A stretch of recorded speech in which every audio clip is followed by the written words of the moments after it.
Matamo yayo mada meterana tiboro. Malu bagi poro ni. Bati tiri mo nana ni. Bachoy ko de wanyomo yagata. Jame pekar mabe. Ena mo puru made tinol. Chala te bij mo puru ni. Kachel gi tungulo gi. Kipule wakere laine. Ngara chel kero be gang per kit en rama pera dek ikidma LWF Uganda punya kere wane rama pera dek itongo ngama tonga ke pera dek la yang wan ma cha dek atano wangeo ko. We looked at having them brought from different tribes. We would find a group that has about 4 different tribes simply because of the peace component being embedded in.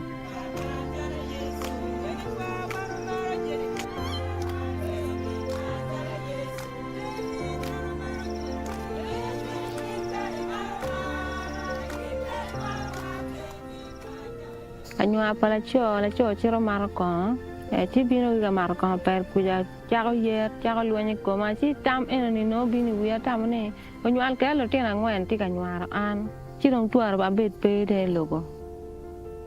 We had severely depressed women, but the impact is as they share, these women learn, their fellows learn from them. Ogigo marco walega bedong wa wor wan kere wen ka chiel wati birda gonya bene arwa pera modong pe logmo no logo duong yer foda wen goya ni dong pe wati bera gonya na chawan. It has helped both refugees and host communities to live together.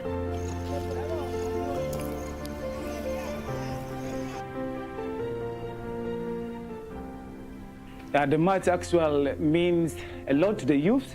We are trying to promote their talent. We are trying also to show an image to them because we have, our brothers who flew out to Uganda because of the scenarios which has happened in 2013. Up to now, they have not come. If organizing a football like this, it brings them. We all them call them to come here.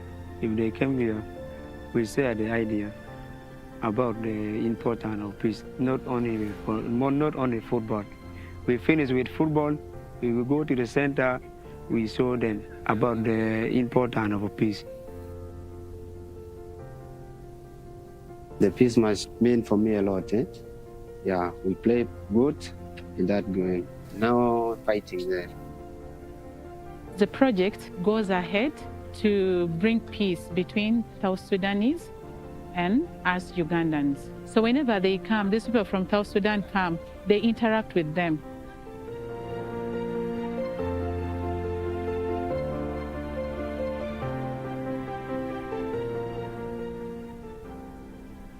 The time when I went to Uganda, there was war here happening in South Sudan. Uganda is okay. The reason why I came back, people called the phones, and we interact with them. They said, home is okay. And even up to now, it's okay. I said, let's go home. So long people are staying well with my wife, then we came. My family is coping with this in new environment. The weather condition and even the fear which they were having, we are okay now. Here is a good place.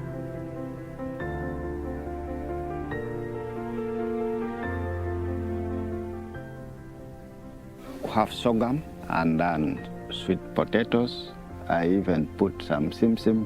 Here, life is okay.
Atamo yayom mada meterana tiboro maluba ki poro ni batitiri mo nana ni bachoy ko de wanyomo ya gata jame pekare mabe ena mo puru made tinol chala ke bij mo puru ni kachel gi tungulo gi pule wakere line ngara chiel kero be gang pera kit en rama pira dek ikidma LWF Uganda puonyo kere wane rama pira dek itongo ngama tonga ke pira dek la yang wan macho de gata no wangeo ko.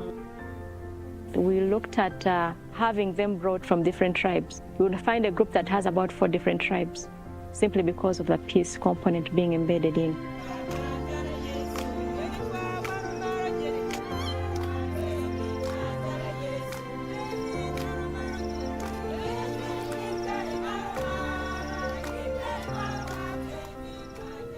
Anyua pala cho chiro marco ti bino ga marco per kuja chago yer chago luani ko ma si tam enani no bini wi tam ne onyual ke lo tena ngwen ti kanyuar an chirong tuar ba bet pe de logo. We had severely depressed women, but the impact is as they share, these women learn, their fellows learn from them. Ogigo marco palega bedong wa wor wan kere wen kachiel wati birda gonya bene arwa pera modong pe logmo no logo duong yero yer foda wen goya dong pe wati bera gonya na chawan. It has helped both refugees and host communities to live together.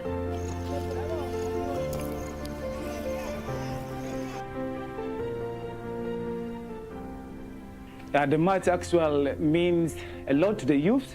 We are trying to promote their talent. We are trying also to show an image to them, because we have, our brothers who flew out to Uganda because of the scenarios which has happened in 2013. Up to now, they have not come. If organizing a football like this, it brings them. We all them call them to come here. If they come here, we share the idea about the importance of peace, not only football. We finish with football, we will go to the center, we show them about the importance of peace. The peace must mean for me a lot. Yeah, we play good in that game. Now fighting there. The project goes ahead to bring peace between South Sudanese and us Ugandans. So whenever they come, these people from South Sudan come, they interact with them.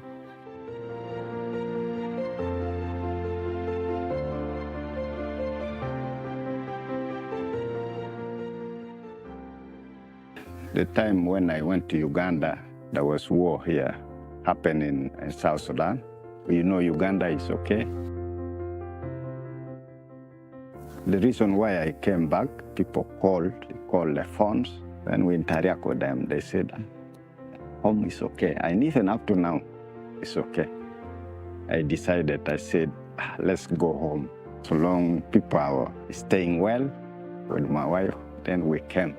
My family is coping with this new environment. The weather condition and even the fear which they were having. We are okay now. Here is a good place.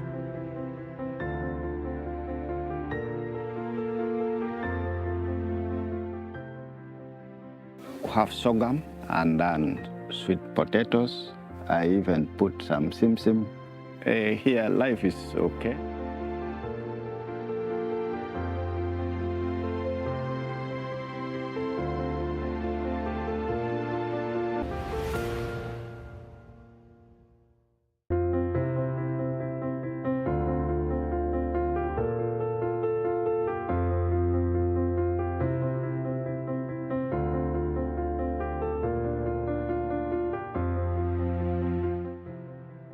Atamo yayom mada meterana tiboro maluba ki poro ni batitiri mo nana ni bachoy ko de wanyomo ya gata jame pekare mabe ena mo puru made tinol chala ke bij mo puru ni kachel gi tungulo gi pule wakere line ngara chiel kero be gang pera kit en rama pira dek ikidma LWF Uganda puonyo kere wane rama pira dek itongo ngama tonga ke pira dek la yang wan macho de gata no wangeo ko.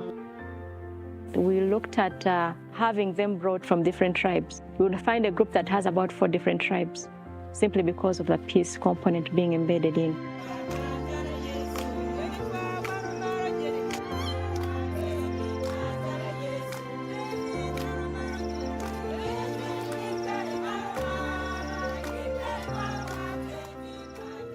Anyua pala cho chiro marco chi bino ga marco per kuja chago yer chago luani koma chi tam enani no bini wiya tam ne onyual ke lo tena ngwen ti kanyuar an chi dong tuar ba bet pe de logo. We had severely depressed women, but the impact is as they share, these women learn, their fellows learn from them. Ogigo marco walega bedong wa wor wan kere wen kachiel wati birda gonya bene arwa pera modong pe logmo no logo duong yero yer foda wen goya ni dong pe wati bera gonya na chawan. It has helped both refugees and host communities to live together.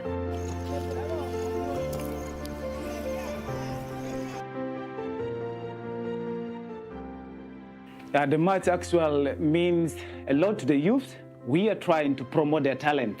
We are trying also to show an image to them, because we have, our brothers who flew out to Uganda because of the scenarios which has happened in 2013. Up to now, they have not come. If organizing a football like this, it brings them. We all then call them to come here.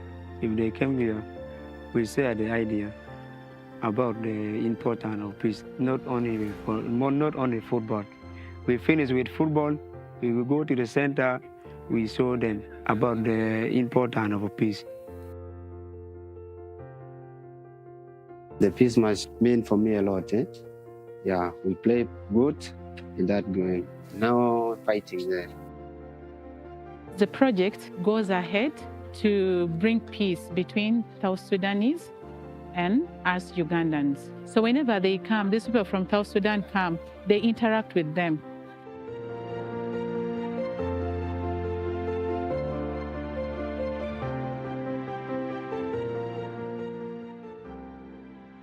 The time when I went to Uganda, there was war here happening in South Sudan. Uganda is okay.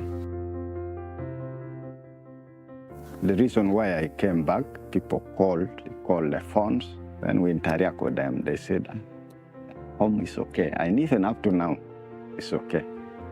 I said, let's go home. So long people are staying well with my wife, then we came. My family is coping with this in new environment, the weather condition and even the fear which they were having. We are okay now.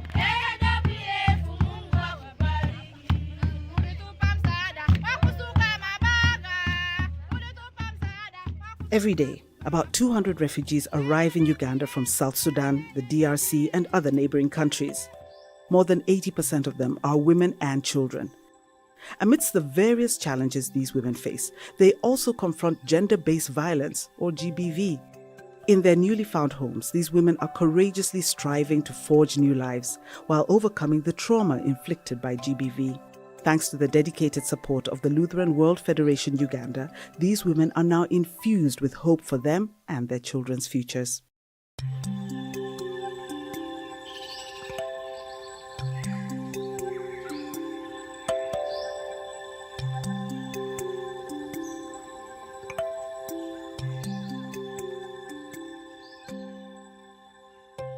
My village back in South Sudan, I'm someone from here. I got someone, man started confusing me with my children. At the end of the day, he also uttered from me some words that were not good. This was a man who came at first telling me, let's join together to raise these children, because he divorced with his wife. Me, I didn't know the story about. He has children. When he is really truly, I want him to bring his children, then we stay together. If it's mean digging, we dig. I even went ahead and I bought my own motorcycle, even inside the house, because he told me he has not gone to school, he doesn't have anything, he will move with that motorcycle. We started staying together. This man started over the relatives. Told me I am an old person, like I am not an age to that man. The man also started joining with the relatives that he didn't expect even to marry a kind of person like me who have children with other different people. And I told him, you got me when I have my children. Why have you decided to say this at the last minute? When I was alone with my children, I was comfortable. I didn't even call for anyone to come to my life. Indeed, with the trauma I was having, it was hard for me even to work for myself. I even end up drinking like to the extent of killing myself, but I could not die. Now, the worst part, I decided to get a rope to hang myself. The LWF, they give me a lot of counseling. With funding from UNFPA, LWF has implemented a project aimed at maintaining critical life-saving and integrated sexual reproductive health, or SRH, and GBV services within the Uganda refugee response. From counseling to family planning and psychosocial support, LWF provides services to women and girls in Chaka, Nachivale, Palabek, Rhino Camp, and Mvepi refugee settlements. Mental health and psychosocial services are also provided to victims of GBV. In addition, LWF deployed 20 midwives in the 5 districts of Madiokolo, Terego, Insinjiro, Lamour, and Chegegwa, offering invaluable antenatal care to empower and assist women in their maternal journey. I'll provide issues of psychosocial support to every mother, issues of mental health. If someone is not healthy, it is not necessarily the well-being of the body, it can be the mind is also not settled. Whoever we have identified, maybe others come up openly and discuss. We also do share with them and guide them where need be. We have been going for outreach activities. We take whatever service we provide at the facility also to the community, where we provide other outpatient services, for example, testing for infections, malaria, and provide for them any necessary treatment that is due. We also take family planning council services to the community, where we provide all these methods that we provide from the facility. We take them also along to the community. We really draw nearer to them so that we can also provide these same services to these mothers.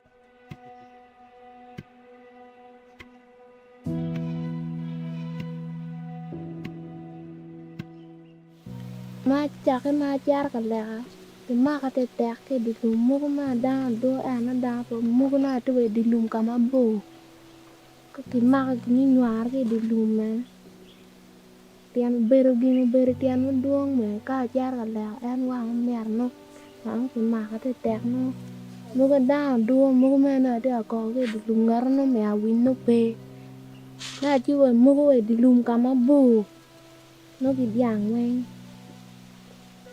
cái ý này nếu mà kia nó biang cái nhòa cái ọt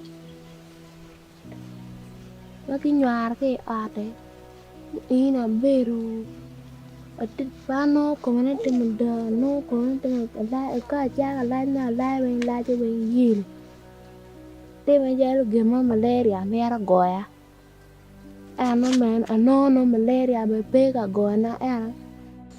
When I went for an outreach in their village, the grandmother came in private to share with me a little of her story. I did the testing, like the pregnancy testing, which later on it turns positive. Being a young girl, she is unable to deliver from our health center too. She needs at least a bigger health center, like a health center for a hospital, because first of all, she is not yet well developed. The body is not fully developed to allow the baby pass like normally. Có đồng cái chi ăn mà bê đồng dù mà nó bù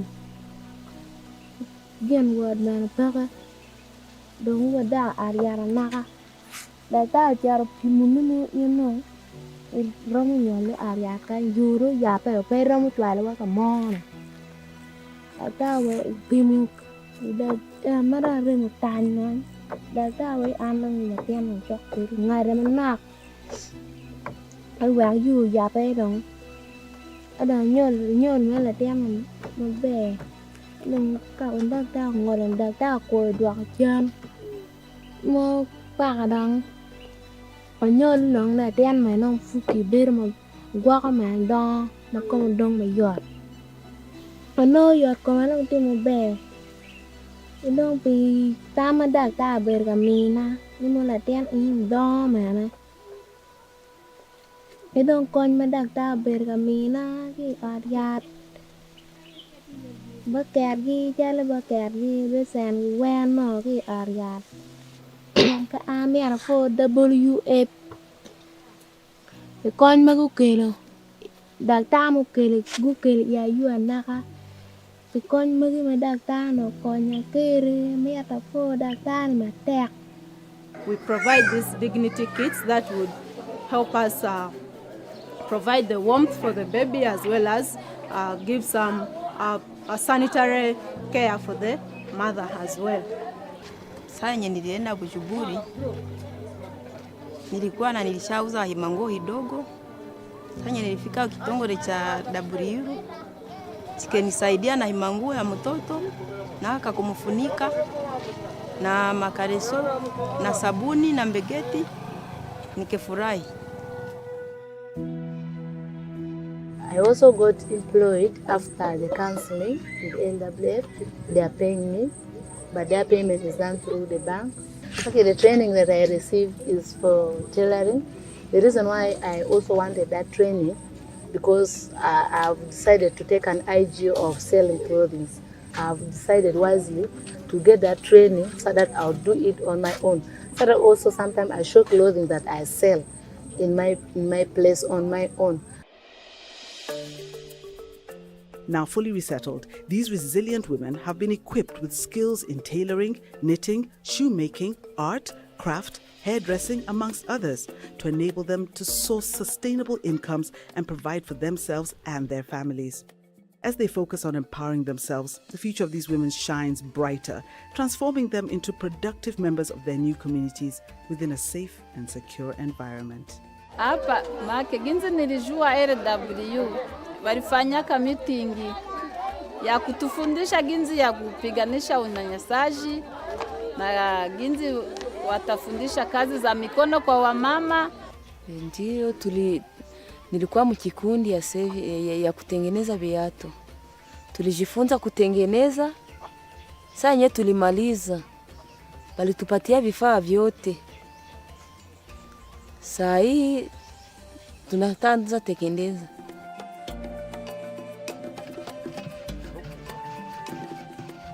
Waduha caustic soda, waduha ungaro, waduha urea, waduha parfait, waduha n'irangi.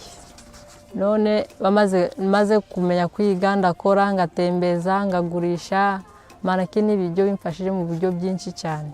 My life have changed. I'm able to work for myself. Now I have plans to do other more things. I also talked to my dad. I said I want to do the work of piggery. He told me it's okay. I started buying one of them. It has gave birth to 9. I sold the other ones. I've left some 5 at home. So since I came back to my senses, it has also made them feel also better. Mimi nilichagua kutengeneza viatu kwani hapa sisi tulikuwa manake hatuna viatu, lakini kwa sahihi kila mmoja atapenda hii kalite yetu ya viatu. Juu hakuna bamingi biko navyo, hakuna benye banabiujisha hapa. Make tutafaidika kupitia hivi viatu. Musitoke kukiti yenu kwenye muko mubakie. Juu na mie saa ninaona mwenye yuko na mafikiri ya mbasa mie. Nina muoneshaka tu njia kwenye nilipitia kusudi nikuwe na roho ya utulivu. Kwa hii kitongo, hii naishukuru tena sana. Leo pesa ya refugee inaishi. Leo pesa naishi, hatupati kitu tena.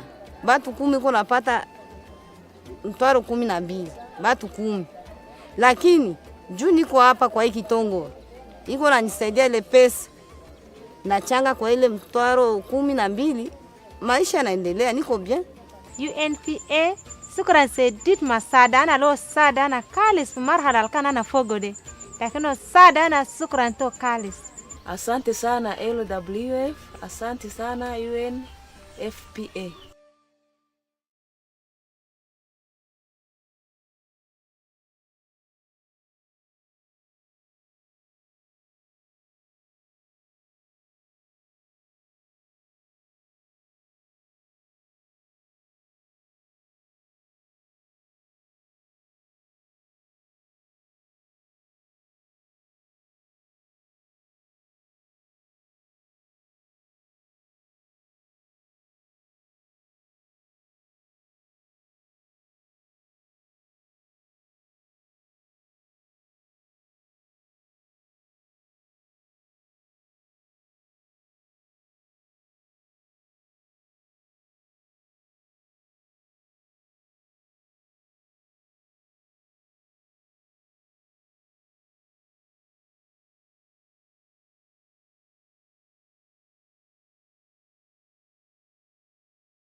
Every day, about 200 refugees arrive in Uganda from South Sudan, the DRC, and other neighboring countries. More than 80% of them are women and children. Amidst the various challenges these women face, they also confront gender-based violence, or GBV. In their newly found homes, these women are courageously striving to forge new lives while overcoming the trauma inflicted by GBV. Thanks to the dedicated support of the Lutheran World Federation Uganda, these women are now infused with hope for them and their children's futures.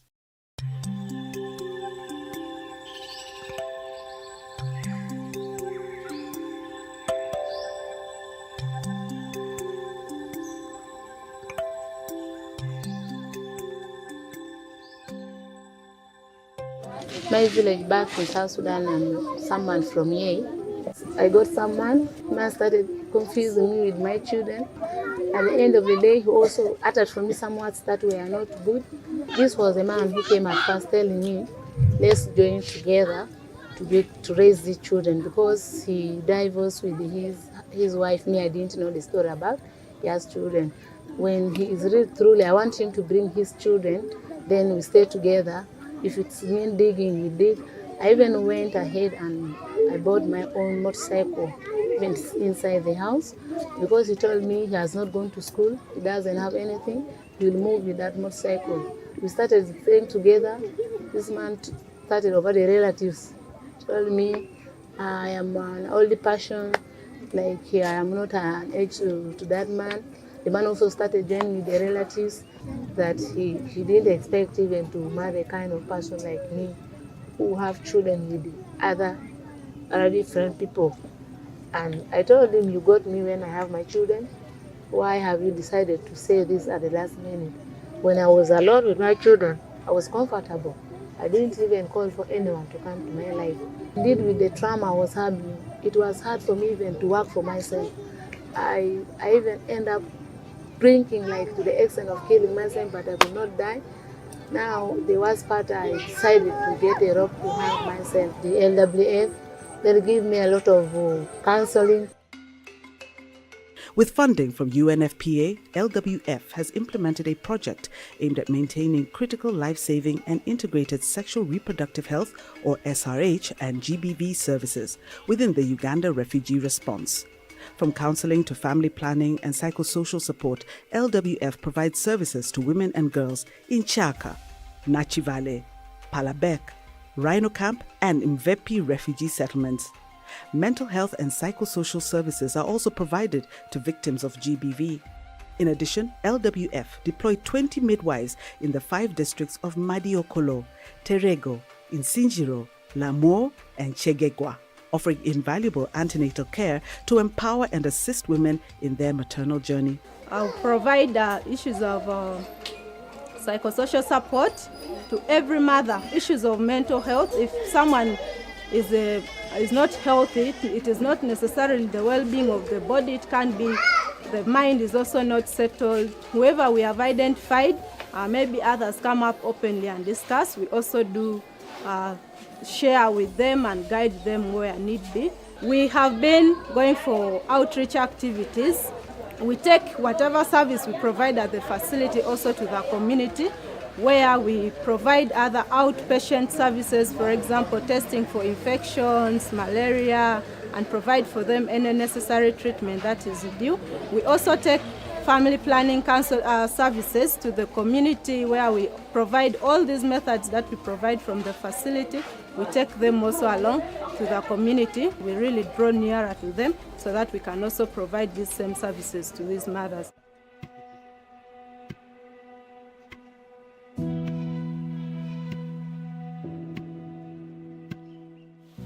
Ma chaka ma char kalega. The market attack the Mugma down do and down for Mugna to the loom come a bow. Cookie mark you are the loom. Tian better give better tian doing me, car jar and one mere no. Uncle market attack no. Muga down do Mugman at the call the lungar no me I win no pay. That you will move away the loom come a bow. No be young way. Có ý này nếu mà kia nó cái biếng cái ngoài cái ọt Maki nyuar ke ate. Ina beru. Atit pano community munda no community munda ka jaga la na la ben la je ben yil. Te me jalu gema malaria mera goya. Ano man ano no malaria be pega goya na. When I went for an outreach in their village, the grandmother came in private to share with me a little of her story. I did the testing, like the pregnancy testing, which later on it turns positive. Being a young girl, she is unable to deliver from our health center too.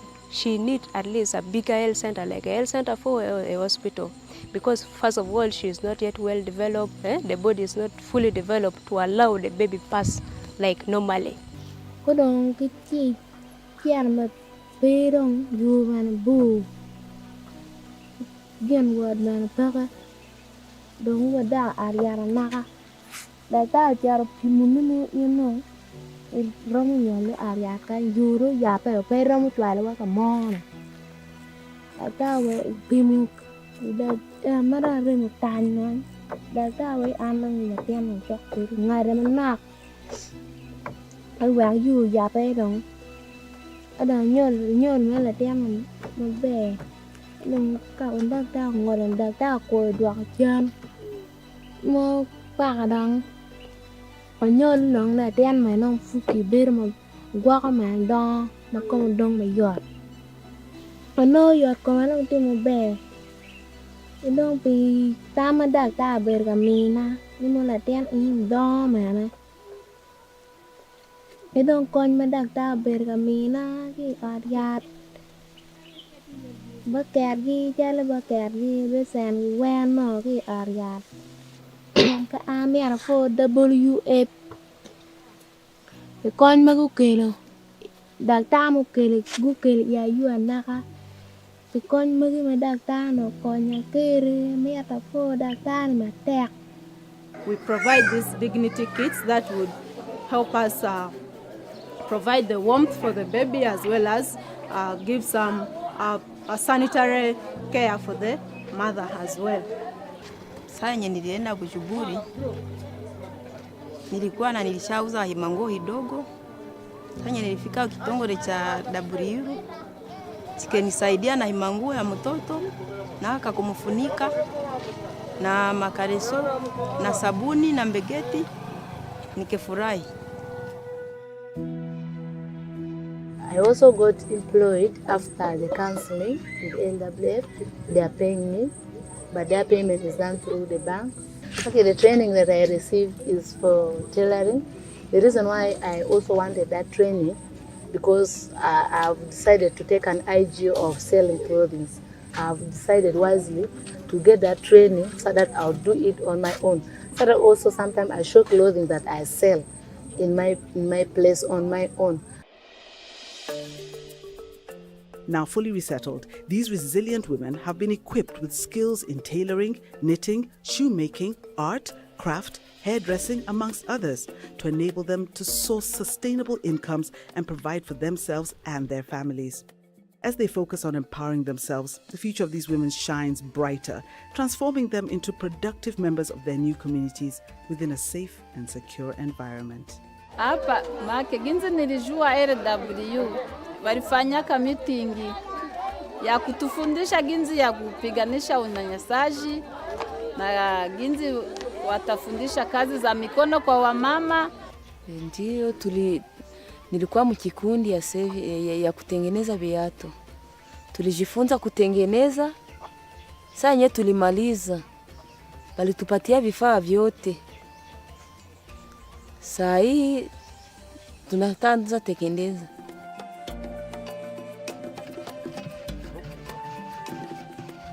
Baduha caustic soda, baduha ungaro, baduha urea, baduha parfait, baduha n'irangi. None maze kumenya kwiga ndakora ngatembeza ngagurisha marakini ibiryo bimfashije mu buryo byinshi cyane. My life have changed. I'm able to work for myself. Now I have plans to do other more things. I also talked to my dad. I said I want to do the work of Kigari. He told me it's okay. I started buying one of them, it has gave birth to 9. I sold the other ones, I've left some 5 at home. So since I came back to my senses, it has also made them like feel also better.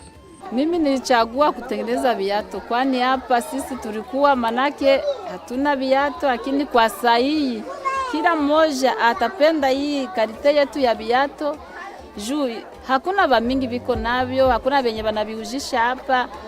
Maana tutafaidika kupitia hivi viatu. Musitoke kukiti yenu kwenye muko mubakie. Juu na mie saa ninaona mwenye yuko na mafikiri mbasa mie.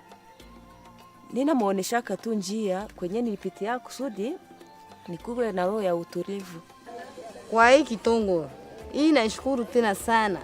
Leo pesa ya refugee inaishi. Leo pesa naishi, hatupati kitu tena. Batu 10 kuna pata mtwaro 12, batu 10. Lakini juu niko hapa kwa hii Kitongo, iko nanisaidia ile pesa. Nachanga kwa ile mtwaro 12, maisha yanaendelea, niko bien. UNFPA sukran sedit masada na lo sada na kalis marhala kana na fogode. Lakini sada na sukran to kalis. Asante sana LWF, asante sana UNFPA.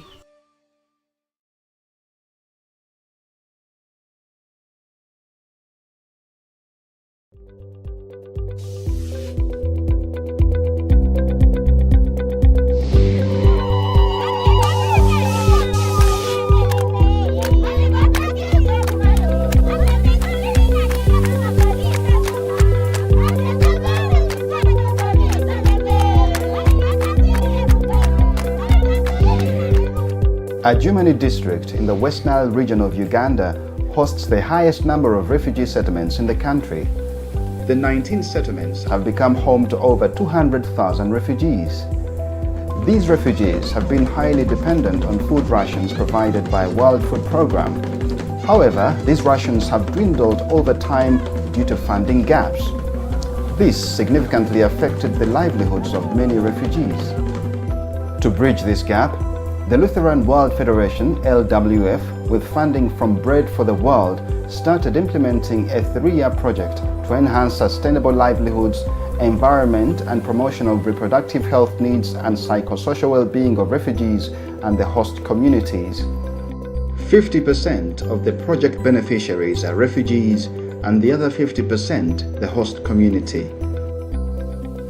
This project came at a time when World Food Programme is doing categorization, and categorization is where they are removing some refugees from the normal food ratios and others are giving other categories. This created a lot of gap in terms of sustainable livelihoods for the refugees and hosting communities, as more pressure was created on the refugees who demand for food. And to the hosting community, they limited the small food that they were producing. Now they are sharing with the refugees. LWF adopted a donor-supported and a district-owned approach. Donor-supported, district-led, and community-owned programming to be able to implement this particular project in Adjumani. And meaning, therefore, as soon as they got this funding, the first thing they had to do was to come and have an inception meeting with the district leadership with the purpose of sharing the project goals and objectives and ensuring that the district takes full ownership of the planning, the implementation, the monitoring and evaluation of this particular project. The project aimed at achieving 3 objectives, which were improvement of production and livelihoods in an environmentally compatible way, improved access to reproductive health services and information, and empowerment of communities to create a supportive, nurturing and peaceful environment to ensure the well-being and dignity of the refugees and host communities. The project set about solving the immediate needs of the refugees and the host communities, which was to increase food production and improve nutrition. LWF used skilling as a foundation for self-reliance on and off the farm to sustain the lives of the target communities. Under livelihood, we had other interventions, those that are related to agriculture. We had on-farm interventions, which looked at climate-smart agriculture, and integrated pest management, where we reached 272 farmer groups, which is equivalent to 2,000 individuals who were supported. And through this, we managed to have integrated pest management, ecosystem management, improved pest and water, soil fertility skills that the farmers were taken through. Among those trained and supported included 10 model farmers who are carefully selected for easy and increased uptake and adoption of good farming practices.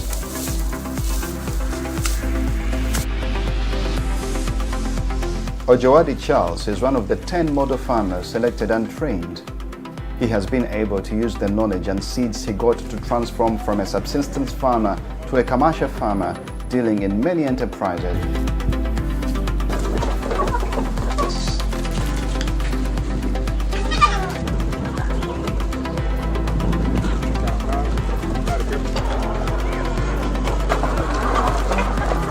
The LWF have given me 8 tins. Yeah, this small one. An acre take 14. An acre I got some 8 million, like a dry season like that. It means the 2 acre I got 16 million. The money which I got on the watermelon, now I start another project.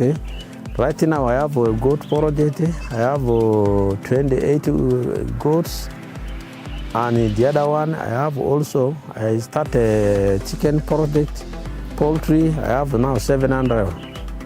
The community also, they are coming to work on me, and also they get some other small thing to pay, maybe to give some other thing. I put youth busy for working, and they got even the knowledge. Like this youth, you have seen, some they are irrigating water, some they are preparing the land for another watermelon. That's it. It means I put the youth busy. Dralada Stephen has used the support gotten under the project to transform his 320-acre piece of land into a commercial agriculture farm and an expansive woodlot. But the mature one, I have right in at 20 acres. I'm harvesting. But these other ones, yes, you are going to see, they are still young. Yeah. So some of these cassava young ones, we shall weed it. We harvest by next year, January. Just like this. 1 acre is 4.5 million. Sometimes when the cassava, other neighbors, they don't have, we can raise it to 5 million, 0.2. Yeah, I first of all thank actually God to hand over me to LWF and brought, which exposed me to this level. Another model farmer is Alobo Sabina from Pakele sub-county. She's showing women in her area that they too can be successful commercial farmers if they have the right knowledge and work hard. For the past 3 years, she has been able to ensure that her family is food secure and able to meet the basic needs. Atijara kwa manzo ni brought LWF ne Kenya jeri sio kwa kemani bag banda sakwe dream dulimbiaro banda de asai kasu Diadro banda de amevunreru etokare alugata la sa edelere ko kivuna manire banda palo manzolere saizina de ango de emberi odu endro mudrimbialo etere tsake de tsare mbaze amari baru abirio lenya a de talosa brought LWF edelere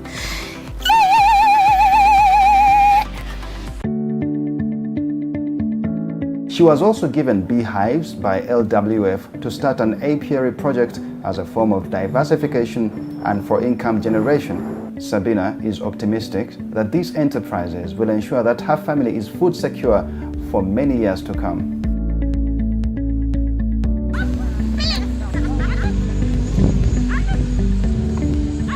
Farmer groups were also given oxen and other farm inputs to enable them clear large tracts of land and increase on their production. It was last year, but one. They gave us one pair, and then the other last year, 2023, they added to make 2 pairs. We were not in position to open an acre a day, but after giving the oxygen, we opened 3 acres in 2 days.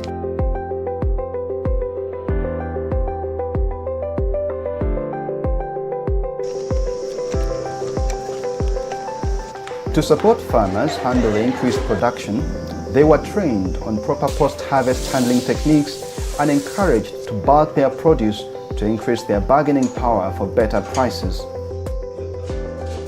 The use of that slab, if your grain or your maize is not properly dry, the moment we measure it is not properly dry, we are advising member to go and pour in slab to dry it again.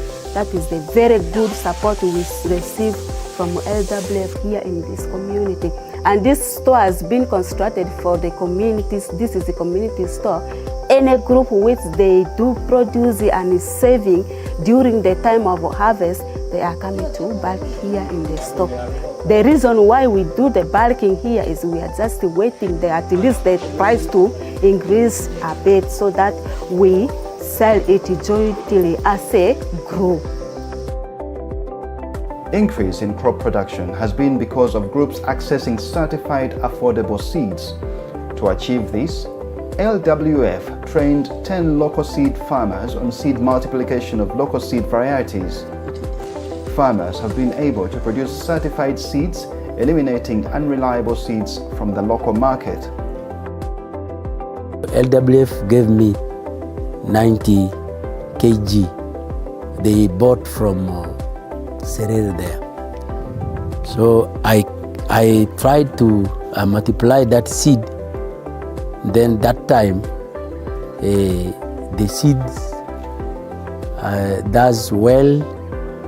Then I've started now supplying farmers group to the even refugees and the host. In my store, I have maroon seed. Then here we have the green gram, Mauritius type. This is Mauritius green gram. Here, they are all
vocational journey. I'll provide issues of psychosocial support to every mother, issues of mental health. If someone is not healthy, it is not necessarily the well-being of the body, it can be the mind is also not settled. Whoever we have identified, maybe others come up openly and discuss. We also do share with them and guide them where need be. We have been going for outreach activities. We take whatever service we provide at the facility also to the community, where we provide other outpatient services, for example, testing for infections, malaria, and provide for them any necessary treatment that is due. We also take family planning council services to the community, where we provide all these methods that we provide from the facility. We take them also along to the community. We really draw nearer to them so that we can also provide these same services to these mothers.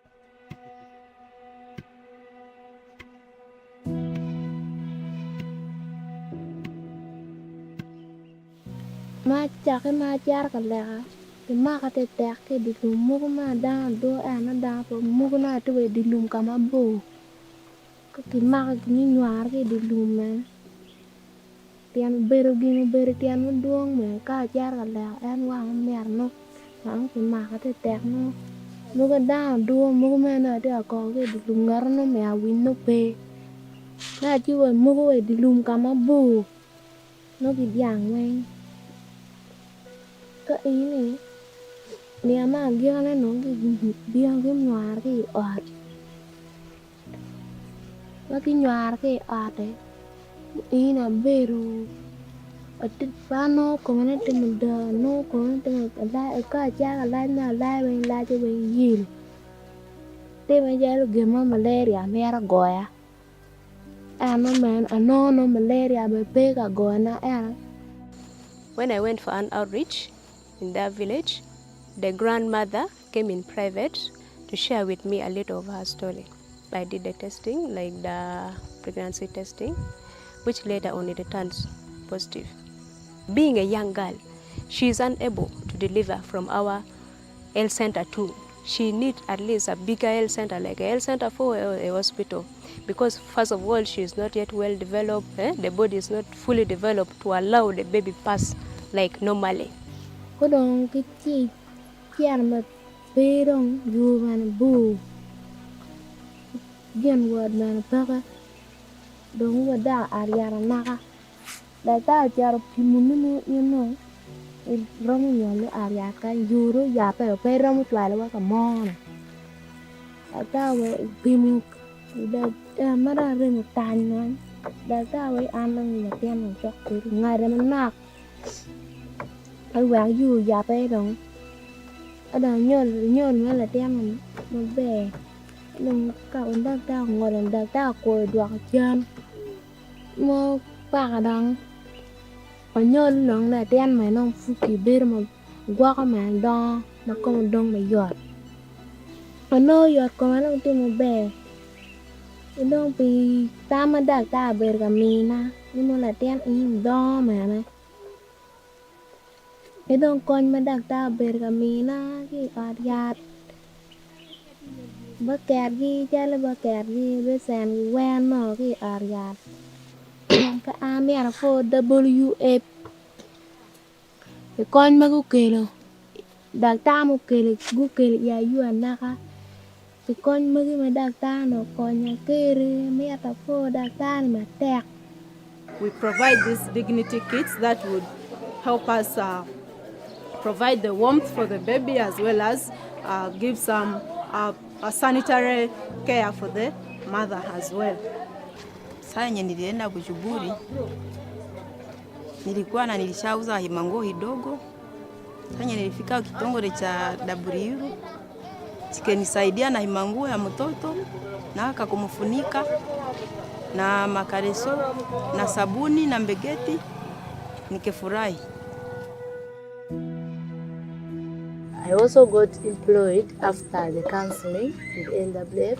They are paying me, but their payment is done through the bank. Okay, the training that I received is for tailoring. The reason why I also wanted that training because I've decided to take an idea of selling clothing. I've decided wisely to get that training so that I'll do it on my own. So that also sometimes I show clothing that I sell in my place on my own. Now fully resettled, these resilient women have been equipped with skills in tailoring, knitting, shoemaking, art, craft, hairdressing, amongst others, to enable them to source sustainable incomes and provide for themselves and their families. As they focus on empowering themselves, the future of these women shines brighter, transforming them into productive members of their new communities within a safe and secure environment. Hapa make ginzi nilijua LW walifanya meeting ya kutufundisha ginzi ya kupiganisha unyanyasaji na ginzi watafundisha kazi za mikono kwa wamama. Ndio nilikuwa mkikundi ya kutengeneza viatu. Tulijifunza kutengeneza. Sasa yenyewe tulimaliza. Walitupatia vifaa vyote. Saa hii tunaanza kutengeneza.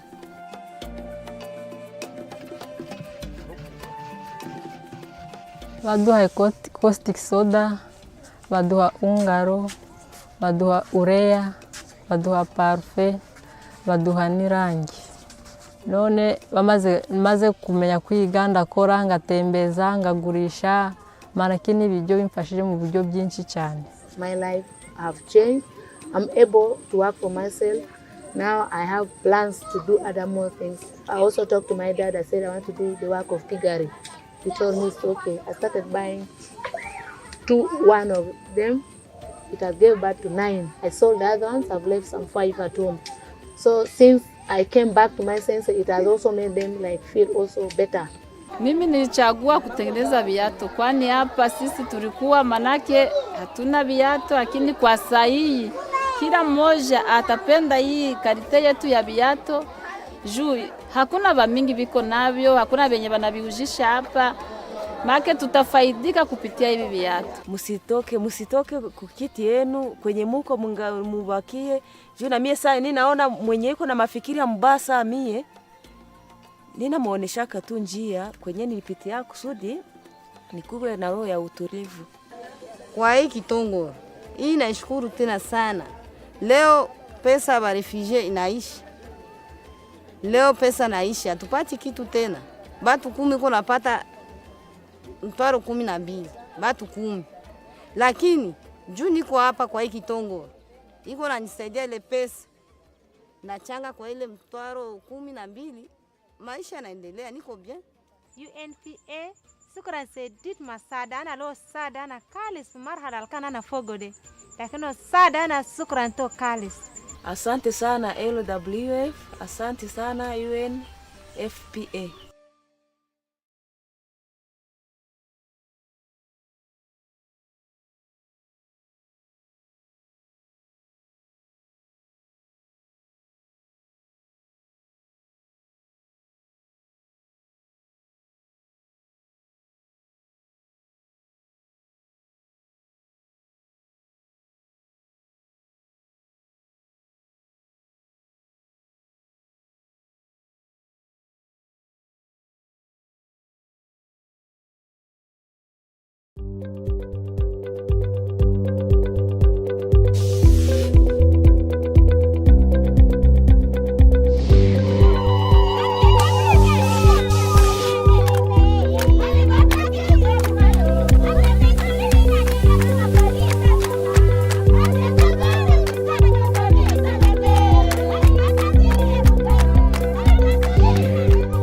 Adjumani district in the West Nile region of Uganda hosts the highest number of refugee settlements in the country. The 19 settlements have become home to over 200,000 refugees. These refugees have been highly dependent on food rations provided by World Food Programme. However, these rations have dwindled over time due to funding gaps. This significantly affected the livelihoods of many refugees. To bridge this gap, the Lutheran World Federation, LWF, with funding from Bread for the World, started implementing a 3-year project to enhance sustainable livelihoods environment and promotion of reproductive health needs and psychosocial well-being of refugees and the host communities. 50% of the project beneficiaries are refugees and the other 50% the host community. This project came at a time when World Food Program is doing categorization, and categorization is where they are removing some refugees from the normal food ratios and others are giving other categories. This created a lot of gap in terms of sustainable livelihoods for the refugees and hosting communities, as more pressure was created on the refugees who demand for food, and to the hosting community, they limited the small food that they were producing. Now they are sharing with the refugees. LWF adopted a donor-supported and a district-owned approach. Donor-supported, district-led, and community-owned programming to be able to implement this particular project in Adjumani. And meaning therefore, as soon as they got this funding, the first thing they had to do was to come and have an inception meeting with the district leadership with the purpose of sharing the project goals and objectives and ensuring that the district takes full ownership of the planning, the implementation, the monitoring and the evaluation of this particular project. The project aimed at achieving 3 objectives, which were improvement of production and livelihoods in an environmentally compatible way, improved access to reproductive health services and information, and empowerment of communities to create a supportive, nurturing and peaceful environment to ensure the well-being and dignity of the refugees and host communities. The project set about solving the immediate needs of the refugees and the host communities, which was to increase food production and improve nutrition. LWF used skilling as a foundation for self-reliance on and off the farm to sustain the lives of the target communities. Under livelihood, we had other interventions, those that are related to agriculture. We had on-farm interventions, which looked at climate-smart agriculture and integrated pest management, where we reached 272 farmer groups, which is equivalent to 2,000 individuals who were supported. And through this, we managed to have integrated pest management, ecosystem management, improved pest and water, soil fertility skills that the farmers were taken through. Among those trained and supported included 10 model farmers who are carefully selected for easy and increased uptake and adoption of good farming practices.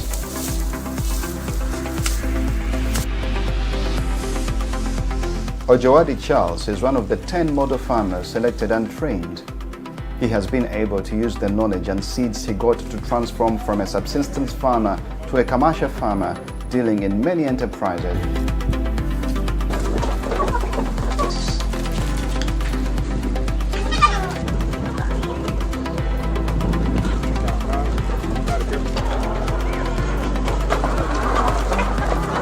The LWF have given me 8 tins.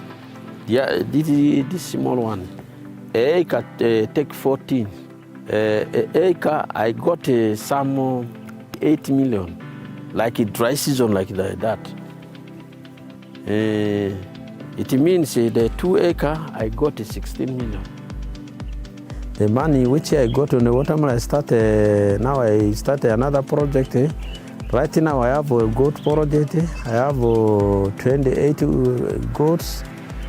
And the other one I have also, I start a chicken project, poultry. I have now 700. The community also, they are coming to work on me, and also they get some other small thing to pay, maybe to give some other thing. I put youth busy for working, and they got relevant the knowledge. Like this youth, you have seen. Some they are irrigating water, some they are preparing the land for another watermelon. That's it. It means I put the youth busy. Dralada Stephen has used the support gotten under the project to transform his 320-acre piece of land into a commercial agriculture farm and an expansive woodlot. But the mature one, I have writing at 20 acres. I'm harvesting. But these other ones, as you are going to see, they're still young. Yeah. So some of these cassava young ones, we shall weed it. We harvest it by next year, January. Just like this. 1 acre is 4.5 million. Sometimes when the cassava, other neighbors, they don't have, we can raise it to 5 million, 0.2. Yeah, I first of all thank actually God to hand over me to LWF and brought, which exposed me to this level. Another model farmer is Alobo Sabina from Pakele sub-county. She's showing women in her area that they too can be successful commercial farmers if they have the right knowledge and work hard. For the past 3 years, she has been able to ensure that her family is food secure and able to meet the basic needs. Atijora kwa manzo ni brought LWF ne Kenya jerisi kwa kimani bag banda sakwe dream mbiaro banda de asai kasu dia dro banda de amevunreru etokare alugata la sa edelere ko kivuna manire banda palo manzolere saizina de ango de mberi odu endro mudrimbialo etede tsake de tsare mbaze amari baru abirio lenya a de talosa brought LWF edelere.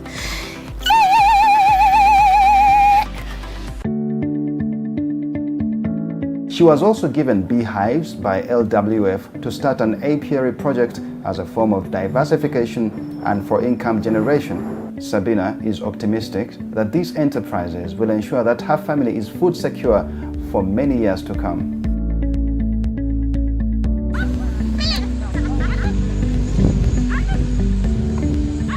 Farmer groups were also given oxen and other farm inputs to enable them clear large tracts of land and increase on their production. It was last year but one. They gave us one pair, and then the other last year 2023 they added to make 2 pairs. We were not in position to open an acre a day, but after giving the oxen we opened 3 acres in 2 days.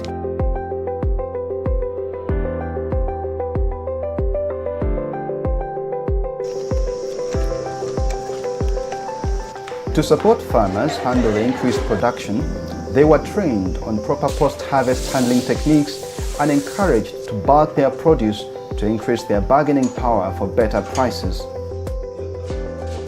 The use of that slab, if your grain or your maize is not properly dry, the moment we measure it is not properly dry, we are advising member to go and pour in the slab to dry it again. That is the very good support we receive from LWF here in this community. And this store has been constructed for the communities. This is the community store. Any group which they do produce and is saving during the time of harvest, they are coming to bulk here in the store.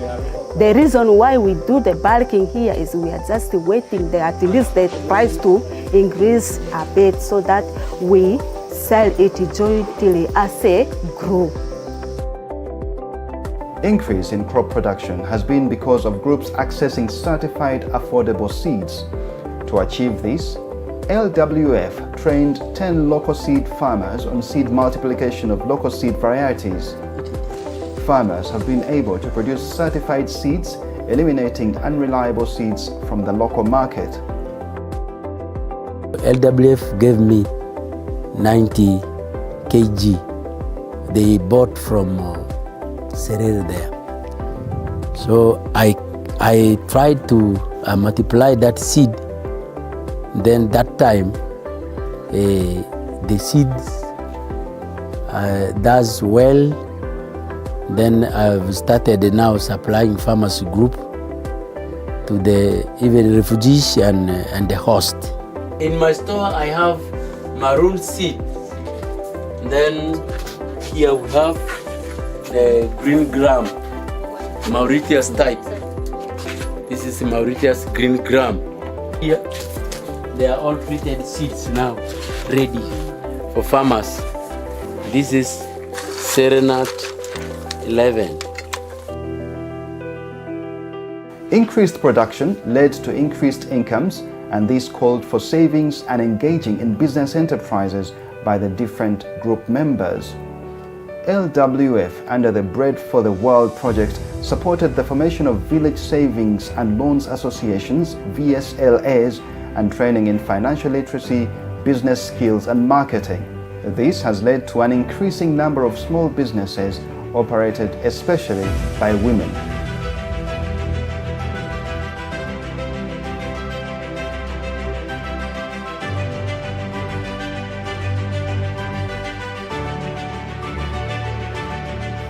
Dele gbadu majo marita temo la lena kiste tanaba medze amate su dieru mate su idena diga gangwa do nyido alo nyido de soda katone alo nyazi kefu dieru na riferi anake nyento sko mwandaga medole dini gaga menza gaga okwa manzu grupura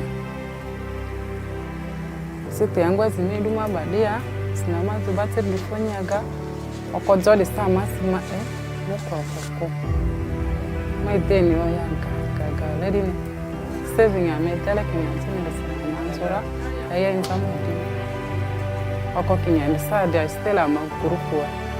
Improvement is realized in the livelihoods of our people. Personally, I also visited these farmers that were sold in the groups like for soya and other things. The disturbance in our office has reduced. You know, very many people used to come to us, politicians, help me pay bills of health and then bills of education. But now this has reduced. Entrepreneurs with certain skills were boosted with a cash grant of 1 million shillings to grow their businesses, increase their incomes, mentor others, and be able to take care of their families.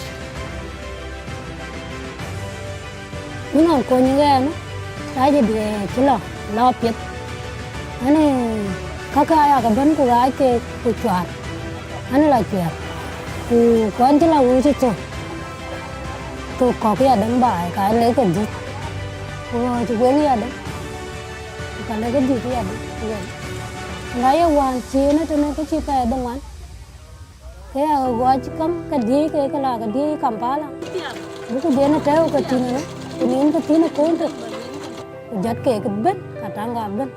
The LWF Broad project promoted improved livelihoods together with environmental protection. Increased number of refugees has greatly affected the environment, especially on tree cutting for firewood, charcoal and lighting. To promote the restoration and conservation of the environment, LWF set up 2 nursery beds to raise wood and fruit tree seedlings for the community. This initiative has led to distribution of over 500,000 tree seedlings covering over 800 acres. This is 10 acres. The land is 10 acres.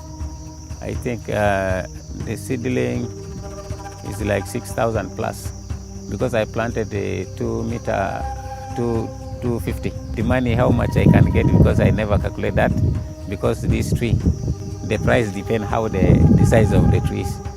My main target for planting trees, I need to entertain our environment, and then everything goes well.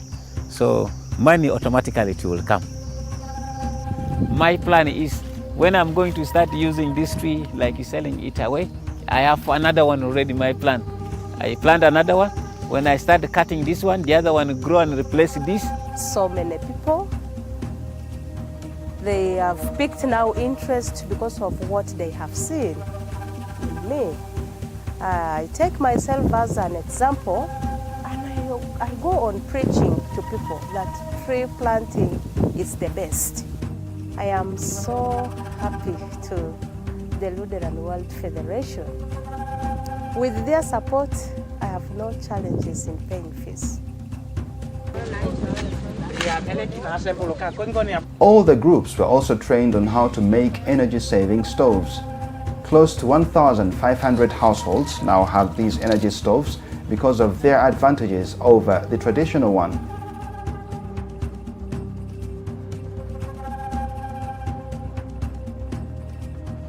Aloneka tadi erineka atikati angwe nane joy yatan enjoy repikonya tikwira suneta erisaka tadewa tone drabne jonya tita garosa nyita mbawa kolu para ita dialo kolu para kolu ire weekend disawa ya tede aloso kole drabne anyi join the group mama Andrea ne ao ongo LWF Mantora.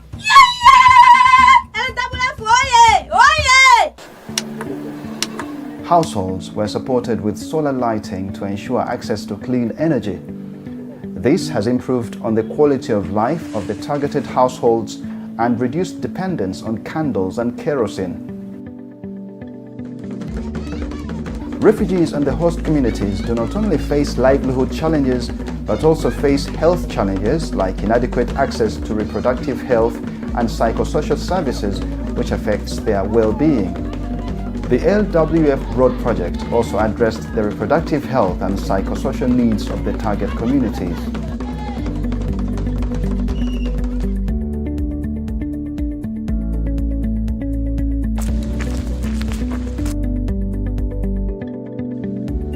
Village health teams were trained on how to disseminate information on reproductive health and psychosocial support.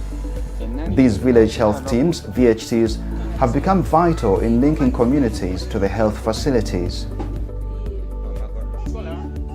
To promote sensitization and awareness creation, the groups were facilitated to be able to use music, dance and drama to pass on vital information on reproductive health, family planning, antenatal and gender-based violence, among issues affecting them.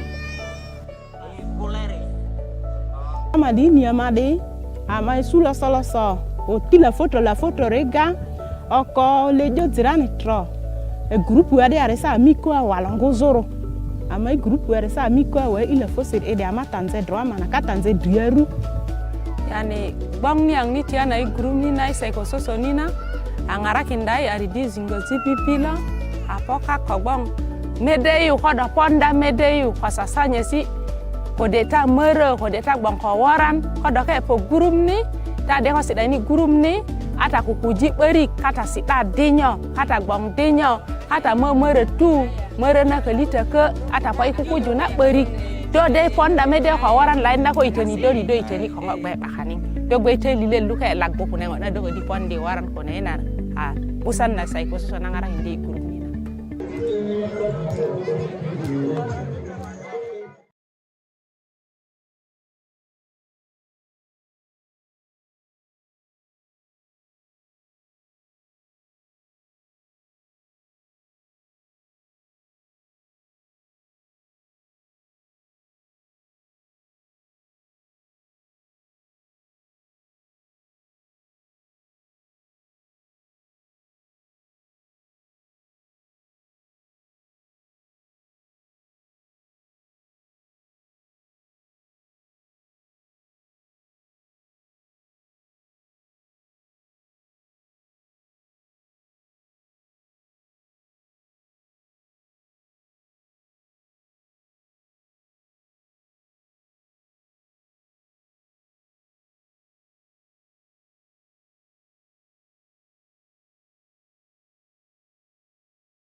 It's now ready for farmers.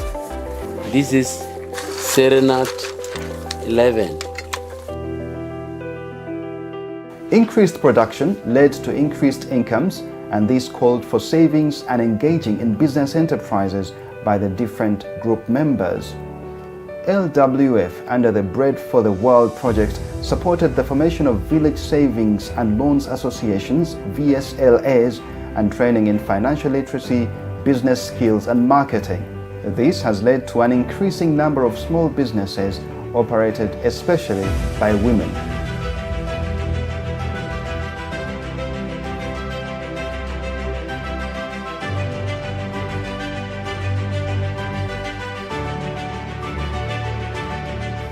Idele gbadu majo mari tate mola lena kiste. Tanaba medze amate su dieru. Mate su idena diga gangwa do. Nyido alo nyido josora katone alo nyazi kefu dieru na aliferi. Manake nyento siko muandaga. Medole dini gaga menza gaga. Oko amanzu grupura. Site yangwa zimedu mabadia. Sinama zubate lifonyaga. Oko jodi sama sima mokoko. My deni oyanga gaga lady saving a medala can answer. I am some Okoking and sad I still am a group. Improvement is realized in the livelihoods of our people. Personally, I also visited these farmers that were sold in the groups, like for soya and other things. The disturbance in our office has reduced. You know, very many people used to come to us, politicians, help me pay bills of health and then bills of education. But now this has reduced. Entrepreneurs with certain skills were boosted with a cash grant of 1 million shillings to grow their businesses, increase their incomes, mentor others, and be able to take care of their families.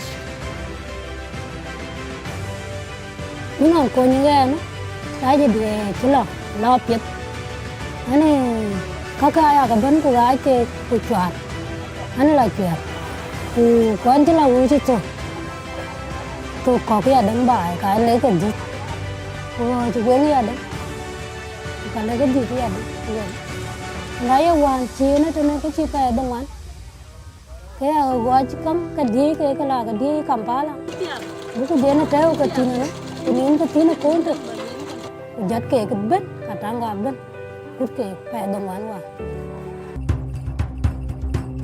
The LWF Broad project promoted improved livelihoods together with environmental protection, increased number of refugees.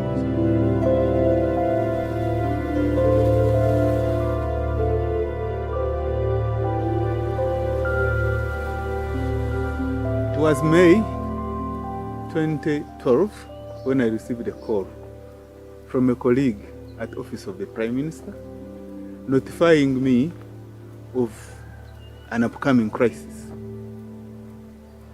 He was informing me about the plan to start a settlement in Rwamanja. There was a conflict in eastern DRC. Heavy fighting has taken place between government and rebel forces in the Congolese government have been battling M23 rebels for more than a year and a half. 800,000 people have fled the fighting. You just have to look at the history of this region to understand what war and between towns, the displaced are a common sight. Some have been uprooted several times in the last few weeks alone.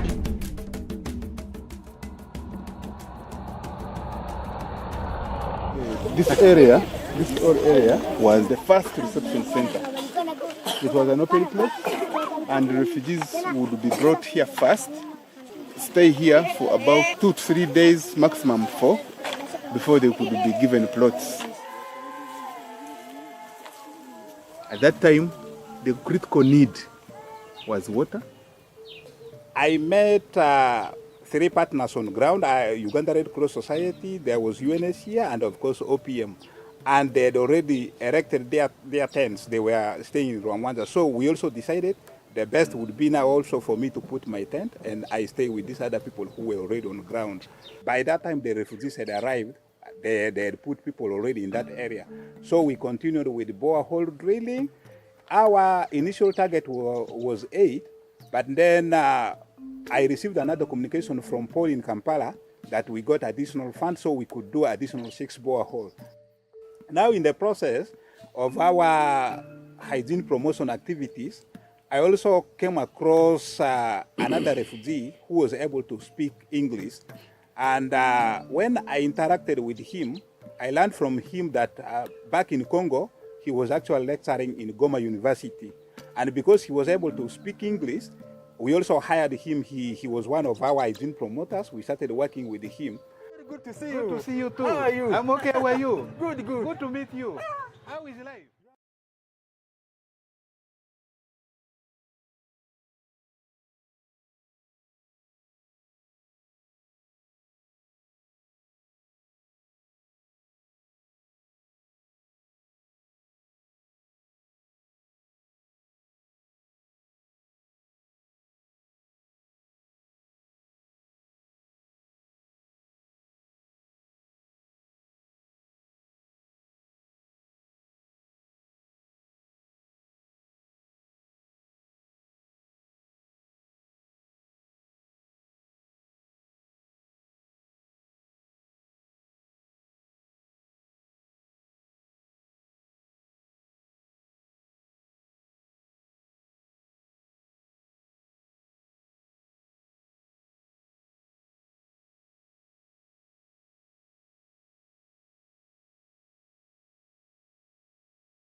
to take this opportunity to welcome all of you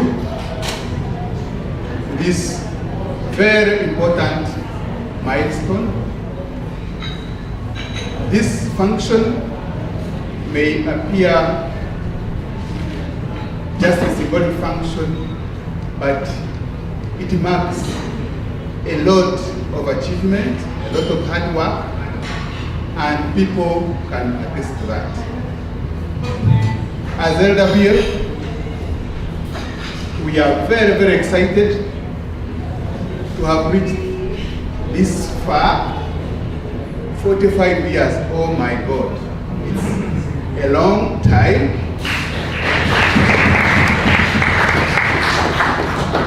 And we know very well that we have not walked alone. We are accompanied by great friends, all of you in this room, and those who are not here. We are very, very happy to have you here today to celebrate with us, because you have journeyed with us, and we know you continue to journey with us. Some of you support us with your resources, you entrust us with money, others walk the journey with us in the trenches as we do our work, others welcome us in the community, others are part of the community structures that help us deliver. I cannot mention all of you. In your respective capacity, we want to thank you. Thank you so much for working with us. I am not here to make a speech, but to welcome you to this function and to tell you that feel at home, enjoy the ambience, make sure that before you leave, you know at least 2-3 people next to you in detail, so that next time you meet, you have where to start from. And in our discussions later today, please let us learn from you, because what will be said and what will be discussed is a learning for us. Without wasting time, I want to take this opportunity to invite the country representative to give us a keynote address. Thank you, Adrian.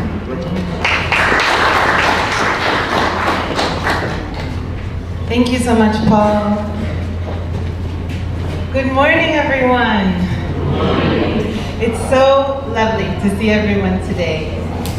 Ladies and gentlemen, distinguished guests, friends, partners, welcome. It's my absolute pleasure to welcome you all today here as we gather to celebrate a remarkable milestone, as Paul has mentioned, our 45 years of service in Uganda as LWF. It's such a pleasure and an honor to have you all with us today. And looking around, I can see many familiar faces, also some new ones. And I wanted us to just take a moment to be able to feel who's in the room with us today. So you'll bear with me. I'll be asking different groups of persons to stand up. We go for inclusion in LWF, so hopefully you will feel included in one of these groups. First of all, the stars of the show today are really the LWF dedicated staff. I want to recognize LWF staff, including even some senior staff who have been with us for at least half of our existence in Uganda. We even include some previous staff. If you're here, you know who you are. You used to be LWF, you still carry us in your hearts, now you might be in other institutions. Please, all of you, if you can stand up, I would love it to give you a round of applause. It includes LWF South Sudan.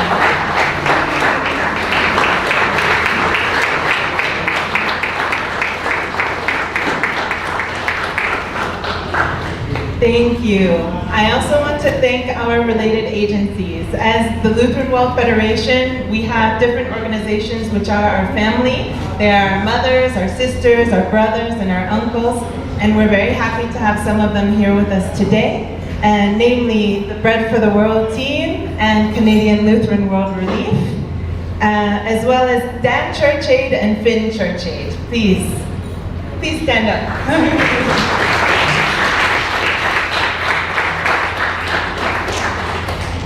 Thank you. We also have our ecumenical partners, our faith-based partners as well. Here in Uganda, we have some ACT Alliance members. I think a few of them are here with us today. I'd like to recognize Kerk and Axi, Church World Service, Hex, and Party. If you can please stand up.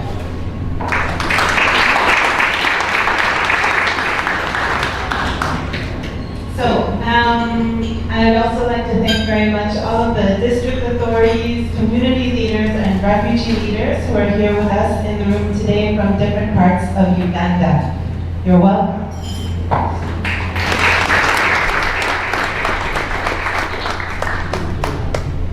We also have representatives from Makerere University. Please stand up to be recognized. Thank you so much. And we have some special friends here with us from South Sudan. We have LWF South Sudan, we have CDSS, and we also have community leaders and authorities who have traveled much further than most of us today to be here with us. So thank you so much. Please stand up to be recognized.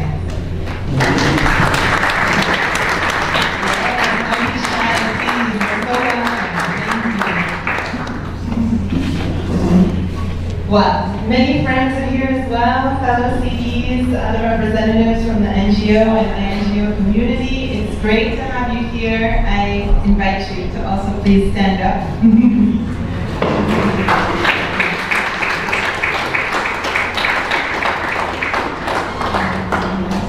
Great. And some of our donors and close partners are also here with us personally today. I don't know if they've all arrived, but particularly I would like to name PRM, UNOPS, UNHCR, UNICEF, the European Union, and DRC, to name a few. We'll meet some more later. Please stand up to be recognized. Thank you. Okay, everyone, feel most welcome.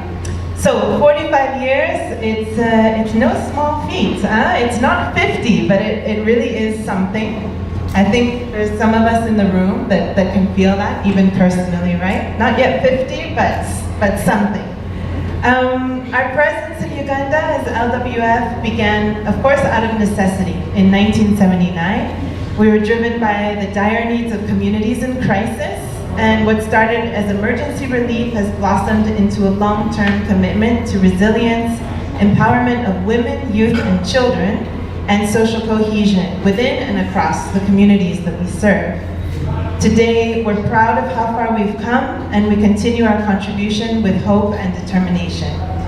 Currently, LWF Uganda has a team of 400 staff, plus another 400 community-based facilitators.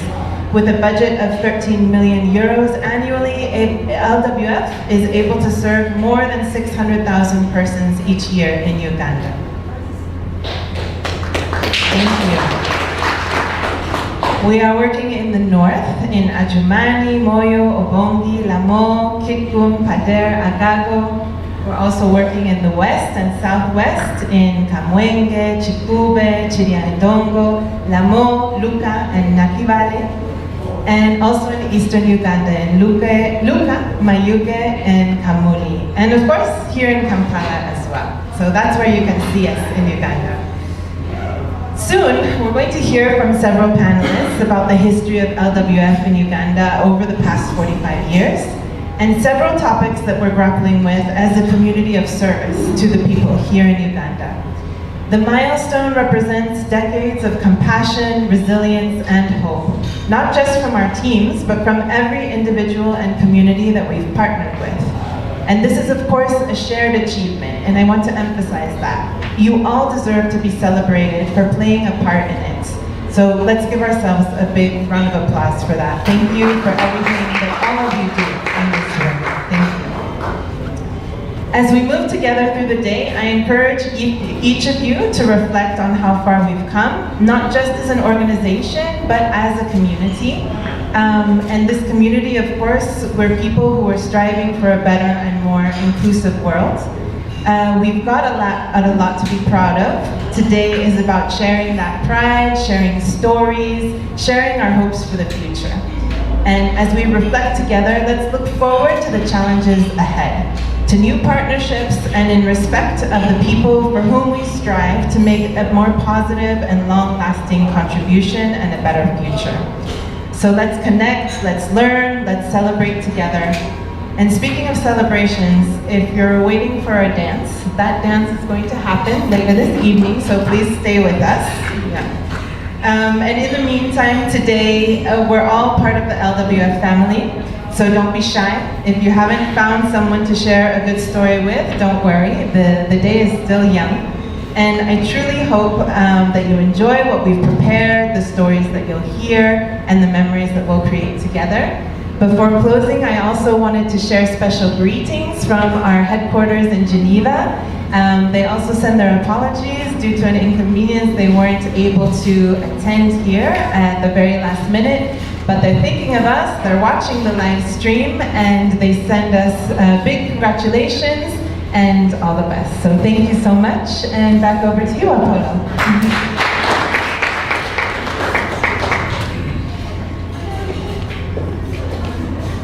Thank you, Adriana. Another round of applause for Adriana and Paul. Thank you so much. Yeah, it's been a long journey, and if you want to know how long that journey has been, you look at me. I'm a few years older than 45. So imagine how long, and I look very old. So that should tell you that 45 years has been such a long time. Without wasting a lot of time, I don't know if our team from UDL is ready for the performance. Whoever is coordinating, let's have our team on the stage entertaining all of us. But in the meantime, please feel at home. Take a moment to shake a hand with your neighbor. COVID at least is fairly gone, so you have a chance to shake someone's hand and know their name, and yeah, let's enjoy the moment. In the program that I read earlier, I missed out one of the most important events of today, which is the evening event, and I'm happy that Adriana mentioned it. It's mandatory for all of us to dance today, so if you in any way think you're going to dodge that part, unfortunately no, you'll have to dance. So we have dinner, dance, and a lot of activities in the evening as we'll share. Ladies and gentlemen, let's put our hands together and welcome our team from UDL. Over to you, thank you.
Thank you so much.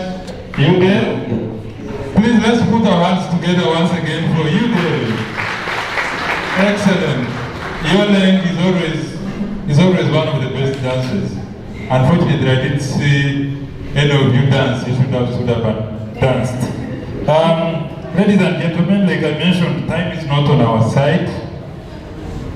I'll now use this opportunity to ask Paul, who is going to moderate the next panel discussion, to take stage with the rest of the panelists, and then the discussions begin. After the discussion, then we'll open it to the audience for contributions, for questions, and any other input into the discussion. Please, let's make it interactive. Let's not leave it only for the panelists. All of us should participate. Thank you, and Paul and your team, please take the stage and have the discussion. I don't know, Paul, you understand? Thank you, Apollo. On the panel today, we have 6 distinguished ladies and gentlemen whose stories tell the story about LWF, and I want to invite them in the following order. First, we want to call upon one of the first staff of LWF 1982, Mr. Michael Couscous. Please come and take your seat.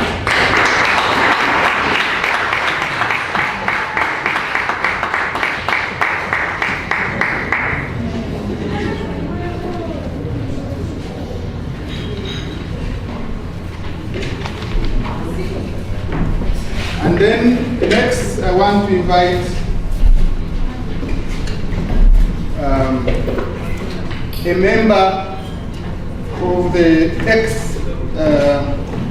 community-based facilitators, Madame Miri Nagai. Please come and take your seat.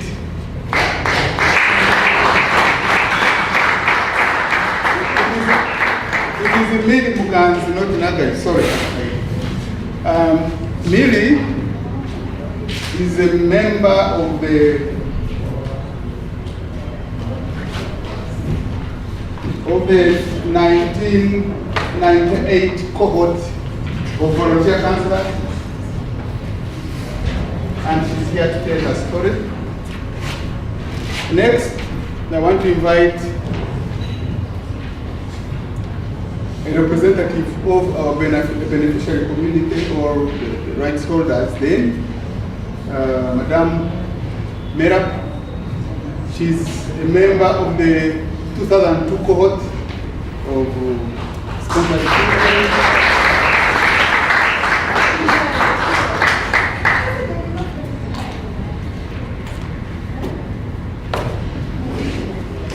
Then I also want to invite Florence Amugo, a current project participant in Lamont.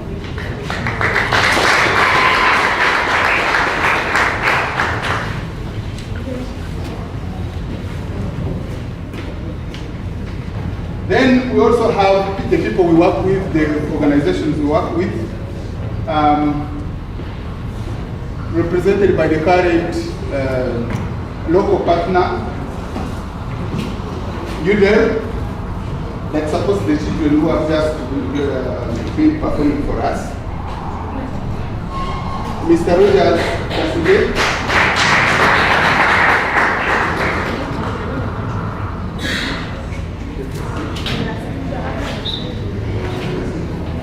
then we have one of the children of LWF.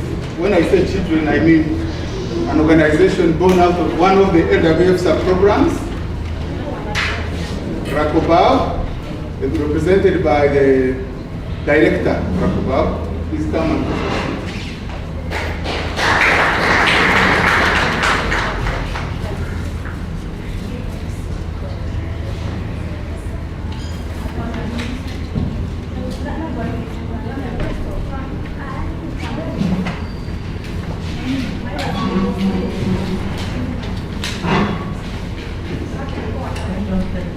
So on this morning's panel, we want to look into the journey of LWF since 1982,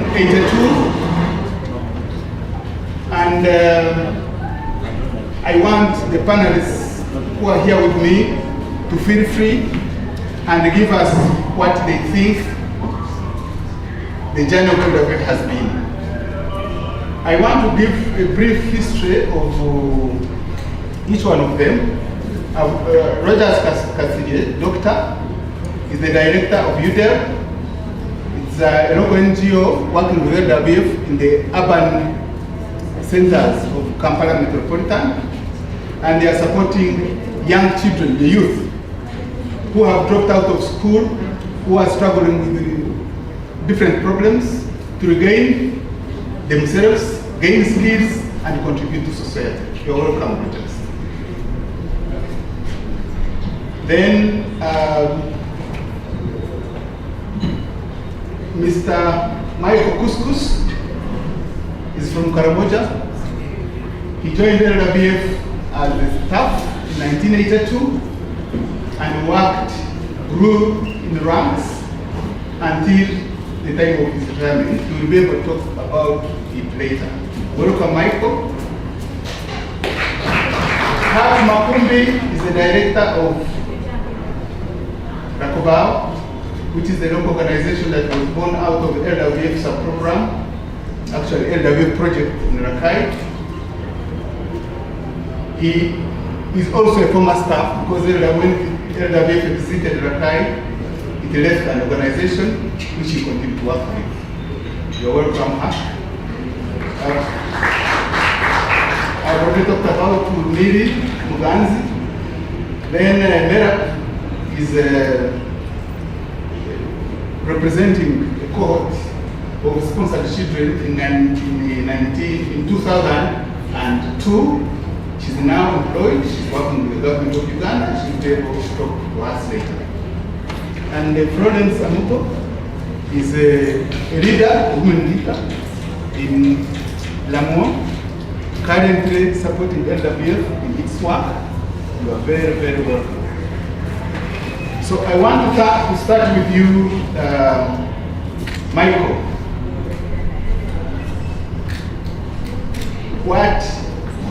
How the LWF that you saw in 1982? Thank you so much. What is its relevance?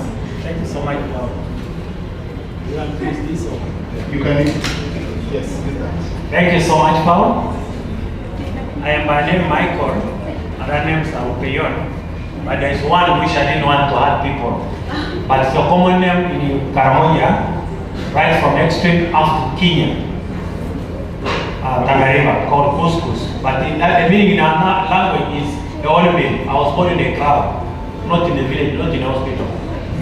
So, you have heard about Karamoja. When LWF came to Karamoja, it came at the time when there was the end of total disaster. There was no Karamoja. Actually, I would say so. But it was only relief. But when it came to brought to the ideas of development, change the mindset of the Karamoja from dependence on relief. Dependence on relief. So it started forming groups. We formed women groups so as to build their capacities and ensure that gender in Karamoja sector, women are recognized. Even form groups in terms of sewing, to show them how to sew their own clothes by hand. When did did something, the actual fact, undress the Karamoja, gave them the modern dressing. They didn't know how to sew clothes. When it is done, it is just done like that. It is LWF. It also showed them how to save food and control, not again selling as used to be. The reason was to fight against food insecurity. It also taught to communal animal health workers, because at the time there were no veterinary services in Karamoja were limited. We're totally limited, they are not there. So we had to go down to the community, build their capacities, be able to identify diseases, be able to treat their own animals. It also empowered the women to actually own livestock. In Karamoja cows, livestock used to be only owned by men. No woman would touch. You are known as human, it's only to men. that is all. The decision for those for the livestock would be the man alone. Up to today, you go there, no man will sell the animal without the consent of the woman. No man will sell land without the consent of the woman. It is LWF which initiated most of these things. LWF did what? It again changed the boreholes to the easier mechanism of U2. They used to be this one of holes. You jump, you jump. Now this one you do, you pump like this. You pump like this. And because of the Guinea War, Karamoja was living in Africa, in Uganda, as a carrier of Guinea War, a worm, which was got from the water. So we treated all the ponds that were harboring Guinea worms. It is LWF that initiated that program.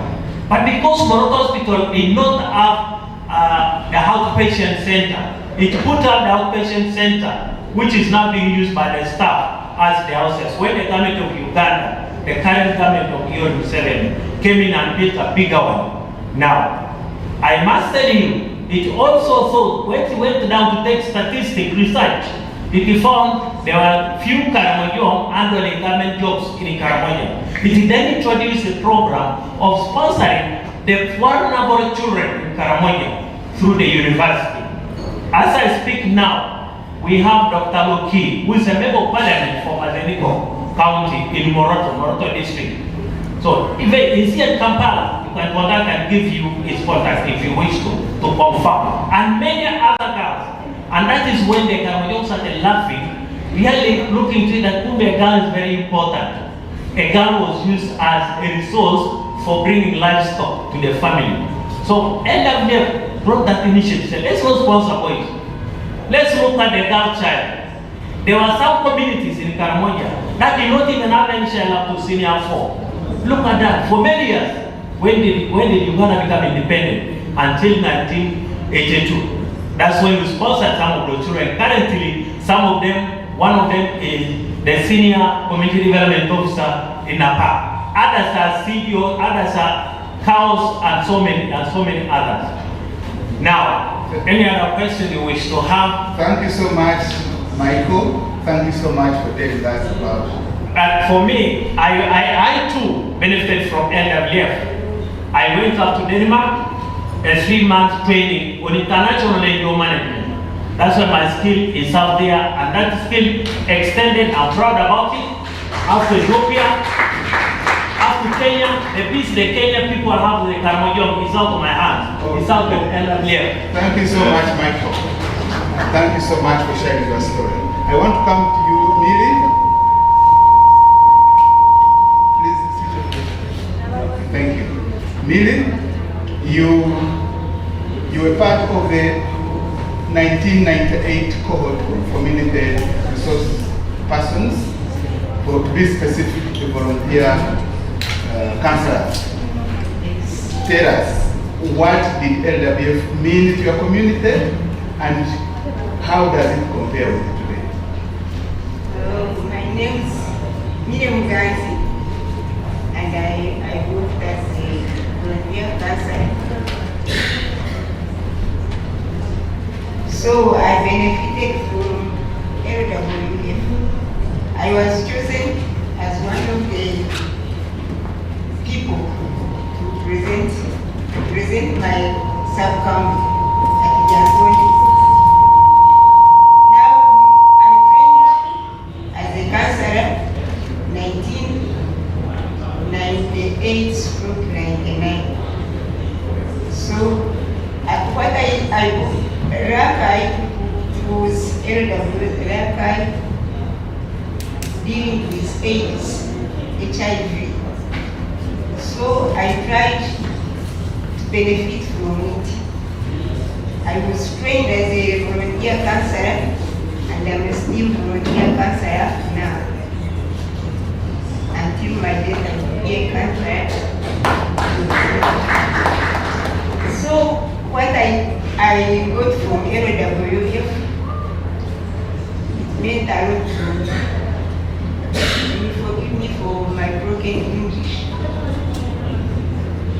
It meant a lot because I benefited from it. When they were training us, they first told us that we should first check ourselves before we cancel other people. So I started with me. I said, my husband has 3 women. I was the first lady, and then 3 others. So they told us that when they were training us, they said, count 1, 2, 3. The first has HIV positive. So I said, what am I? By then I was still strong, energetic. I can't have HIV in my blood. But let me test. I tested. I found that I was HIV positive, 99. I was very sad. I didn't know what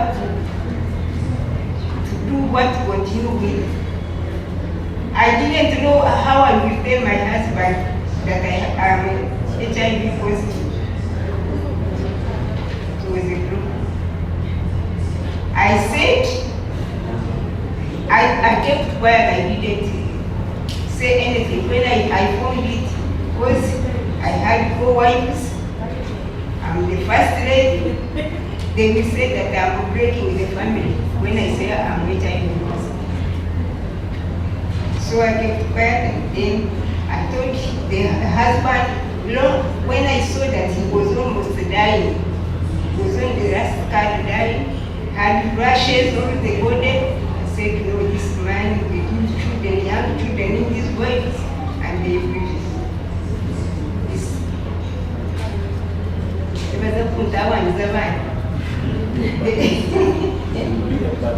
They will be burdened to me.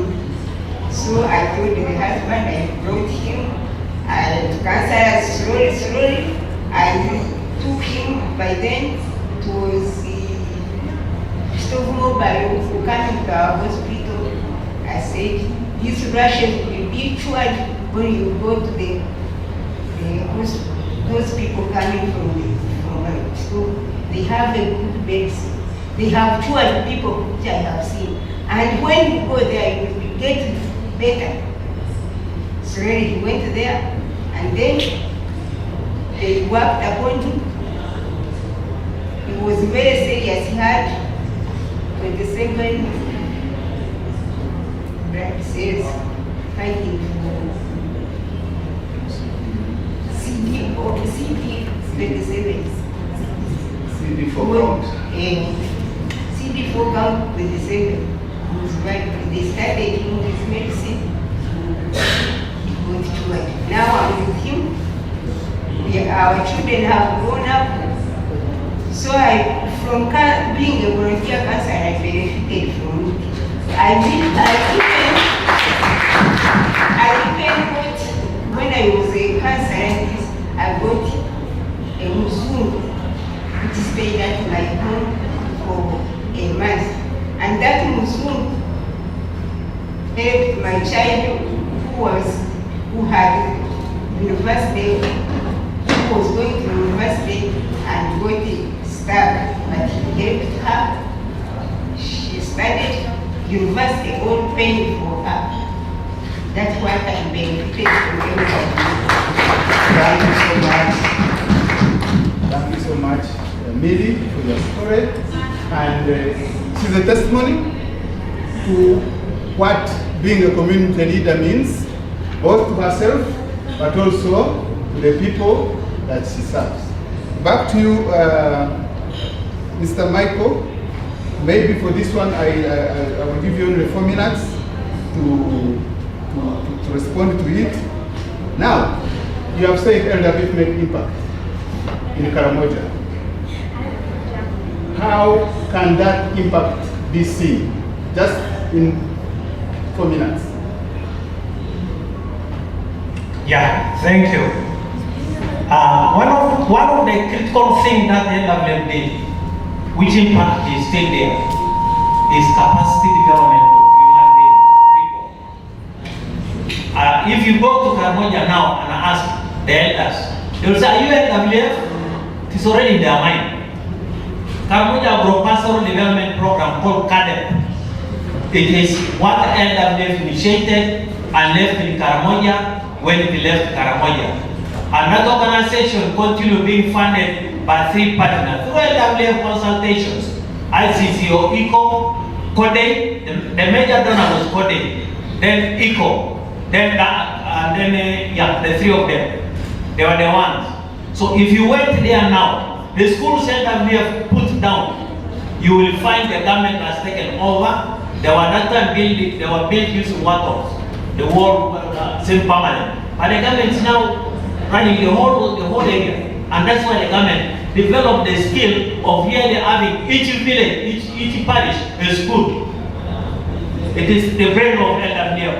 Thank you so much, Michael. Back to you, Billy. If somebody went to Rakai and Yangonde in general, what impact did LWF find? In general, the Uganda has schools. These children who were left by parents, they helped them to go to schools. Some did not go to school because they had low school fees. So LWF got a hand and helped them to go to schools. They built houses for the children, even those who were bad of HIV positive, they cannot build houses. They built them houses. So that's what they got from that. Okay, thank you, Meg. Now I want to come to you, Mira. She has talked about schools, children. What is your story like? How has LWF been experienced in your own life? Thank you so much, Prof. This is one of the hardest topics for me to handle. Not because I fear to present, but I fear to talk about my story.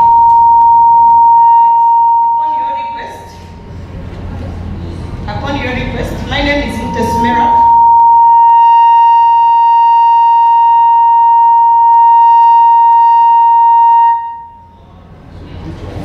My name is Smera. I'm married with 2 kids. I work with the Uganda District Local Government as a district biostatistician. And back to my story. Still, I come from Uganda, it is where I'm born. And in a village deep there called Kabunda, you can hear the sound of the name, eh? So, say it again. Kabunda. And I lost my parents. I lost my dad at least the beginning from 2000, and life was hard. I was in primary 5. I happened to be born in a family of 4 people, 3 girls and 1 boy, and I'm the second born. The first born is a girl, the second born is me, the third born is a girl, and the last born is a boy, whom our dad left at 1 year. So, and you know, in African setting, there they will say that there is no family because he has left girls. So when our dad passed on, we were just normal family, village family, digging, do what, like that.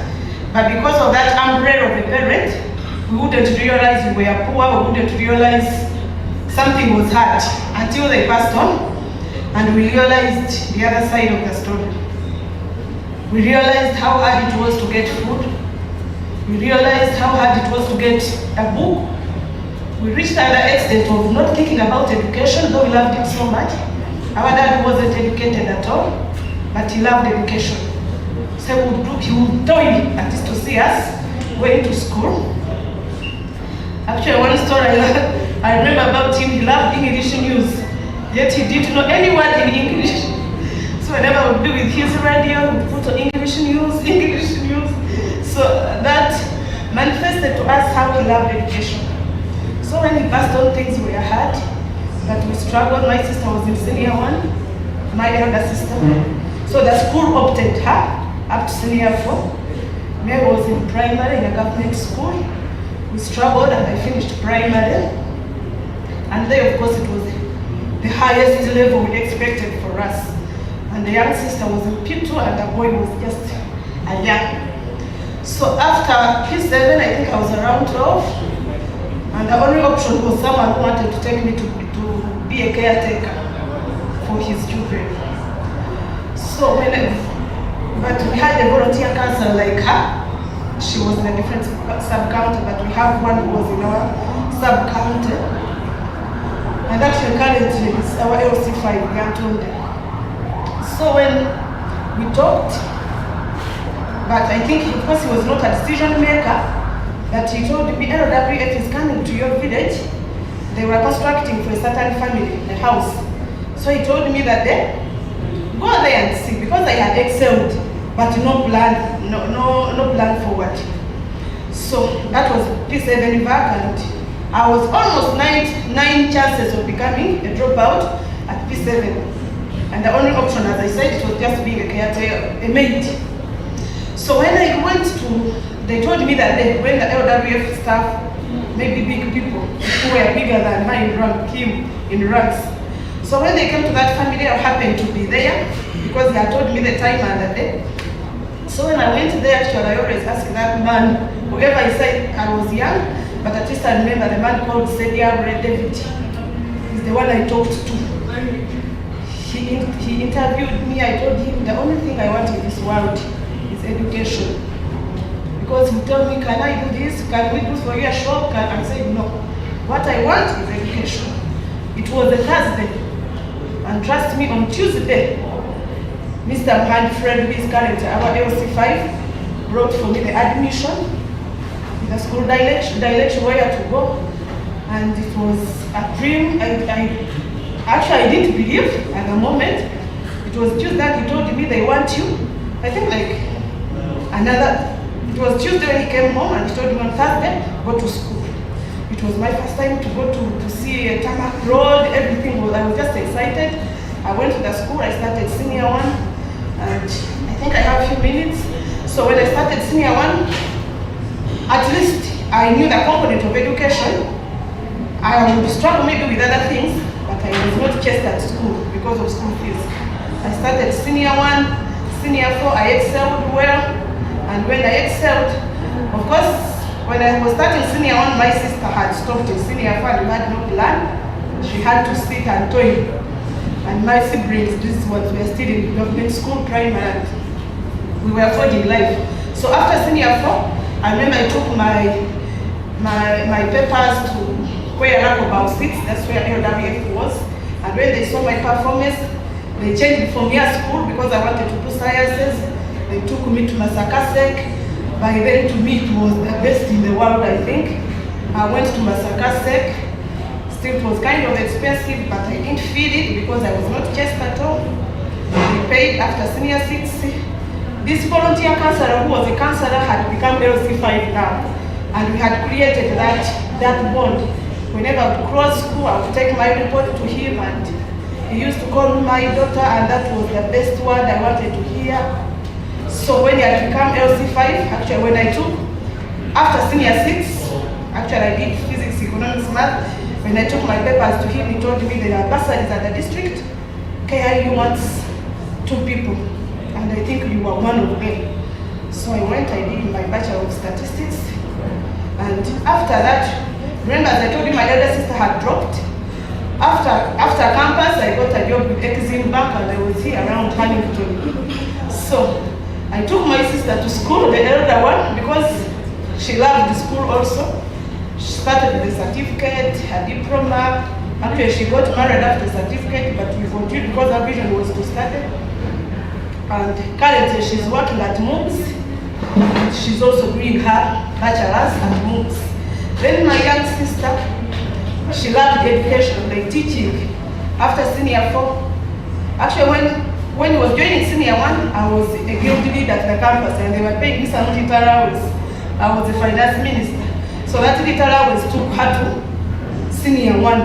And after senior 5, I had already finished campus, and I had got a job with Exim Bank. And she also went for PTC, and now she's working with Zimbabwe as a government teacher, and she's doing her bachelor's also at Chambogo. My young brother, when I told them I was coming, everyone was telling me back then for us. My young brother who was left at one age, if I can show you now, he's a big man, he's doing veterinary medicine.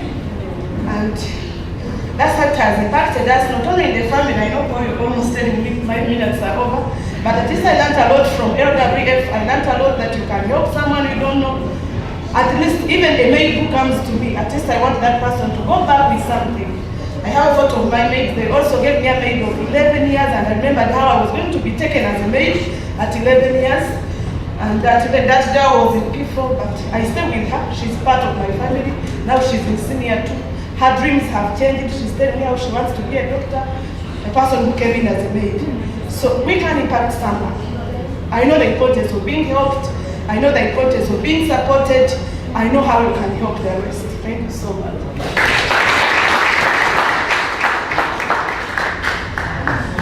It's a powerful story. Mera, I know she's going emotional, but your emotions are good emotions. Because who knows what would be saying if you had not gone to school and became a biostatistician in our district there. So thank you very much for accepting to come and share with us. Florence, you've heard from the old timers. How does their story relate with what you know of LWF today? Thank you so much, moderator.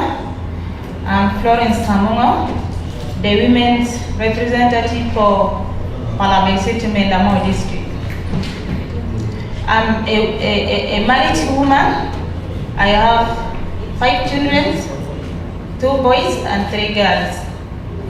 So what I know much about LWF, since 2017, when we came and we reached at the border point, Olego, Waligo I mean, LWF started supporting us as women and children. We are really suffering. LWF started from there, registering the unaccompanied children and registering women, the single mothers. They were starting training them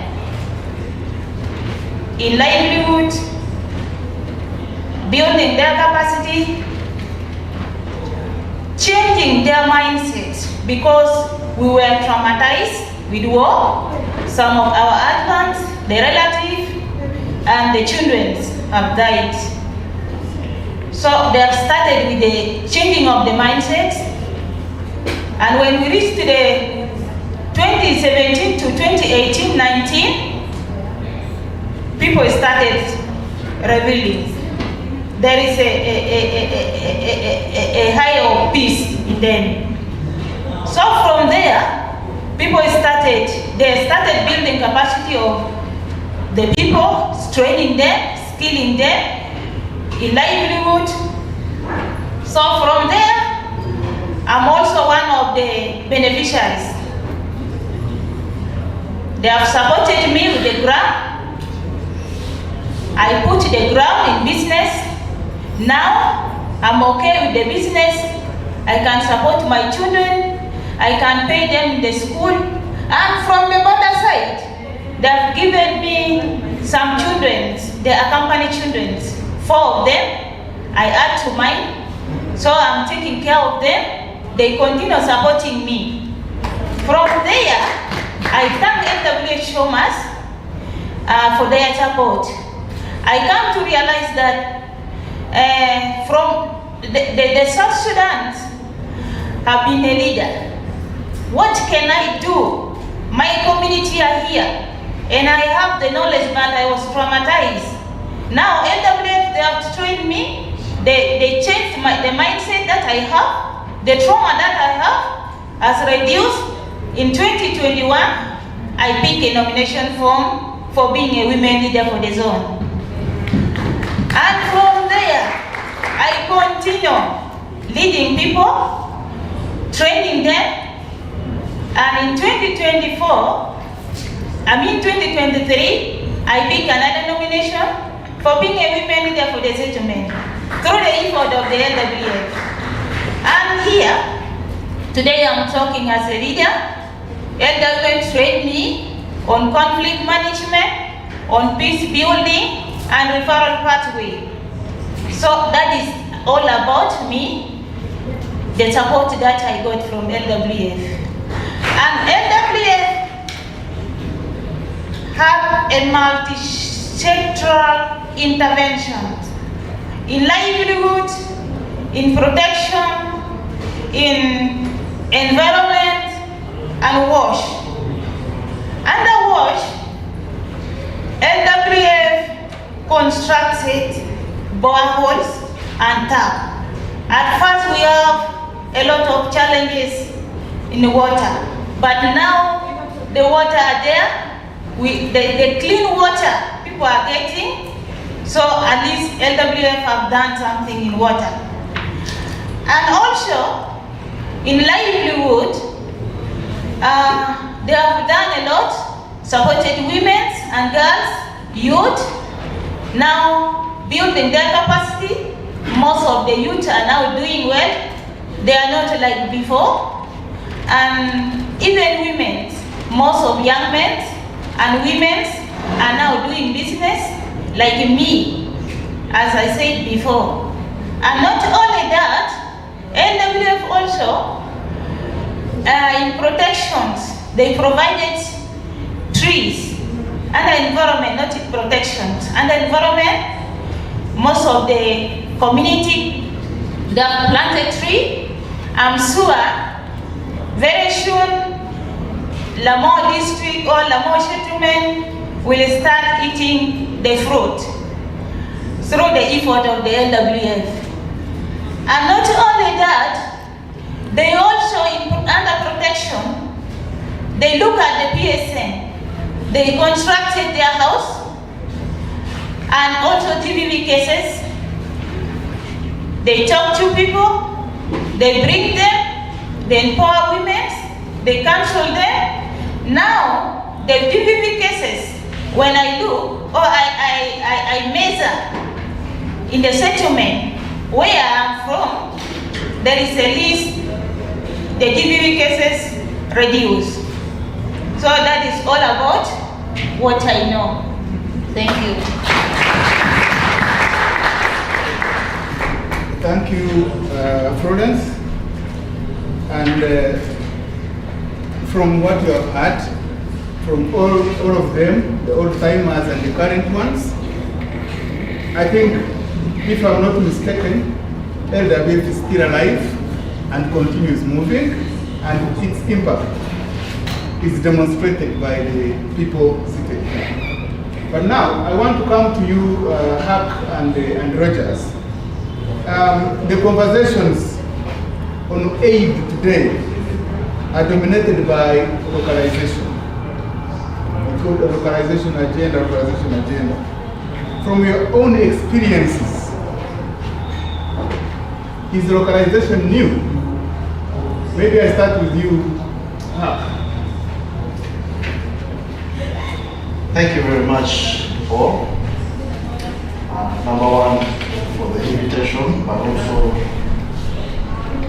for giving us an opportunity to share about our journey through the localization process. But for just a minute to put a few things into perspective, especially in light of the two ladies that spoke earlier before. LWF came to Rakai at the peak of the HIV problem. That's a time when in Dianton itself, which was one of the hotspots, and the prevalence was as high as 47%, owing to the drug driving and all that, prostitution and all that. So that was at a time when we were suffering from the effects such as child-headed households, which were as attested.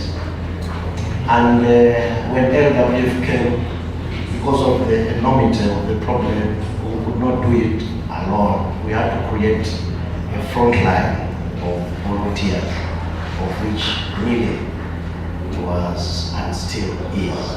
And we appreciate the work that they have done over the years. However, after 5 years, LWF carried out an evaluation. That was in 2001. And that evaluation pointed towards an early exit. But then, because of the good work at that time, we had an extension for another 5 years. And the subsequent evaluation in 2005 confirmed that there was a need for LWF to pull out. And discussion started. And I want to point out that one of the... where were you by then? We were staff of the project of LWF at that time. And when you had people talking of Rakai, and now they are told, at the beginning it was Rakai district, but it was later subdivided to create the Antome district. So one of the factors for what we can call a successful localization agenda, the Antome project was not the first attempt at localization of LWF. Earlier on, those efforts had happened in Karamoja. So the lessons learned there were brought into the second attempt of localization. I remember one of the issues that we agreed on was a very thorough process of planning, which took an entire 2 years. So the period 2006 and 2007 were dedicated to planning for LWF exit, but also the advent of the succession efforts to carry on the LWF work that was happening at that time. So January 2008, Rakopao was born. And at that time it was called Rakai Community-Based Aid Organization. So looking back right now, we are almost, how old? Someone can help me? We began January 2008. How old are we right now? 16 years. And those 16 years have seen us metamorphosing into different things. I will call them things. You see, we were heavily in needs-based intervention at the start. Right now, we are a fully fledged rights-based organization focused on empowering communities to challenge the different vulnerabilities that they have. We want them to become very active citizens, to talk and engage with government, to demand for services, to look at and dream about where they want their communities to be in the next so many years, and then to get the energy to move into that direction. So that early planning was a very key issue, and it involved different stakeholders. LWF as an organization was heavily involved. We also had the participation of the Church of Uganda, who had invited LWF to Uganda. And during the localization, they were represented by West Uganda Diocese. And then, of course, the staff at that time of the project of LWF, and then the local government of Rakai. We did the planning together, moving together at every stage. And then, of course, we started. What did the new organization look like, and what was the role of LWF? One of the lessons learned that LWF brought into the localization was not to dump us. You know, now we are no longer, you're on your own, bye-bye. LWF did an accompaniment of the new organization for a period of 3 years, doing internal audit, supporting that function, doing regular monitoring and evaluation of the different projects. But also for some funding partners, LWF was the channel of those funds. I remember ELCA funds came to us through LWF, ICA funds came through LWF up to a certain time. And then most importantly, LWF seconded funding partners to the organization. I will tell you that any local organization survives because of funding. Without funding, we will not survive as a local organization. So LWF recommended, seconded us to different funding channels, including Fin Church Aid. LWF wrote us a very good recommendation, and they seconded us they accompanied us during the initial discussions for funding. But most importantly, LWF also recommended us for membership in the Global Act Alliance, where now we sit as equal partners. But also LWF continued building the capacity of staff through training in advocacy, monitoring and evaluation, but also in financial management. So the Rakobao that you see right now, the strength of it has so many semblances and so many traces of LWF all over. Thank you very much. Okay, thank you so much. What about you, Dr. Rogers? Okay, thank you so much, Chairperson, and the country for inviting us to this celebration. Allow me first of all to congratulate LWF as an Indonesian. The work we started in Lakaya and Yantondo Gate on the psychosocial support. Most of the models and interventions have been built on the initial activities you did to reach out to families, to reach out to people about HIV/AIDS. Most of the psychosocial models are built on that. I come from a youth agency which works in the urban city of Kampala. It's called Uganda Youth Development Link. And when the country shared about compassion, building resilience and hope, I think we mirror that very well in the urban slums of Kampala, where we are working over in an area of 1.5 million people. Because if you combine Bubaga, Machindi, and the Nakawa division, that's where we really reflect the work we do. And most of, and as an organization, I think we are the beneficiary of the localization. Because if you start it in Lakai and then you come to city, you work with us for some time. You say, want to build your capacity. We want you to be able to stand. We want you to be able to do what you are doing. We want you to learn from others. We are the most beneficiaries, and we have been able to do a lot. First of all, we have received grants with you. You've tested us. Now it's the ACR, because we started in 2016, and now we are doing the ACR, almost having received over close to 1 million euro for over 8 years. And the interesting thing about it is that you don't only give grants, you monitor, you do technical assistance, you do evaluate.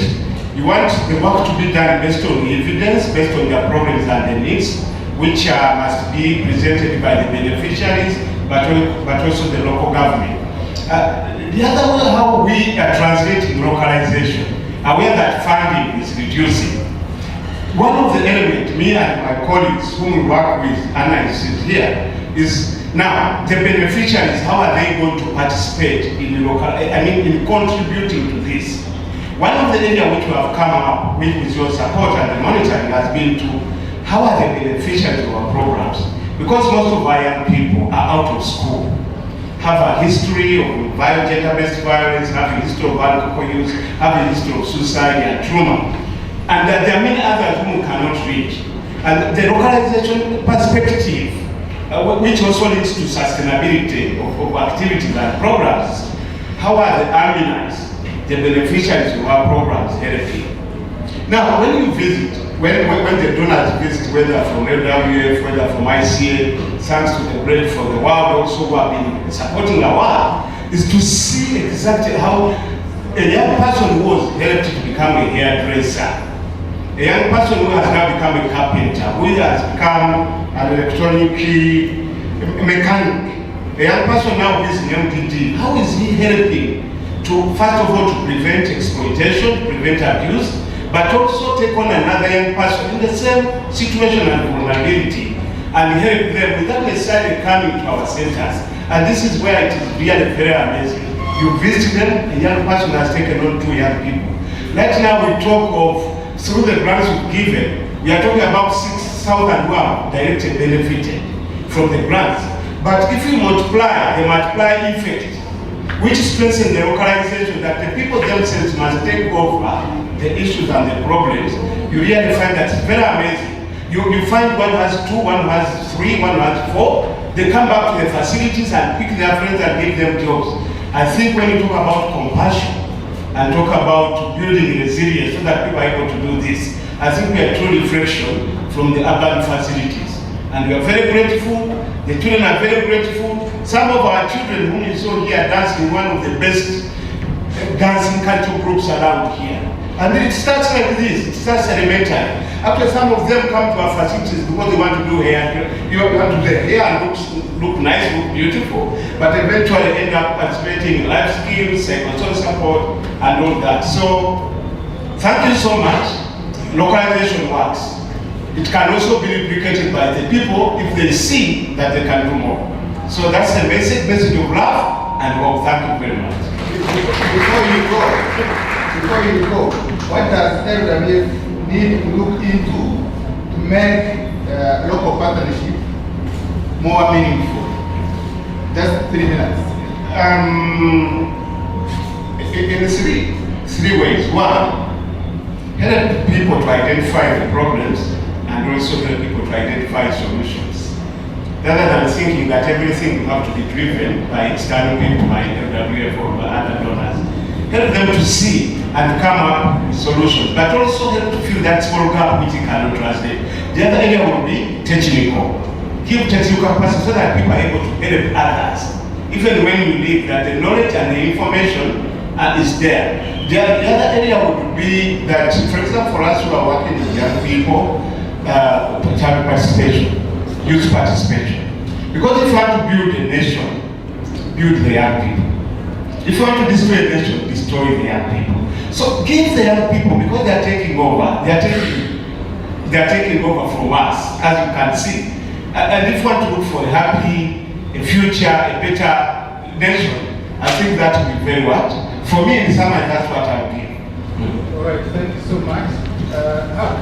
Do you want to make a statement to that? Yeah, thank you very much. I would like to agree, first of all, with Dr. Kasiria. Capacity building is the way to go. We also need to focus on what works and what doesn't work. And what works should be amplified, and what doesn't work well will be used as a lesson to learn from it. We need to amplify those things that work and replicate them into other programs or other areas, so to speak. Thank you very much. All right, thank you so much. Lastly, I want to request all of you to, first of all, if you have any meaningful, any reflection from what you have discussed, what you have heard from your colleagues speak, is there any meaningful reflection you want to draw from the discussion we have just had? Each panelist has maximum of 3 minutes to give reflection of what LWF has gone through for the 45 years. If there's anything you have not said that you want to say now. Maybe I should start from Florence. Thank you, Thomas. The lesson that I've learned from the topic of today functions, that LWF, they are working for humanity. Their work touches the people's life. So I therefore request them to continue building the capacity of our youth and women, plus the other vulnerable people, they are at the grassroots level. And the second lesson that I've learned, the inclusion of the marginalized group, like the women, the disability, and the youth and the young girls. So that is what I've learned from the session of today. Thank you. Thank you, Florence. I go to you, Mera. Thank you, Paul. And I just wanted to make just a few reflections. One is unseen impact. You may be seeing Mera was a direct beneficial, was a direct beneficial of LWF, but there's that unseen impact. There's this one now who is benefiting from Mera, who is not a direct beneficial. Now what I learned, one, it is a biblical scripture which says that you were given freely, you also give freely. I think if it was, I think if they had asked me for 10,000 to join LWF by then, it was like $1 billion of today, so I wouldn't manage. So at least what do I mean if I say unseen impact? I learned beyond secondary life, I learned beyond school life, I learned to have compassion. I learned that if someone comes into my house, I don't say this because I want to brag. If there's a boy who is in senior 5 now, who was vending tomatoes around my house, and he overlooked the gate and because he wanted me to buy his tomatoes. When I interacted with him, he had dropped, I think, in senior 2. But because I learned the other impact, I learned how to help. I was helped freely. So when I talk to the young boy, he's just young. After I prepared my presentation on my laptop. So now he's in senior 5. His mind changed. I don't take them to good schools because I'm not all that rich, but I take them to schools where I know they will excel. Now his mind wants to be an engineer. So there's that direct impact. So you can help one person, but there's a cascade of people you thought that you don't know. Paul, there's one person in our cohort. She works at the airport. She has a travel company, K and Travel. And actually she comes from Rakai. She lost all the parents and we were studying together. The situation was almost the same. But if you go to, she's damn rich, that's the fact. So, but if you go to her house, at least there are not less than 15 beneficiaries in that house. After for her, she goes beyond even on the streets. She picks, sometimes I tell her you pick just somebody. She picks, she supports. Why? She knows the impact of support, she knows the impact of being supported. So LWF has many things that you can't see. That's why I wrote it as unseen impact. She's there, you may not know. Some of you maybe you've used her tickets at the airport, just here at the arrival terminal. But there's that unseen impact. So if we are celebrating 45 years, we are saying thank you so much. There is a lot of impact that you may not realize now. Thank you, Mira. Madam Miri, is there any reflection you'd want to tell us? Mine is just thanks. Thanks to those who give us, who are helpful to us. We thank them so much. For me, I don't know whether I will be now present. I'm now 70 years. I caught HIV, I tested HIV when I 98, 99. How can see those years. And then by then there was no medicine. But God helped me. I was chosen as a counselor. So I'm counseling other people in the village. Youth is not the end when you get HIV, when you are HIV positive. It's not the end of your life. Even if you are young, you get a man, you marry, and get children. So LWF helped us a lot. We thank them so much. Thank you so much. By the way, what she didn't mention is that, of course, the story is long with her husband, that she ended up, her and her husband ended up becoming a couple counselor, going around the villages and some counties, trying to bring couples together, helping them to accept the situations they are in, but also going ahead to support others. So the story is quite long. Thank you, Billy. Thank you so much. What about you, Hak? Thank you very much. I would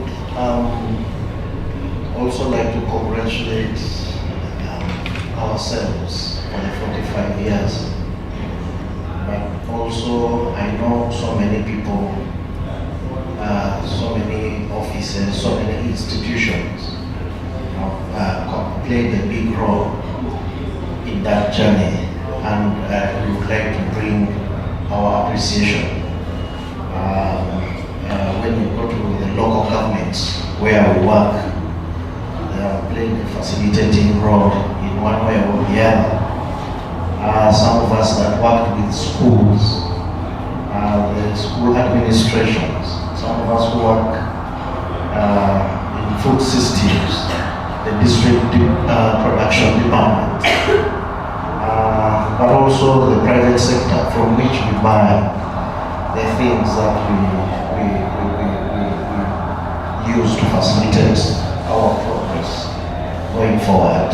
So they need a special tap on the back. Thank you very much. What about you, Michael? First of all, I did not congratulate and thank LWF for all this time, and more so invite me, recognize my being alive. I know many other people who have been in LWF should have passed on. I know there are a number of things LWF did in the Karamoja that they are not mentioned. I have a small write-up I can give to the office. We have a spreader, can get it up or can get my name.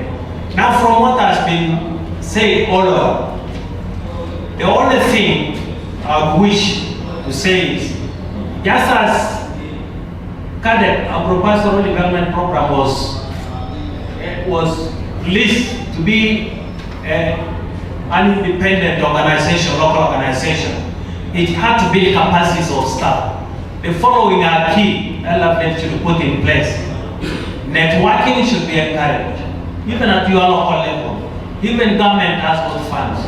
We are training lobby, advocacy, and networking, and that's why we were able to implement government program like USAF. That must be actually like now government has a program of large-scale development. It should be given to us to the NGOs on the ground, the local organization, to do that, not again under controlled by government.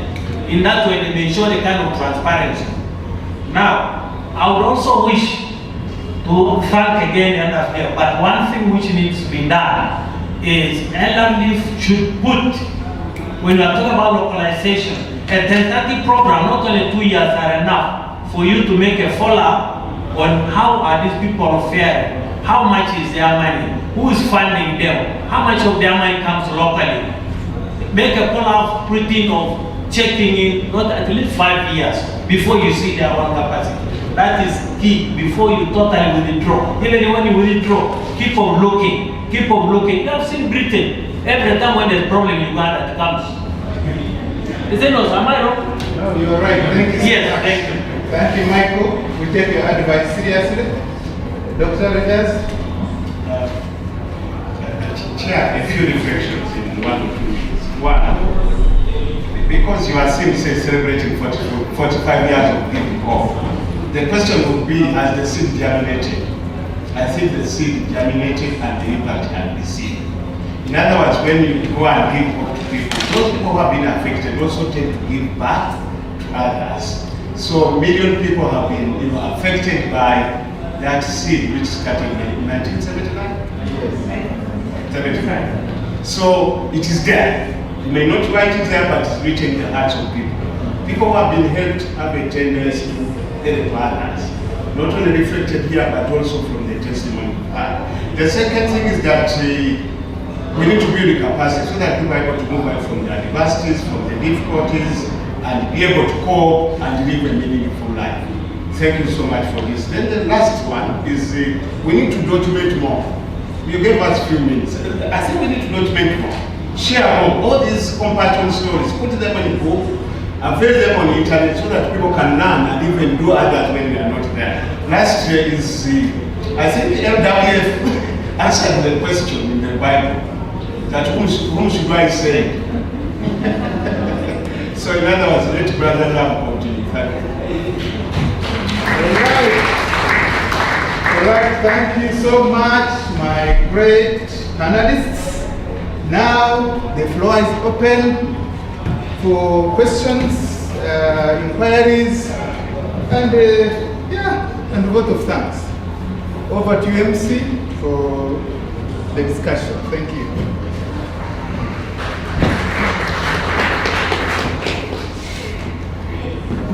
Thank you so much, Paul, and your panelists. Let's give them another round of applause. Thank you.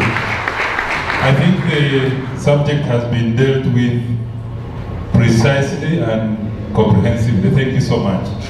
It's now time for us to ask questions, make our inputs, any submission on the topical discussion that's been going on here. I know there's another mic somewhere on one of those tables. Yeah, it's over there. So if you have a question or comment, please put up your hand.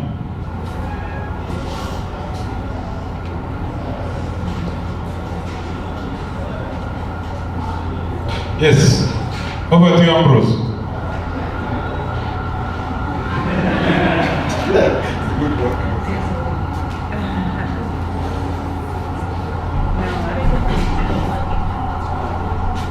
I'm not asking.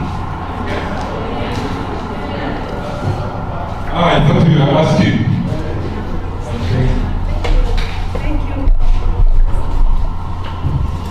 Thank you. Thank you so much, panelists. I think all of you did so well. Madam Lydia, the name has gone, yes. I love your testimony. I think if so many people were like you, or they had that other support from LWF, maybe we wouldn't have so many orphans like Mira. But nonetheless, you are there and you have done so well. On the flip side, I want to ask LWF, someone, maybe Paul, or anyone else who accompanied the local partners, how easy was it to accompany them? Were they flexible? Were they teachable? Because from my experience, it's not an easy task. I have been there, I have accompanied the local partner, but somehow they are not willing to be helped or to be accompanied. Yes, that's my question. I don't know who is willing to answer from LWF. Thank you. Okay, I can attempt to answer, but even the gentlemen who are here themselves can also answer. Yes, walking the journey of partnership and local capacity building is not necessarily a smooth one. It has potholes and humps and gullies. But I think it takes courage to accompany one another in thin and thick. But for Rakobau, it was quite easy because it was one of our field offices. So the start was more or less determined because the staff who started Rakobau were formally recruited, mentored, and trained by LWF. So the seating process was not in any way difficult. It was just to let them now manage on their own. And it starts somehow how our LWF governance structure is arranged. it is, I call it semi-decentralized. Even the country program, the way we run our program, yes, we are attached to our head office, but we are given some level of autonomy to learn how to manage things. The same way we do for sub-programs or field offices. They are also left to learn and manage things. So when the transitioning process comes, it becomes very easy because they are our own, we know them, they know us, so we can easily move. But for other partners, it takes a process of learning, storming, and so on. Everybody has to be patient. I know Rogers is going to say, oh no, it has been so nice. No, we have had times when we look at each other in the face and say, yo, what are you doing? And in a way, we find a way of dealing with what is not right.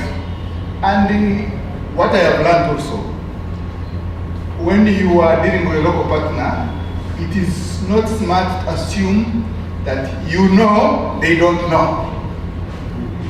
That is a wrong philosophy from where I stand. If they have something to offer, they have what they know very well. We also have what we know. We see it should be a symbiotic relationship. And most of the time, we want to take time to learn how they do things. Because it is an independent organization, we want to learn how they do things. And sometimes we are accused of being too patient. But you want to make sure that you don't make a mistake on something you are not very conversant with. Of course, UDER is a successful example. There are others, but there are others where we try and fail. So when you fail, you should not blame yourself.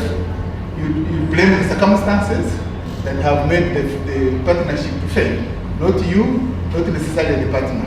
That's what I can say, but I know my colleagues have something to add. I see Stephen's hands up. Yes. Thank you so much, Paul. Okay, thank you so much, Paul.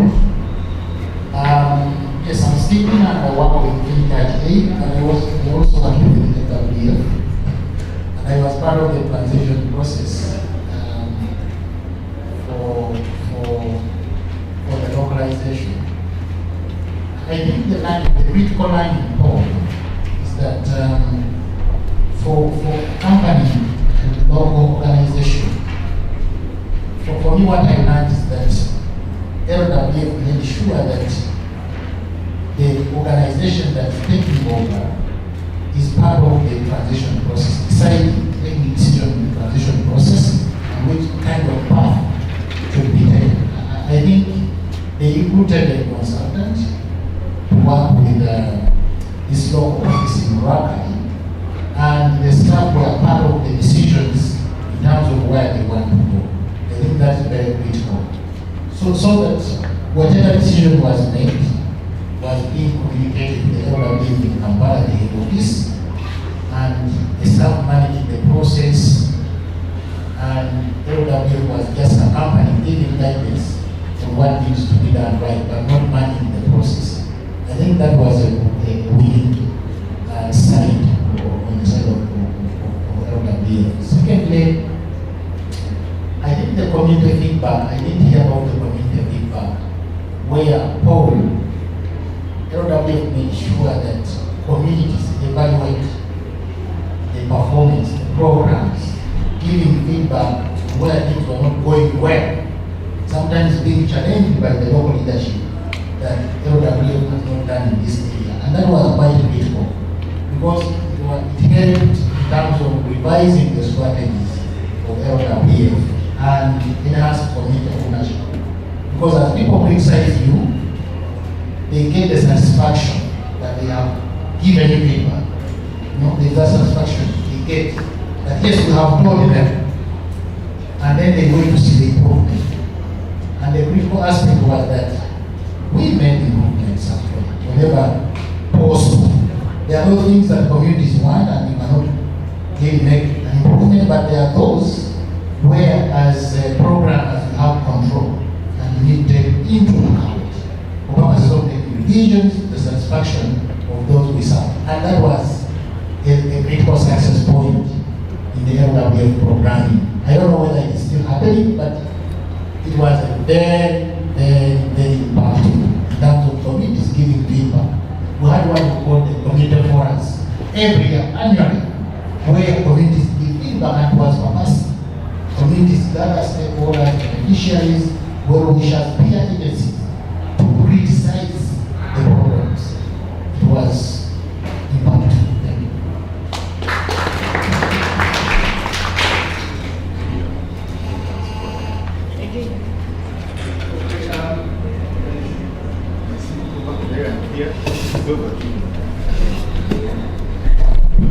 Thank you. Let's take more comments, submissions. I think there is a hand. Ambrose, come this side. We take these two hands and then Paul and the panelists can respond. Thank you very much. I want to add my voice to everybody in the room and say congratulations to LWF for the 45 years. My name is Anna Naboya. I work with UDA. I work with Dr. Rogers. I know he has said a lot about what we are doing with LWF. But I think one of the aspects that I want to contribute to, especially the lady that asked, how do you walk the walk with the partners? And I think for me what I've learned with the partnership with LWF is that the art of listening and communicating with each other is one of the strongest pillars that has helped us walk this walk. We understand that we all have weaknesses, and then we understand that we need to listen to each other, but we also understand that we need to build each other's capacity. And I think for me that is what is very important to, especially a local organization like the one I represent.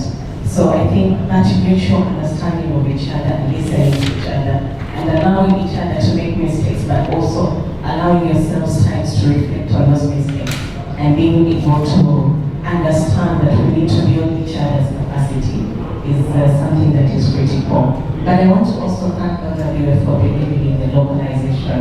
It's not many partners or donors or international NGOs that are really willing to work with local organizations like ours. Firstly, sometimes we've not yet built our capacity to the standard. Sometimes we may not even be legally registered and we are struggling with legal issues.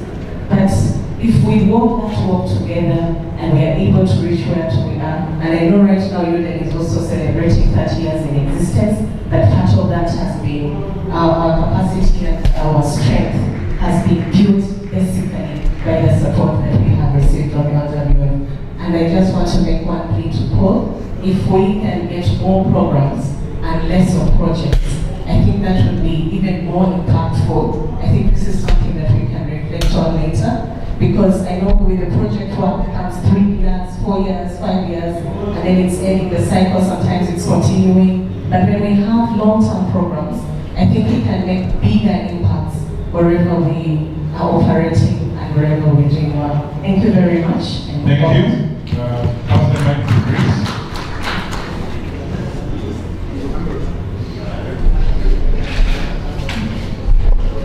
Thank you very much. My name is Christopher. I work for UNICEF, and I would like to join everyone in this room to congratulate LWF on the 45 years of impact and giving hope.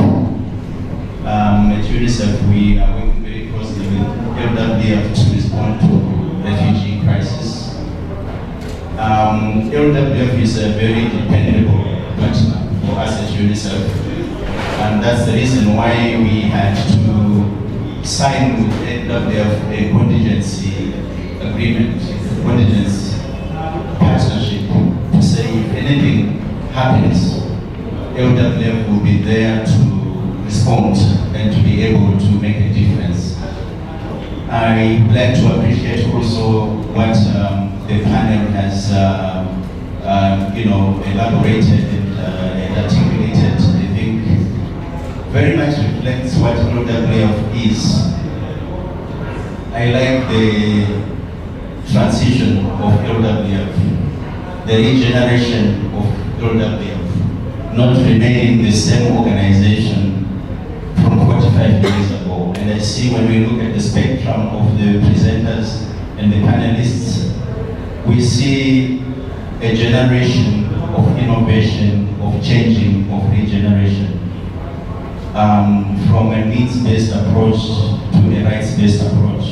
And I think LWF is moving in the right direction. And I would like to agree with the doctor here from the academia that it's time, of course, not for us to identify and solve problems for the communities, but to empower those communities to be able to identify the problems and to solve them. And essentially for us as development workers, we need to work ourselves out of our work, so to speak. So we go in there, we empower the community, we make the community self-sufficient and they're able to move forward. And our relevance is regenerated or is transformed to the next level. And I think now, looking at the climate change and the challenges that it's bringing, LWF is, I think, better positioned now to look at it and see how do we, using the rights-based approach, impact the communities to be able to adapt, to absorb, to adapt, and to be able to transform. And as UNICEF and me, for myself, and from the UN family, I think we're really appreciative of LWF and really appreciative of the impact that we're seeing, the stories that have come out, the evidence that is, I think one of the panelists said, invisible impact. But I think the impact is visible. We can see it, we can hear it, and we appreciate it. And once again, I would like to say congratulations to LWF. Thank you. Thank you so much. We have another hand there, then we come back because our time is well spent. I will have one contribution and then we hand over back to Paul and the team. Thank you very much to the moderator and the panelists. I am a child, I'm a CEO from Momo, District Government, but here as chairperson of LBAC, local project advisory committee. I would like to say that congratulations to LWF when they are celebrating the 45 years in this group and one group today. Thank you very much, LWF. But one thing that I want also to recognize is the linkages between between LWF and the local government. Many times, personally, I have worked together with LWF, where I have been invited to facilitate the number of training. And when Florence is presenting the settlement today, I am really very happy to recognize because we have trained them in many areas, like group dynamics, peaceful coexistence, gender and development, financial management, business skill, and then women in leadership. So when she's speaking here, I'm very proud. But I would also like to appeal to her that as they will go back one day from the settlement, I am sure she should use the same experience she has undergone through to change the situation in South Sudan, because many times we hear of violence there. So with the knowledge that you have acquired from LWF, I am sure you will change the situation at home. Last but not least, I would also like to congratulate LWF for the listening ability. Under campus project, cross-border opportunity for migration, peace and self-sustenance. I personally participated in setting up ELBA, where we selected experts from various expertise areas and we put them into this project, and then also the ELBA, which we have been guiding and advising LWF in other areas of operation. So each time we advise, they will take the advice very seriously and put it into the field, and you will see change in that particular area. I am very happy. Thank you very much.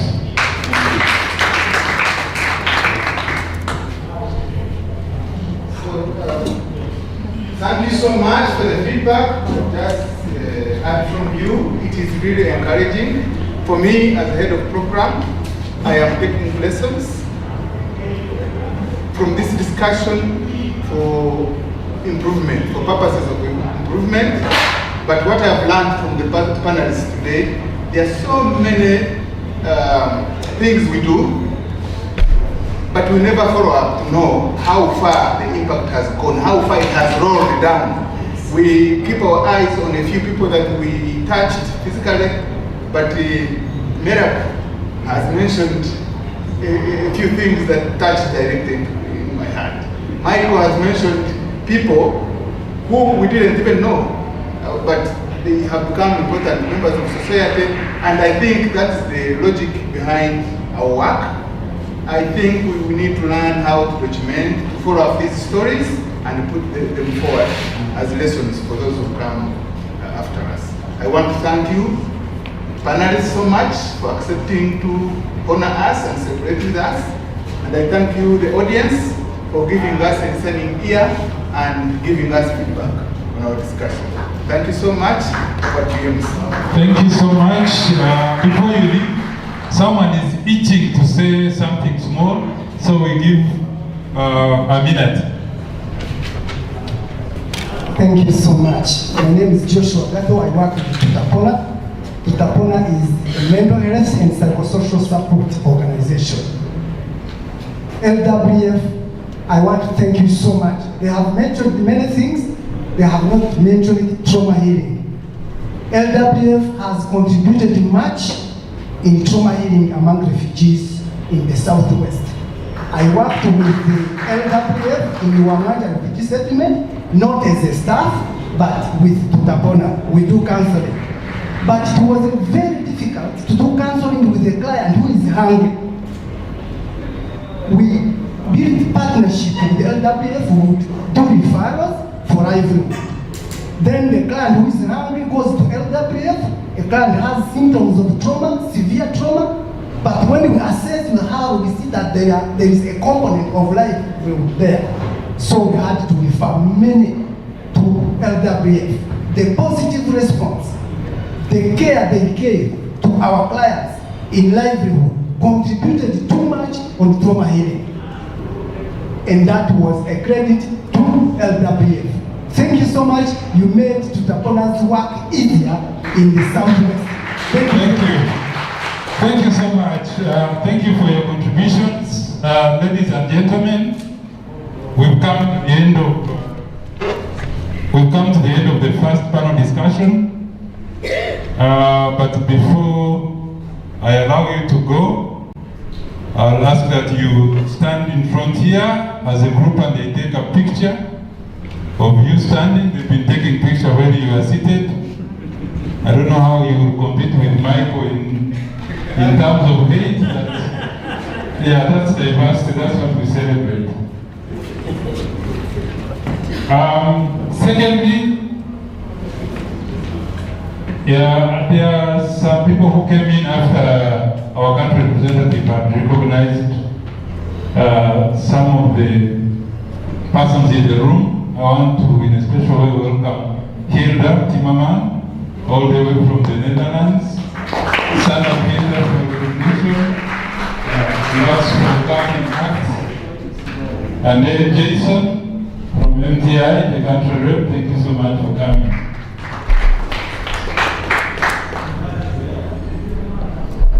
Thank you. The good moment is done. Now the next item on the agenda is going for lunch. We'll go down and have our lunch. But ladies and gentlemen, I want to inform you that immediately after lunch, we'll have a big panel discussion on refugee response. We'll have the country representative of UNHCR. We'll have representation from PRM, and a panel of distinguished ladies and gentlemen in the refugee response space. And it is a panel that we don't want to miss if you are in this space. So that's what we will have immediately after lunch. Thank you so much, and I don't know if Cassandra is around, if there are any administrative announcements. I was so lucky to have you. I still remember you. I remember Innocent. These are the people who made my work easier. I was here in Bunagana trying to see how I can cross the boat to come here in Uganda. The war started of M23. They came and they attacked the Bunagana city. Many people that has already been observed. My name is Cassandra, and thank you to our MC for the morning and for the entire day. Thank you so much, Apollo. Ladies and gentlemen, we have come to the point to share a meal together. It's lunchtime, and we will be moving down the steps to your right, by the pool.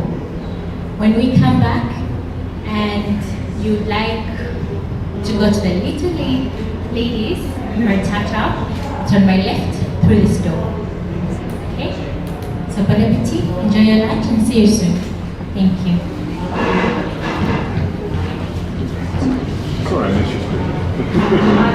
helped us to start small businesses.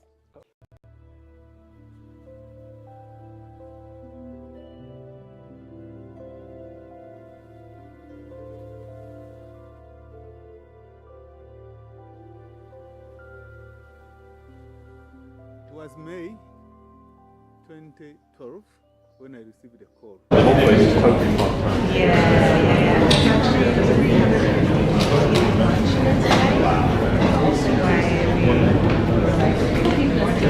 He was informing me about the plan to start a settlement in Rwamanja. There was a conflict in eastern DRC. Heavy fighting has taken place between government and rebel forces in The Congolese government have been battling M23 rebels for more than a year and a half. 800,000 people have fled the fighting. Look at the history of this region to understand what war and Between displacement towns, could do the to displaced are a common sight. Some have been uprooted several times in the last few weeks alone.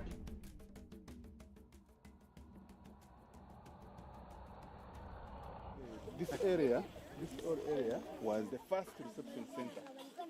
It was an open place, and the refugees would be brought here first, stay here for about 2 to 3 days, maximum 4, before they could be given plots. At that time, the critical need was water. I met 3 partners on ground, Uganda Red Cross Society, there was UNHCR, and of course OPM. And they had already erected their tents. They were staying in Rwanda. So we also decided the best would be now also for me to put my tent, and I stay with these other people who were already on ground. By that time, the refugees had arrived. They had put people already in that area. So we continued with borehole drilling. Our initial target was 8, but then I received another communication from Paul in Kampala that we got additional funds, so we could do additional 6 boreholes. Now, in the process of our hygiene promotion activities, I also came across another refugee who was able to speak English. And when I interacted with him, I learned from him that back in Congo, he was actually lecturing in Goma University. And because he was able to speak English, we also hired him. He was one of our hygiene promoters. We started working with him. Good to see you. Good to see you too. How are you? I'm okay. How are you? Good. Good to meet you. How is life? You are lost, my dear. I'm around now. I was so lucky to have you. I still remember you. I remember Innocent. These are the people who made my work easier. I was here in Bunagana trying to see how I can cross the boat to come here in Uganda. The war started of M23. They came and they attacked the Bunagana city. Many people, they crossed, the border was open for everyone. So also me, I crossed among the other people who were running the war. First, we started with wash. I was an agent promoter. Then, later, I went in livelihood. I was an extension worker. I take people, I put them together. We try to save money. We try to rear pigs. This is where you are keeping them. Oh, I can see them already. This is good. we were in a group, we got money from LWF, and that money helped us to start small businesses.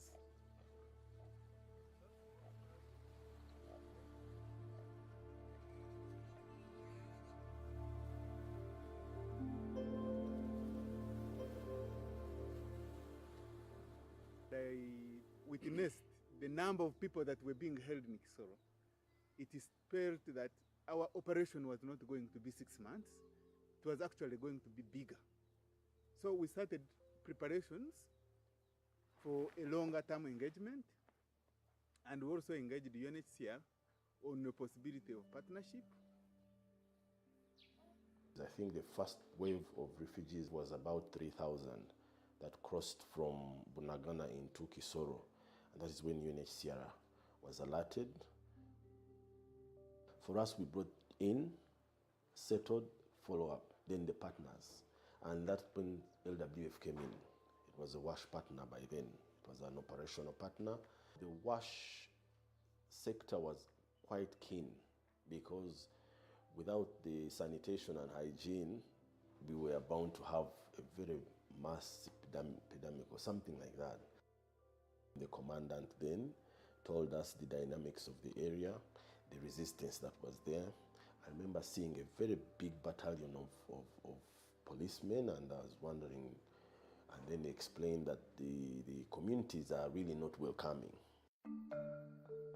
The name right now is Inteziario Primary School, but before Inteziario, we used to call it St. Michael Primary School. We named it Inteziario after the death of our settlement commandant, who was stoned to death by the encroachers who had entered here. Because people were not happy about the reopening of the settlement, the mob attacked the team that was planning to do the assessments. Everything that government has done in this settlement, I'm really very proud. But one thing that stands out is the integration policy for refugees, in a sense that once you get into the settlement, you can hardly realize who a refugee is and who a national is. I knew the tension was very bad and the situation were not good. We went to the district, the LC5 told me, don't talk about Ramanja. I begged, I pleaded until he gave me a chance to talk to him. And then immediately he convened the district executive committee. I talked to them and they started understanding. We started working together with the Office of the Prime Minister to have structures in the community. And I will move with all my sector heads to the field. Question and answer sessions. They asked from Chempang all the zones until the acceptance, we were now accepted in the community.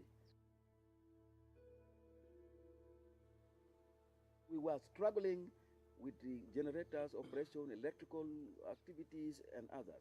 So we had to recruit Engineer Basonga to help us. Oh, good morning. Oh, nice to meet you. How nice to meet you again. I came to office and met Mr. Onen. I tried to explain about the life I was going through. After that, I started now working with LWF. The manager took me like a parent. Whatever issue I was having in the common life in the family, I could tell him and he could assist in one way or another before the salary comes. I initiated a group, which is actually a CBO today, anti-discrimination team. That tribal discrimination was continuing to disturb the community. All these buildings, you can see even the building you have here, all these things were not there. Nothing completely. Even the staff, LWF staff, they are sleeping in tents. But today you can see staff now in good buildings. Onen acted fast and recruited staff. George is here, Denish is here, Harriet is here, Lucy is here. These are the big I call them historicals, who helped in the establishment of this settlement. I was actually the first project assistant in the sector of sexual and gender-based violence. We had work because as refugees come from Congo, the laws of Uganda are different from the laws in Congo. So we had to do a lot of awareness creation on sexual and gender-based violence. Right from the time they arrive, we started implementing a methodology. It's called Zero Tolerance Village Alliance. We started in Chempango. We implemented in 2 villages. We trigger the community.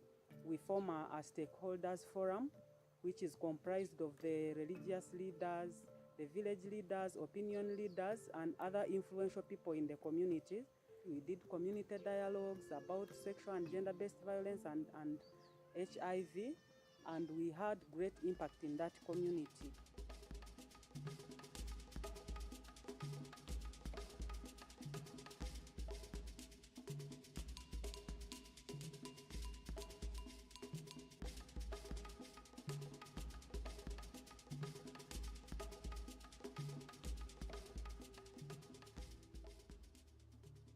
I was recruited in March 2013 as a field extension worker. I had a baby. I had to carry my baby. Came up to Ramanja, started sleeping in a tent with a baby. It was a challenging time. By that time, we was receiving many refugees at the reception center. I could carry my baby up to the reception center to distribute things.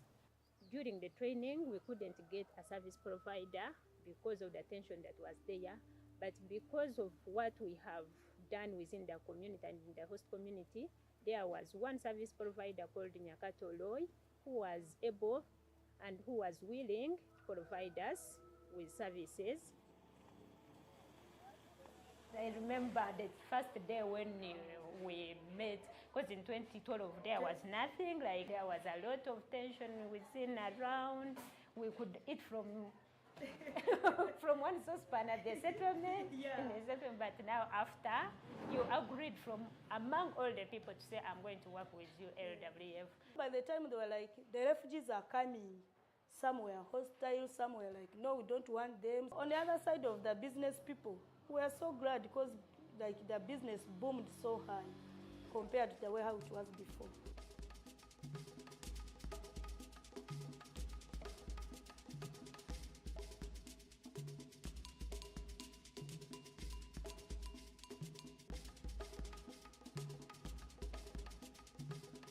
When people flee, they tend to carry war with them. And in this complex environment, people are trying to cope up, but in a very negative way. People are fighting, people are engaging in alcohol, people are, practicing other forms of human rights abuse like defilement and rape. One time was a very nasty story that I had to deal with. And this was a case of a woman, while in the settlement, she got another man she initiated a relationship with. As time goes by, she conceived and produced a child with this man. So after giving birth, she dropped the baby in a pit latrine. But by good luck, the baby was retrieved from the pit. We got the baby, brought to the protection house. The child protection sector had to identify a caregiver to take care of the baby for some years at the protection house. As we talk now, the girl is 6 years old. And this particular good family adopted her in 2018. Elizabeth iko wapi? Juu kwanza tulifikaka kaanza ishi mugondero wenye atuzoweye kupigia kumakuni. Sazima tutapata chakula, sazingine tutapata jule mpokero hayene yake haizi tosheleza mwezi mzima. Sazima tutakula, sazingine tutakula. Hakuna mwenye alikuwa na hiyo atanglia, hakuna mwenye alikuwa na kazi, hiyo atafute kazi, hakuna. Kwanza alikuwa anaishi pale ku protection. Sisi tulikuwa tumjui. Tulikuwa tunaona tu historia yake. Sasa siku tulimjuaka, kutokana na historia yake tukasikia tunamfurahia. Anti wetu akaendaka mulomba umpatie amulei, bakamkataliaka. Umoya Fiona wa LWF akaitaka kaka yetu Musa, akamwambia ndio vile mkiaka lomba Elizabeth sasa, na hivi tuko tunaangalia kesi yenu iko inaendelea, tunaweza pata naye apate msaada bia vile.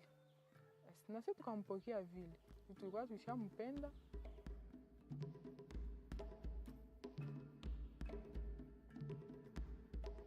Livelihood is everything, and if you don't attend to livelihood in emergencies, you will only worsen the situation. In 2014, we got more funding from ACT-APPEAL and UNCR, and we realized that we needed also to bring in the other self-reliance aspect now beyond the food security situation of refugees. We designed an intervention of cash programming, whereby we were having a conditional cash grant to be given to youth and women. So we first trained them on entrepreneurship, on how best they could use this money, and financial literacy, on record keeping and etc. I'm happy to say that as we talk now, one of our refugee youth that we support in 2014 has coped up with life and is doing very well. By then, he used to come to office marketing his product. He was making a leather products like the belt, the wallets, and even as I talk, I have a sample. And I'm happy to announce that most of the staffs, including Mr. Unen, Mr. George Aguze, we are all having the same product. Maybe we can so also to confirm. So these are the products from Kasareka. Hey, Karibu, welcome. Yeah, I'm fine, bro. Yeah, long time. Yeah, long time indeed. The business is fine. You know, since I got that support from you, I got also many opportunities to go and exhibit my product in those big events in Kampala. I really thank LWF. I've never seen peace since I was born in Congo. In Congo, we are in a set where you can grow, but it is very easy for you to get finished. You die, and your story is ending by death.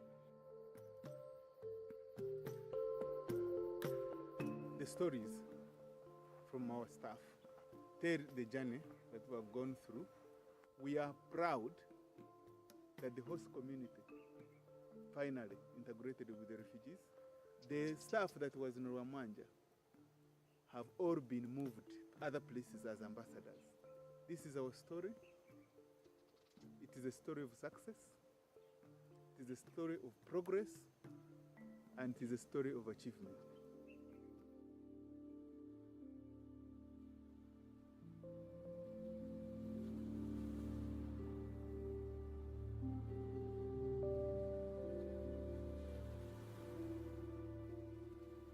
We're very fortunate that we have good donors through ACT Alliance, and they gave us the initial emergency response funding to go to Ramwanja and immediately start working at addressing the water problem. Later on, UNHCR, UNICEF, all the related agencies also supported us financially, and we continued to have a significant amount of support from our Lutheran faith-based agencies that kept giving us resources to slowly improve the situation. We are very proud of what we've done in Ramwanja, and I'm extremely proud of the team that was very dedicated from the beginning to assist people in their journey from becoming a refugee and then now basically living more a village life and being engaged in their own socioeconomic developments. We want to, of course, say thank you to all the donors and all the support that we've received from the UN agencies, also our related agencies. We really appreciate standing by us in this response for the last 8 years.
Livelihoods Enhancement for West Nile and Acholi, LEWA, is a grant action implemented by a consortium that consists of Dan Church Aid, Uganda Protestant Medical Bureau, Mukwano Group of Companies, led by the Lutheran World Federation, under the Development Initiative for Northern Uganda, DINU. DINU is a Government of Uganda program supported by the European Union and supervised by the Office of the Prime Minister. LEWA is proposed to cover the Acholi and West Nile sub-regions in the districts of Madiokolo, Arua, Maracha, Koboko, Obongi, Yumbe, Adjumani, Moyo, and Lamuo. The Acholi and West Nile sub-regions bear the brunt of hosting over 750,000 refugees from neighboring South Sudan and the Democratic Republic of Congo, putting added stress on scarce resources and infrastructure. The project is to cover 3 years with the aim of reaching 56,000 households, 60% being women and 40% men. LEWA is contributing to the DINU program overall goal: consolidate stability in northern Uganda, eradicate poverty and undernutrition, and strengthen the foundations for sustainable and inclusive socio-economic development. Acholi and West Nile sub-regions have above average poverty rates. 36 and 42% of households are income poor in Acholi and West Nile respectively. The project being spread across the two sub-regions of West Nile and Acholi, LWF is concentrating on the side towards Acholi, and it leads the consortium of the other partners. And then DCA, also having been present much more on the Arua side of the consortium, leads Mukwano and UPMB. So the two provide leadership. That means building capacity for the rest and coordinating them. 80% of our community constitutes agriculture, because there is no any other thing that we can do. Because one, if the climate is not actually well, if there's floods and if there's droughts, at times we really face problems in terms of production. Another one could be natural. Those are insects which could attack the crops. And sometimes, they have seasons. In other places there was grasshopper, but our story here was different. We have come together in a group to do our work, because in our place here we have poverty. There is diseases which affects our crops. We don't have medicines. We don't have money to buy those medicines. We wanted our member, although they are cultivating in different fields, we wanted to get a storage place. In one place, we wanted to build a store, but our capacity is not yet enough. You can see our type of storage. We still use granary, as you see behind me here. We cannot really do farming as a business. And the market is also another challenge. When we plant and we harvest our crops like that, there is nobody who can act to buy our crops. We are particularly involved in local agriculture within the oilseeds subsector. We are looking at import substitution. Rather than sending our dollars away to the Far East to import palm oil, we started a program to start looking at local sourcing. We are looking at primarily sunflower and soybean oilseeds. Farming needs finances to facilitate the management of the crop in the field. So in most cases, finances for the farmers to do farm operations is lacking. And with the high interest rates, farmers end up not going to get finances to do their farm operations. We also have had issues with the farmers' access to improve the seeds. There's an issue of farmer institutional development. More farmers operate independently as opposed to groups. So they have not enjoyed those advantages of coming together to do group farming and so on. In Obongi, we have a lot of farmer groups, but specifically the groups that we are engaged in the oilseed value chain, especially the sunflower, we have initially 47, but active as of now, there are only 21 groups. The farmer groups are not sustainable in the sense that different farmer organizations come to these different form these groups. As soon as the project period expires, the groups disintegrate. Another organization will also come and form different farmer groups. And to add on to that, there is no cohesion for the farmer groups at district level and at national level. Those groups are engaged in the production of oilseed crops like soybean, sunflower, and simsim. Sunflower is in fact the easiest crop because it takes shorter time, like 3 months they are ready.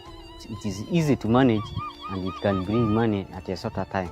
We provide for them agricultural extension services like through trainings on how to grow the crops, on how to harvest, on how to manage the cropping system. Even for this soybean and sunflower, the farmers are to be trained on climate-smart agriculture techniques so that they can increase their production and productivity in order to earn better. Today, and for the foreseeable future, we do not have enough raw material coming into our factory in Lira. So the 72,000 farmers are definitely not enough. We need to increase our farmer base, and more importantly, we need to improve their yields. So with one farmer, instead of getting 500 kilos per acre, we want to aim to get 600 to 700 kilos per acre. Then we also support communities and households in proper nutrition for both children and mothers, maternal nutrition. Over 46% of children are moderately and severely stunted in West Nile and close to 37% in Acholi. When you look at maternal and child health, there are these activities, services that we offer. Nutritional services. Of course, when mothers come for services, we check them for nutritional status. We even check the nutritional status for the babies. A lack of variety of foods grown, insufficient knowledge and information on nutrition, poor feeding habits of children, food insecurity due to levels of production, and a high disease burden contribute to malnutrition. We get the knowledge to train them to change the balanced diet, which food they eat to develop their body, and then another food for bringing them energy or the strength for doing the work. And then the VST also get the experience. They get enough knowledge. But although they are doing all those things, but there are a lot of challenges they get. The distance from the VST home, all those distance, they cannot reach there early enough. Why am I saying this? There is no transport mean. There's high teenage pregnancy in the district. We are seeing that the high teenage pregnancy could be because of social events in the community. It could be because of lack of parenting. It could be because of lack of male involvement also during parenting. Then we have late antenatal attendances. These late antenatal attendances, because mothers are supposed to attend antenatal services 8 times during the 9 months of pregnancy. Another challenge you have in the district here is inadequate supply of the commodities to be used in maternity or in MCH. Qualitative findings from VHTs further revealed that women ended up delivering from home due to long distances to the health facilities. This is in line with the findings in the annual health sector performance report, where Acholi sub-regions had the highest maternal deaths at 73% and prenatal death at 22.1%.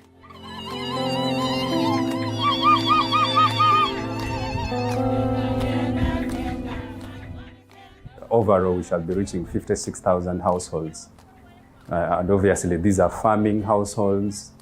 They will benefit from this whole package of interventions touching on agricultural improvements, commercialization of agriculture, improvement of nutrition, and access to family planning. Okay, today, Mukwano, over its 15-year history, we've developed quite a large farmer base in Uganda. And with this project, we are going into West Nile in a big way, and we are cementing our interaction in the Acholi sub-region. We are hoping that if we can develop the oilseed subsector substantially in Uganda, the farmer wins, the consumer wins, in between Mukwano and the other entities and stakeholders, they win, and overall Uganda wins.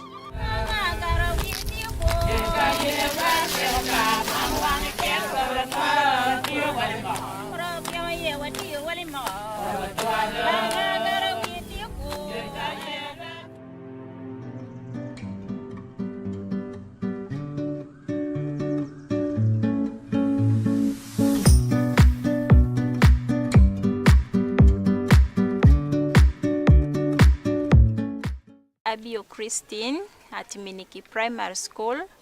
I'm working under LWF as a school counselor. I'm also a teacher within the school. With the play therapies like the dolls here, whenever you receive a child who is having a problem coming to present for you the problem, in the due course of interacting with the child will wear a miserable face. For you to make the child feel in the mood of talking openly to you, we also use discipline materials to bring back their moods, for them to feel at home, so that the child can easily be open to you and present for you her problem, so that you can help the child. And even the balls we are using in the football pitch are helping us to involve these learners in co-curricular activities. In such a way, the children will not be involved in doing those other bad activities which will make them drop out of school. They will keep themselves busy in the football pitch. And even there are some ropes for skipping ropes. We involve the young girls in the field for playing activities. So that is how the play materials help us, which is supported by LWF.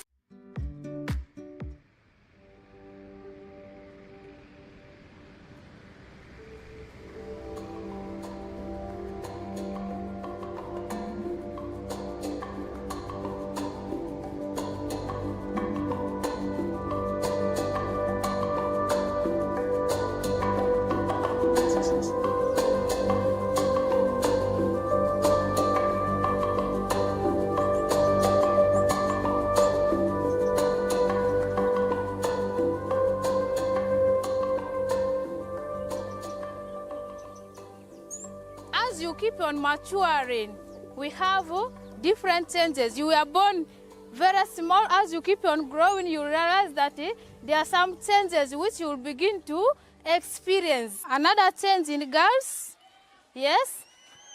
Enlargement of hips. We formed the health club in 2018 to nurture the girls and boys on how to maintain their hygiene, both at school and at home. Each member in the club sort of select 5 members. And for me, I have my 5 members. And when they saw the girl is menstruating, let them not laugh, let them report to the teacher. I need to live a healthy life. Never ever give my body to anything. To manage menstruation, you have to put on a pad. We have 2 types of pads. We have disposal pads and rams, which is reusable. You have to wash using clean water and soap.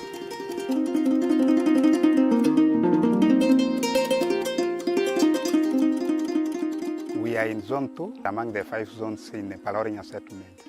And it is one of the first zones opened in Palorinya when the refugee influx started in 2016, December. Here you see 2 tanks. Each one has capacity of 200 cubic meters. And the other side, you have the round tanks. There are 4 of them. Each one has capacity of 70 cubic meters. And the water is distributed to the entire zone 2. In total, we have 59 tap stands spread all over zone 2.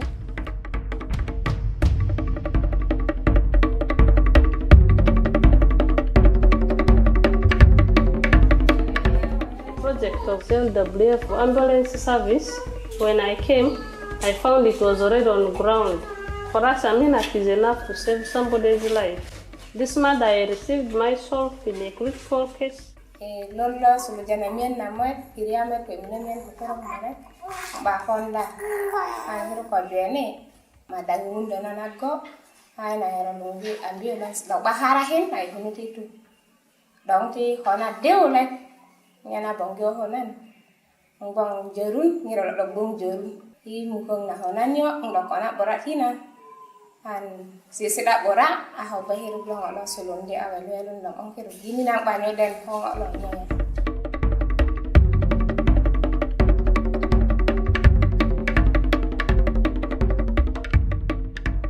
We look at activities that strengthen social well-being of people of concern, specifically for those people with higher levels of emotional distress. Because of the skills that we take them through and the sessions, they get empowered and they cope positively with these life challenges. LWF has an MDD group in Boroli settlements, which MDD group has been trained as a community support structure to create awareness through local music.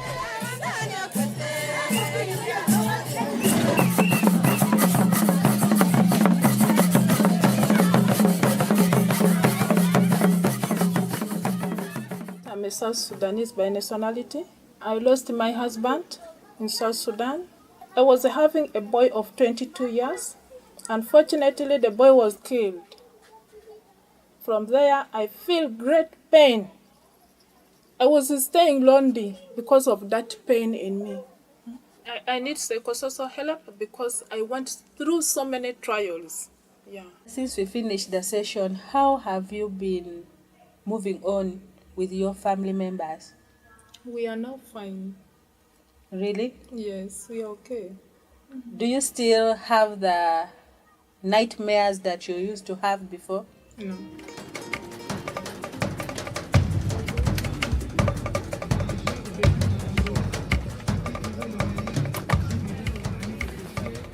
I came from Sudan, came because of war. I suffer a lot, but I'm okay. LWF support me to get some money. They give for me some money, 1.5. I'm so very happy. I buy some material, and then I buy kitenge. People, they like it. I do more. They take up to Australia, up to Kampala, they'll order.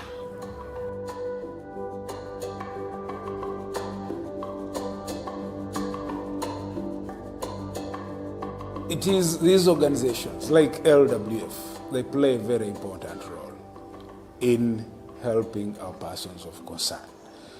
They've been so much ahead in seeing how the environmental aspect of it is handled in this settlement. In the area of livelihood, we need to equip these people with the skills and the knowledge. And also, as you equip them with the knowledge and the skills, do you give them something to start up? It is very important. Mimi nafurahi sasa wakati tulifika hapa. Nipa najua hata siku nakwenda lala wapi, hata siku nakula nini, ile mipa najua. Sasa banaona huruma yangu. Ndo bana fanya juma ile juu yangu. Sasa mimi kuna lala ndani yake mimi nafurahi. Kwa ndani ya nini ile masada kidogo beko nasaidia na sie mimi nanunua kuku. Na ngine mimi navalisa nguo ya watoto. Ngine sina kula.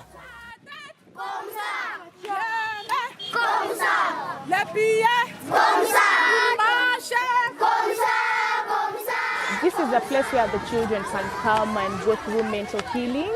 They saw all those bad things, the war, the people dying. So we created the child-friendly space so that they can come and see a different kind of version of this world.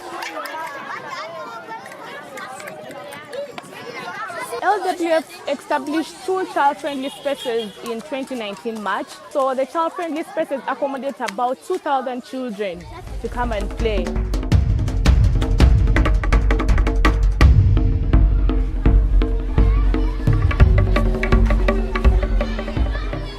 The solar was installed in 2018. Our school was in total darkness. Immediately this solar system was installed, we had a very big improvement in the academic, even in the national examination. We managed to go from 0 to 6 first grade. We are also trying to talk with our parents so that at least we try to maintain this system because we have seen the benefit.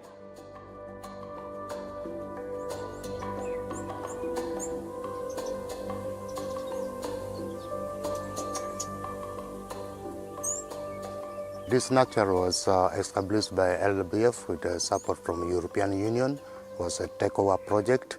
They have been running it for 5 years. So last year we produced 250,000 seedlings. And we managed to give out all the seedlings. Some go to refugees and others go to the national. We also produce both exotic and indigenous species. Part of our drive is to make sure that we create awareness and sensitize the community on the need for tree planting. In schools, there are also eco clubs. Use of local solution in the establishment and management of nursery bed. So now, eco club members, can you mention some of the activities being done when you need to establish your nursery bed? Clearing the bushes where you need to establish your nursery bed. Management means keeping your nursery bed so that the seeds you have sown should germinate.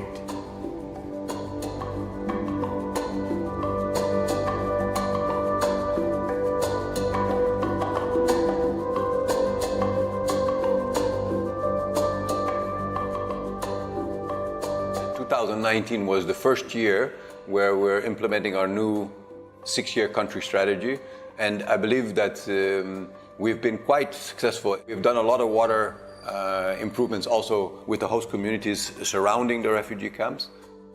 We've been able to set up protection networks such as toll-free numbers, help desks, protection houses to prevent gender-based violence. And we've done a lot of initiatives on social cohesion, peace building.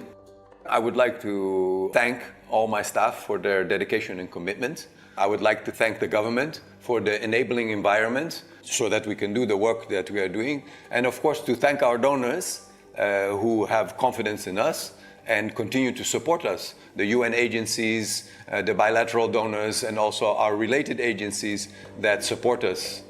We want to say a big thank you.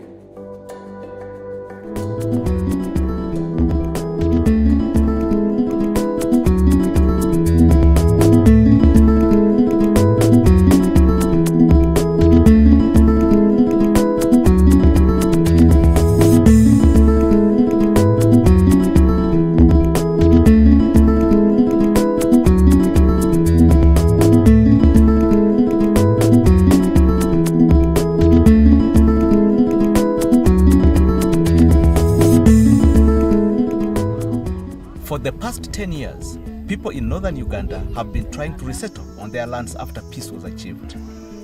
Clearing of land on a massive scale, mainly for cultivation and commercial production of charcoal and timber, has been taking place. The constant demand for charcoal and timber products has made northern Uganda a new source of raw materials because of its virgin lands and rare tree species. The reason why I'm doing this one, I'm looking for something because I have my younger brother there at home. They want also to go to school.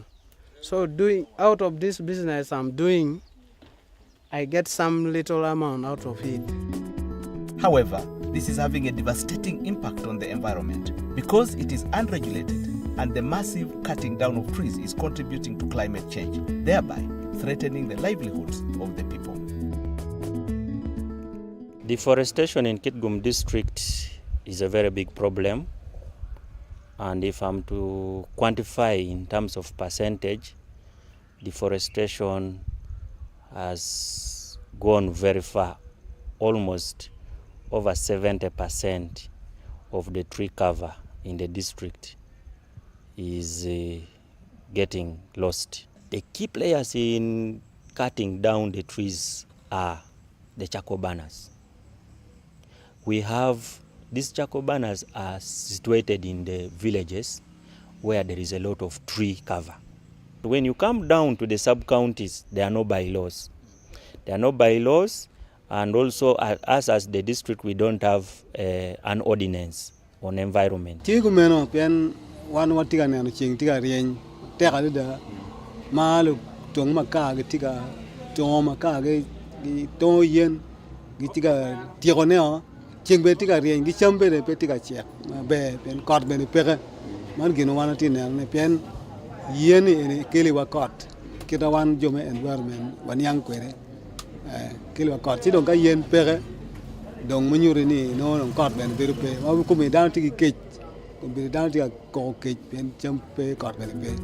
To reverse this trend, the Lutheran World Federation, with support from the European Union and the Church of Sweden, is implementing a 4-year energy facility project, TECOA, in the districts of Kitgum, Pader, Lamor, and Agago.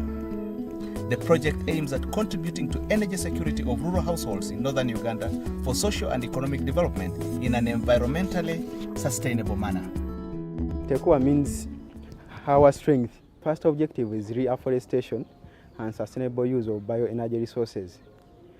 The second objective is to increase access and use of renewable energy sources, specifically improved energy stoves. Then the third objective is to increase access and use of solar PV technologies.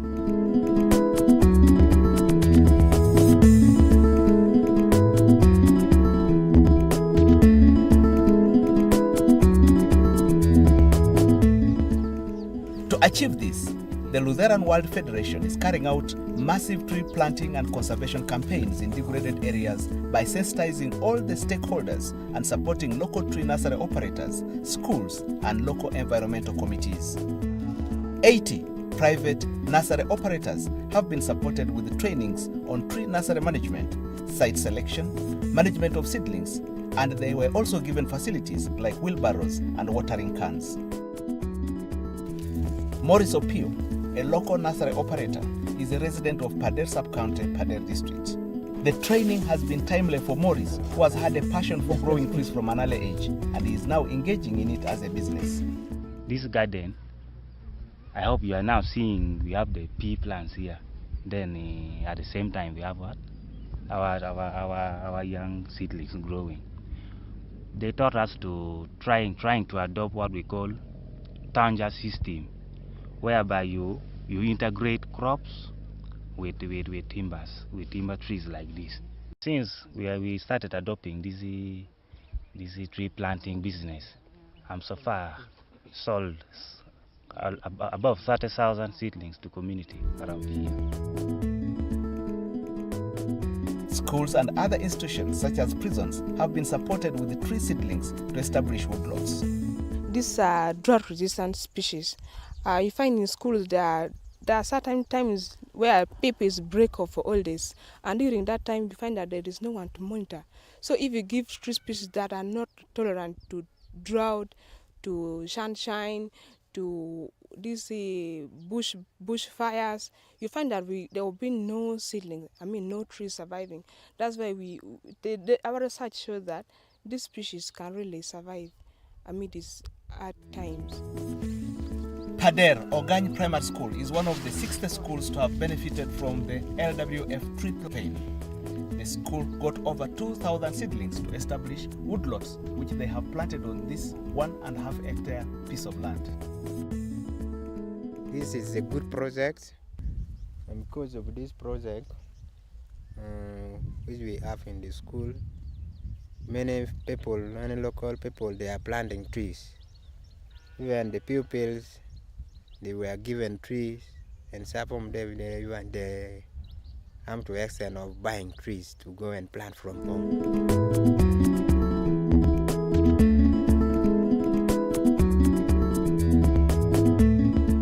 Charcoal producers are being supported to adopt new efficient ways of producing charcoal to reduce on the number of trees being cut. They have also been sensitized and supported with seedlings to establish bioenergy plantations. 14 trainers of trainees have been trained, and this in turn are training 20 charcoal producers. Okwera Vincent, a resident of Pader sub-county in Pader district, has been producing charcoal for the past 5 years.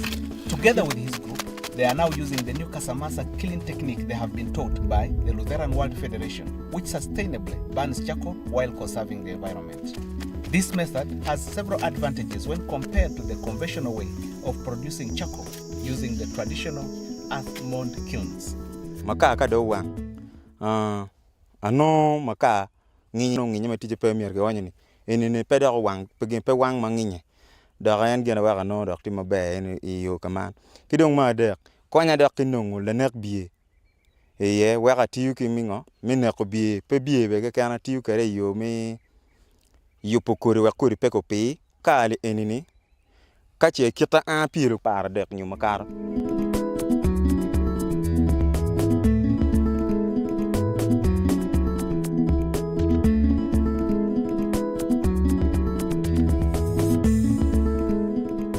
Increase access and sustainable use of energy-efficient cooking technologies. 380 local artisans have been trained and supported to construct energy-saving stoves. Kalokwera Raymond and Okot Stephen from Sub-County, Lamo District, decided to form a joint business after training. Skills got from the training has enabled them make different types of energy-saving stoves in various sizes using easily accessible materials like clay and sawdust. The two youth have been able to sell 500 energy-efficient stoves so far and save 300,000 shillings. They are not dependent as usual. Because last time, before I've joined this projects of making the stove, I was really used to borrow money from people because I have nowhere that I can be able to make money. So this is the real point of my job. Beatrice Ochaya, a restaurant operator who has been supplied with one of the energy-saving stoves, can clearly see the difference when compared to the traditional charcoal stove. I was using this type of stove. But as I've seen the difference between this one and this one, there's a big difference. I've been buying charcoal for a bag will take for me like 2 weeks only. My charcoal will get finished. I bought one. I've seen the difference. This one can take me like 1.5 months. A bag of.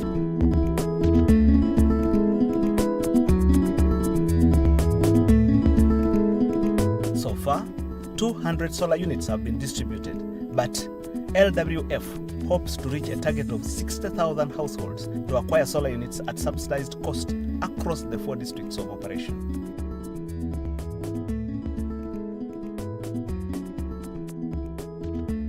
Tekoa project has demonstrated that specific, simple interventions that promote sustainable use of energy resources can make a very big difference in conserving environment in northern Uganda in particular and Uganda at large. The project is supporting the district to formulate and implement bylaws and ordinances to regulate charcoal production. However, the magnitude of the charcoal production problem is bigger than just a bylaw. Therefore, there is need for a national policy specifically regulating charcoal production in the country.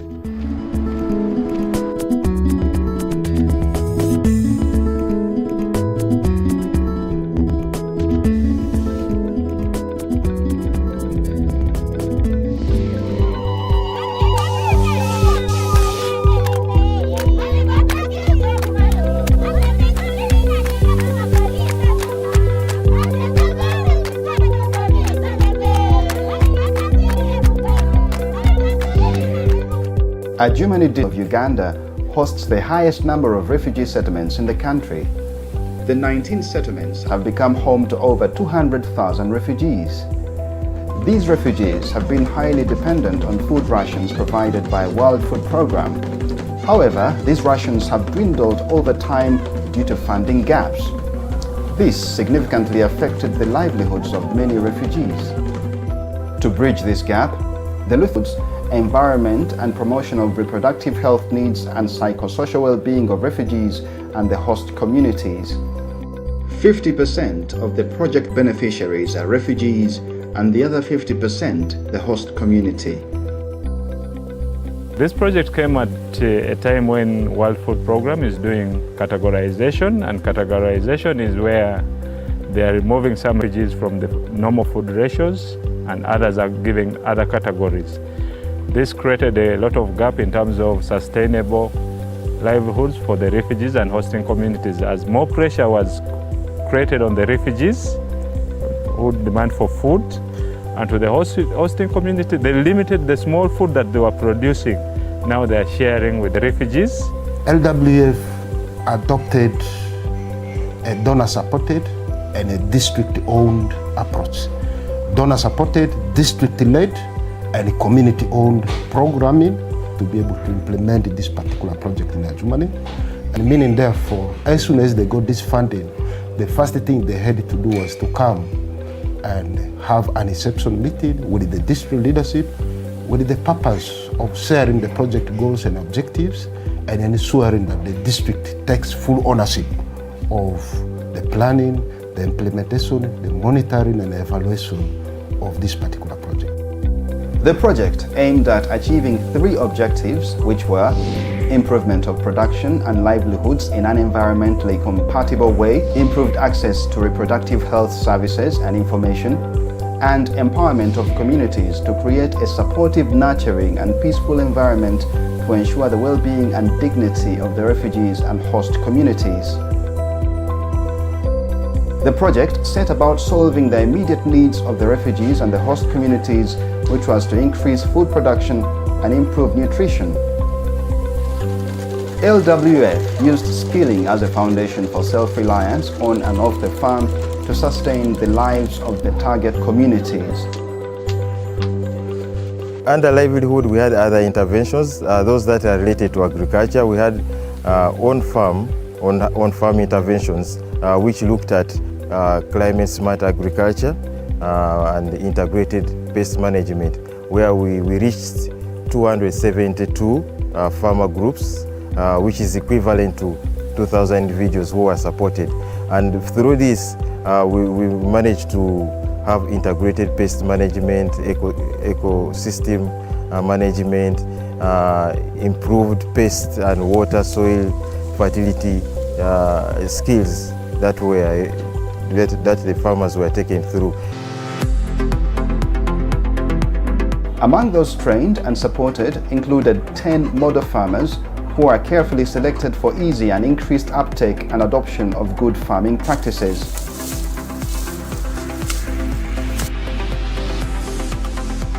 Ojawadi Charles is one of the 10 model farmers selected and trained. He has been able to use the knowledge and seeds he got to transform from a subsistence farmer to a commercial farmer dealing in many enterprises.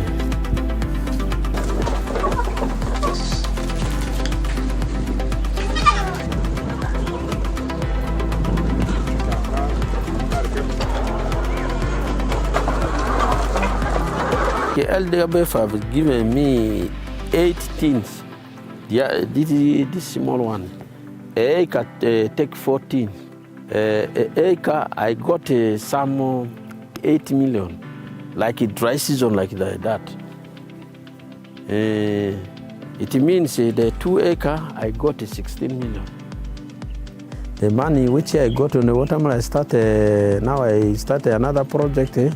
Right now I have a goat project. I have 28 goats. And the other one I have also, I start a chicken project, poultry. I have now 700.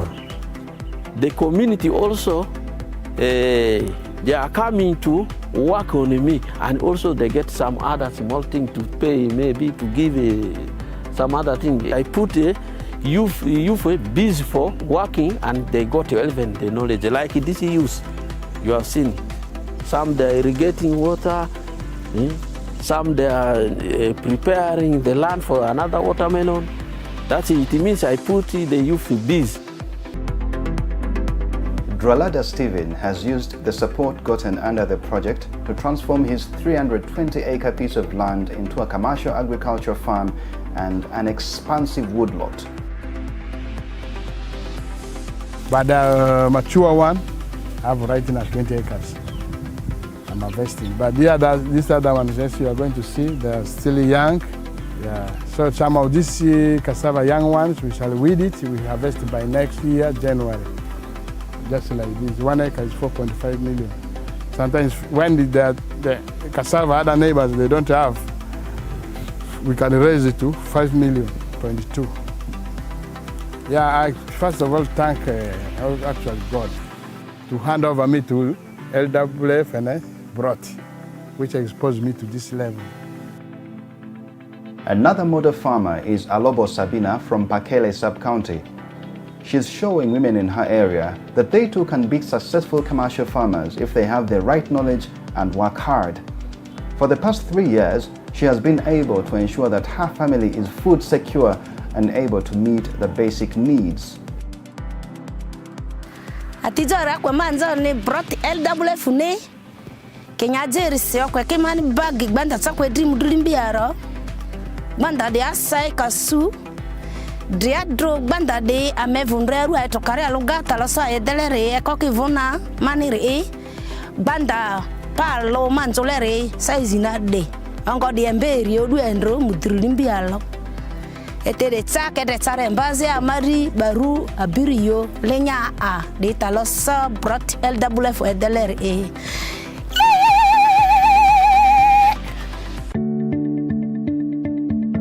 She was also given beehives by LWF to start an apiary project as a form of diversification and for income generation. Sabina is optimistic that these enterprises will ensure that her family is food secure for many years to come.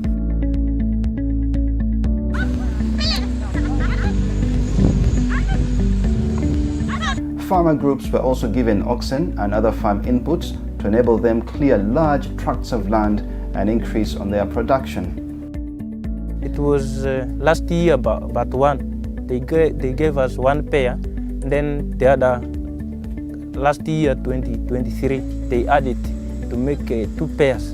We were not in position to open an acre a day, but after giving the oxen we opened 3 acres in 2 days.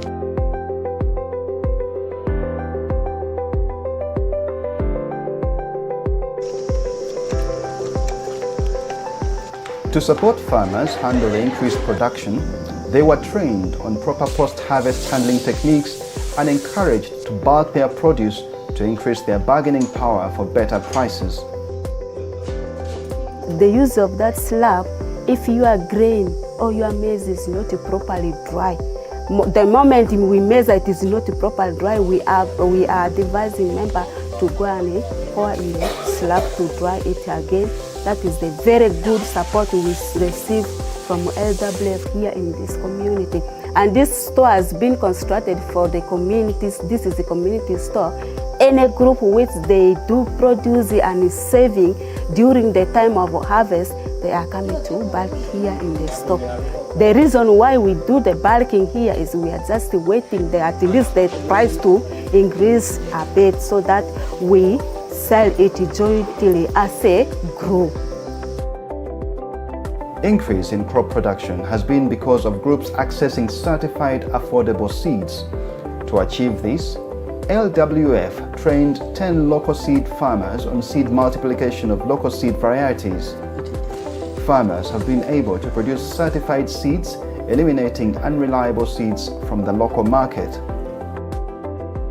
LWF gave me 90 kg.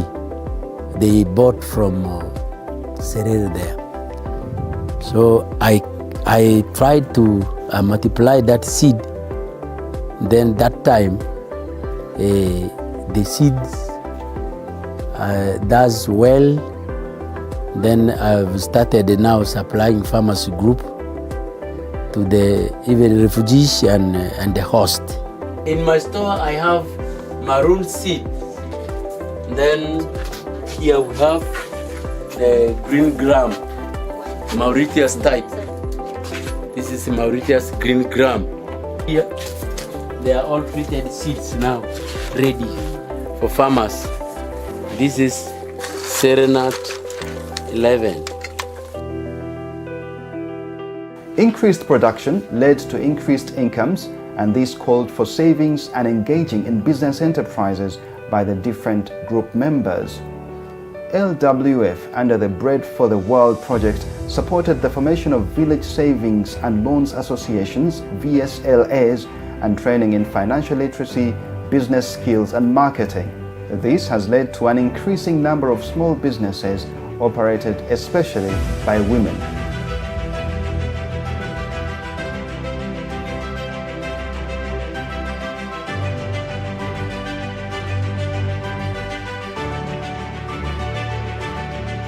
Dele gbadu ma jo mari ta tem wala lena teste tanaba me je amate su dieru mate su idena diga gangwa do ni do alo ni do sora katone alo nyazi ke fu dieru na riferi na kenye to sko muandaga me dole dini gaga menza gaga okwa manzu grupura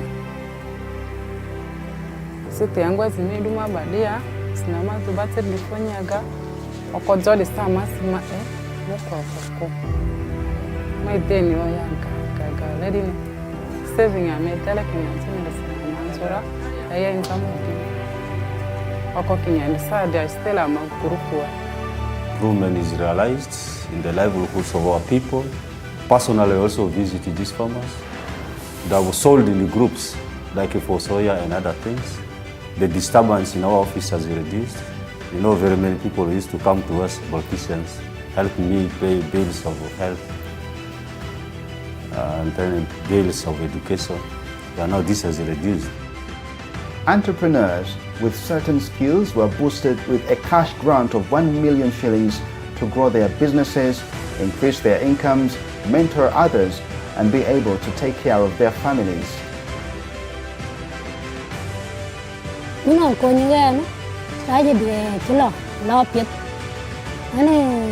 Kakaya ka ban ku ga ke ku twar an la kya ku kwan ti la wu ti to ko ya dan ba ka le ka ji ko ti wen ya dan ka le ka ji ya dan la ya wan chi na te na ka chi pa dong wan ke ya go chi kam ka di ke ka la ka di Kampala bu ku de na te ka ti na ku ni ka ti na ko te jat ke ka ben ka tanga ben. The LWF Broad project promoted improved livelihoods together with environmental protection. Increased number of refugees has greatly affected the environment, especially on tree cutting for firewood, charcoal and lighting. To promote the restoration and conservation of the environment, LWF set up 2 nursery beds to raise wood and fruit tree seedlings for the community. This initiative has led to distribution of over 500,000 tree seedlings covering over 800 acres. This is 10 acres. The land is 10 acres. I think the seedling is like 6,000 plus because I planted a 250. The money, how much I can get because I never calculate that because this tree, the price depends how the size of the trees. My main target for planting trees, I need to entertain our environment, and then everything goes well. So money automatically will come. My plan is when I'm going to start using this tree, like selling it away, I have another one already. My plan, I plant another one. When I start cutting this one, the other one will grow and replace this. So many people, they have picked now interest because of what they have seen in me. I take myself as an example, and I go on preaching to people that tree planting is the best. I am so happy to the Lutheran World Federation. With their support, I have no challenges in paying fees. All the groups were also trained on how to make energy-saving stoves. Close to 1,500 households now have these energy stoves because of their advantages over the traditional one.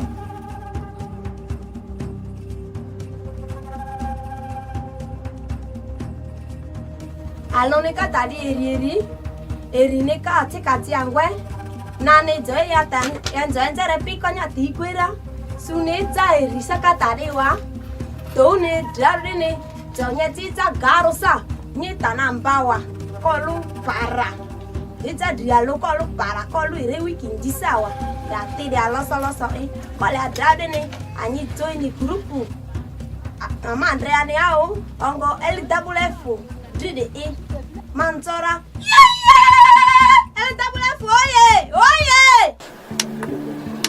Households were supported with solar lighting to ensure access to clean energy.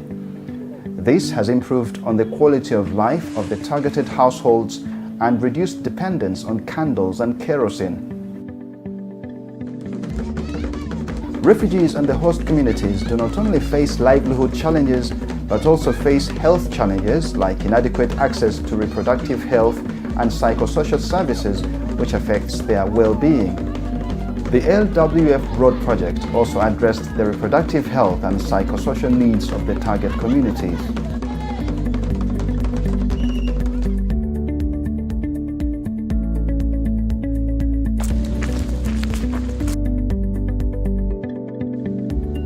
Village health teams were trained on how to disseminate information on reproductive health and psychosocial support. These village health teams, VHTs, have become vital in linking communities to the health facilities. To promote sensitization and awareness creation, the groups were facilitated to be able to use music, dance and drama to pass on vital information on reproductive health, family planning, antenatal and gender-based violence, among issues affecting them.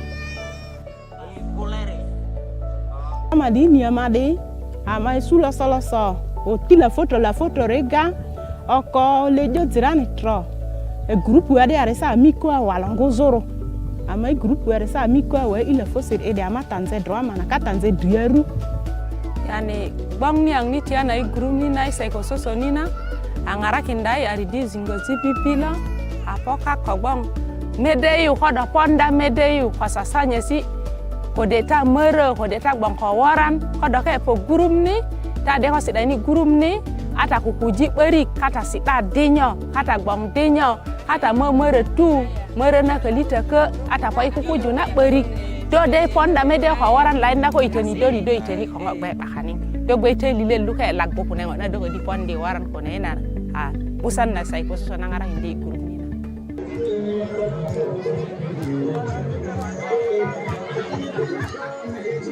Peer-to-peer clubs have been promoting reproductive health and psychosocial messages and information in schools. The children use music, dance, drama and peer-to-peer counseling to pass on information to fellow pupils and parents.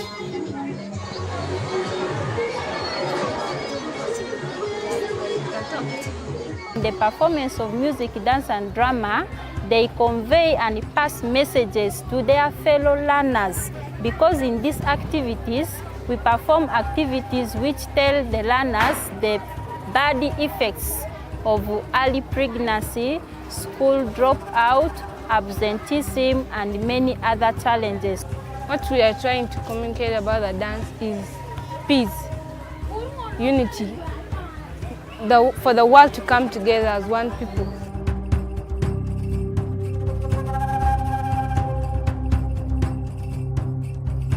Out-of-school youth have also been reached with reproductive health messages using peer educators.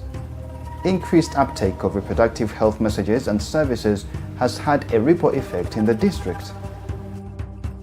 In 2019-2020, our family planning service uptake in Adjumani district was at 22.9%, and this kept on increasing. By the end of 2023, our family planning service uptake has gone to 48%. Number two, we had seen our teenage pregnancy rate drop. We are all aware that the average teenage pregnancy of this country is at 25%. But because of these various interventions from LWF and other partners, our teenage pregnancy has been maintained and it has stagnated at 14, which is close to half of the national average. Peace committees set up under the project have also been instrumental in resolving conflicts among the refugees and with the host communities. This has ensured a peaceful coexistence between the different communities. Before the committee was not initiated, we have series of conflict. Up to the extent we lose around 3 refugees who died in Boroli here.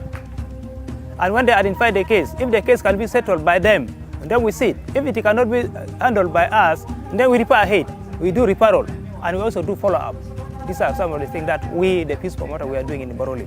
So because of that, that's why right from 2014, we stayed peaceful up to now. Out of these 42 tribes, we stay okay. There's no more fighting. As the project ends, it offers valuable practices to the district of Adjumani and the country as a whole on how refugees and host communities can become self-reliant through increased production, incomes and improved well-being by meeting the reproductive health and psychosocial needs of the people.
was May 20 me of an upcoming crisis. He was informing me about the plan to start a settlement in Rwamanja. There was a conflict in eastern DRC. Heavy fighting has taken place between government and rebel forces in the Congolese government have been battling M23 rebels for more than a year and a half. 800,000 people have fled the fighting. You just have to look at the history of this region to understand what war and roads between towns. The displaced are a common sight. Some have been uprooted several times in the last few weeks alone.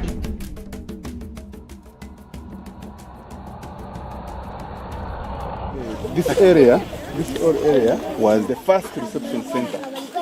It was an open place, and the refugees would be brought here first, stay here for about 2 to 3 days, maximum 4, before they could be given plots. At that time, the critical need was water. I met 3 partners on ground, Uganda Red Cross Society, there was UNHCR, and of course OPM. And they had already erected their tents. They were staying in Rwanda. So we also decided the best would be now also for me to put my tent, and I stay with these other people who were already on ground. By that time, the refugees had arrived. They had put people already in that area. So we continued with borehole drilling. Our initial target was 8, but then I received another communication from Paul in Kampala that we got additional funds so we could do additional 6 boreholes. Now, in the process of our hygiene promotion activities, I also came across another refugee who was able to speak English. And when I interacted with him, I learned from him that back in Congo, he was actually lecturing in Goma University. And because he was able to speak English, we also hired him. He was one of our hygiene promoters. We started working with him. Good to see you. Good to see you too. How are you? I'm okay. How are you? Good. Good to meet you. How is life? You are lost, my dear. I'm around now. I was so lucky to have you. I still remember you. I remember Innocent. These are the people who made my work easier. I was here in Bunagana trying to see how I can cross the boat to come here in Uganda. The war started of M23. They came and they attacked the Bunagana city. Many people, they crossed, the border was open for everyone. So also me, I crossed among the other people who were running the war. First, we started with wash. I was an agent promoter. Then, later, I went in livelihood. I was an extension worker. I take people, I put them together. We try to save money. We try to rear pigs. This is where you are keeping them. Oh, I can see them already. This is good. We were in a group. We got money from LWF, and that money helped us to start small businesses.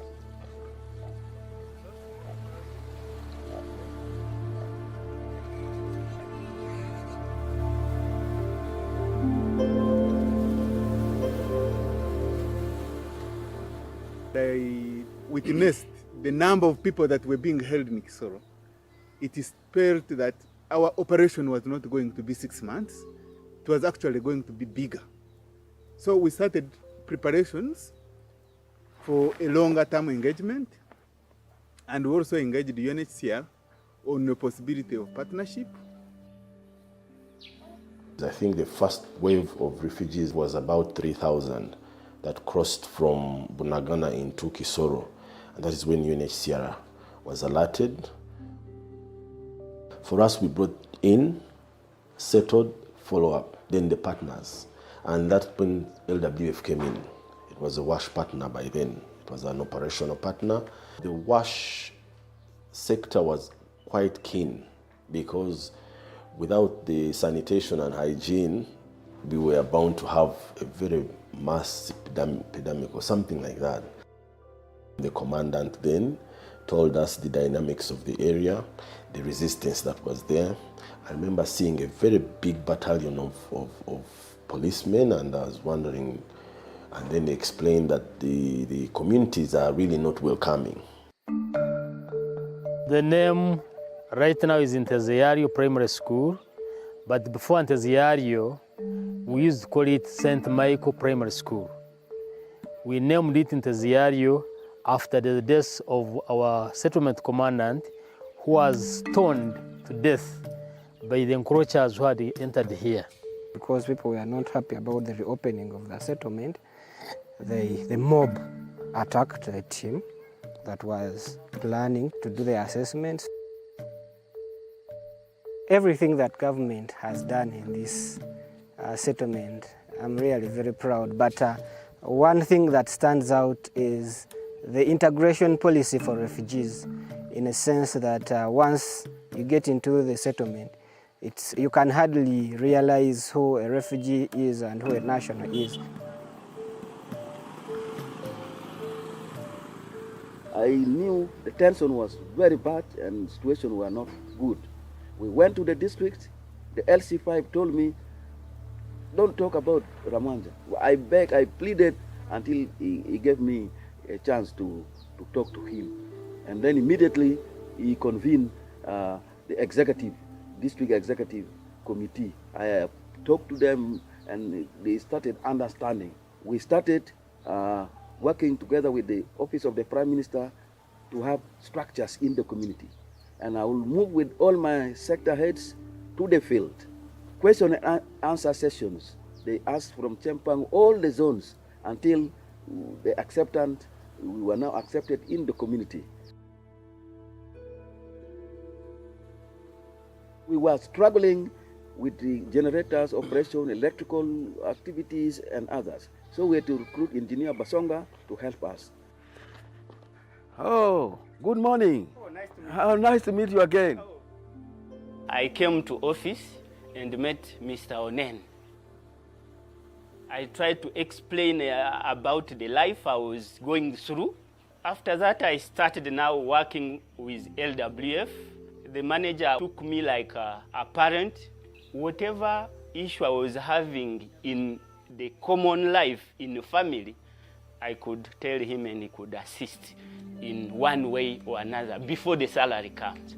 I initiated a group, which is actually a CBO today, anti-discrimination team. That tribal discrimination was continuing to disturb the community. All these buildings, you can see even the building you have here, all these things were not there. Nothing completely. Even the staff, LWF staff, they are sleeping in tents. But today you can see staff now in good buildings. Onen acted fast and recruited staff. George is here, Danish is here, Harriet is here, Lucy is here. These are the big, I call them historicals, who helped in the establishment of this settlement. I was actually the first project assistant in the sector of sexual and gender-based violence. We had work because as refugees come from Congo, the laws of Uganda are different from the laws in Congo. So we had to do a lot of awareness creation on sexual and gender-based violence.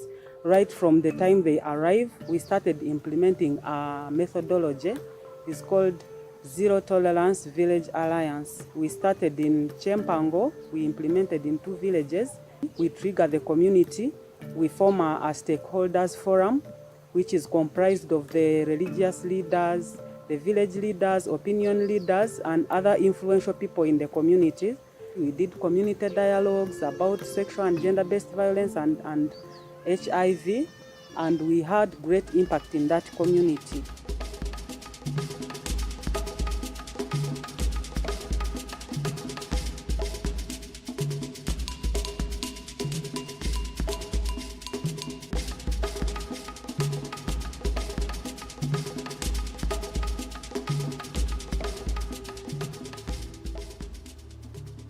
I was recruited in March 2013.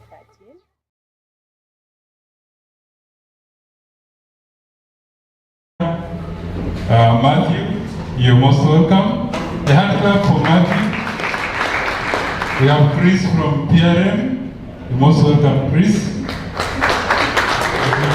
And we have Helen from CRRF. Helen, you're most welcome. So, ladies and gentlemen, it's now time to start the next item on the agenda, which is the panel discussion on refugee response in Uganda, the challenges, the future. And this is going to be moderated by none other than the country representative of LWF Uganda, Adriana Franco Chitanana. Adriana, over to you. Thank you. Let's welcome them with a big hand clap.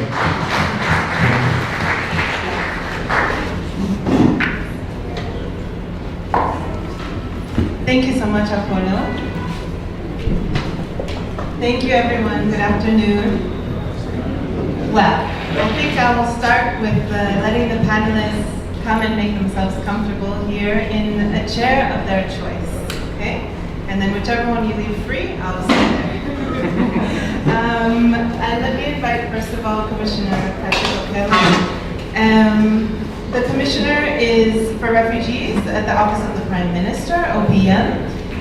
He has extensive experience in government administration. He's highly skilled in refugee protection, policy development, stakeholder coordination, humanitarian response, and resource mobilization. With a strong background in community and social services, he holds a master's degree in management studies with a focus on human resources management from the Uganda Management Institute. Welcome, Commissioner. Thank you so much. I'd like to continue with Director Helen Lugari. Director Helen is the Director of the Comprehensive Refugee Response Framework, CRRF, at the Office of the Prime Minister, OPM, in Uganda. She coordinates efforts to address refugee needs, including resource mobilization. She's held senior roles with organizations such as WFP, CARE International, and USAID, working across various countries like Afghanistan, Sudan, and Kenya.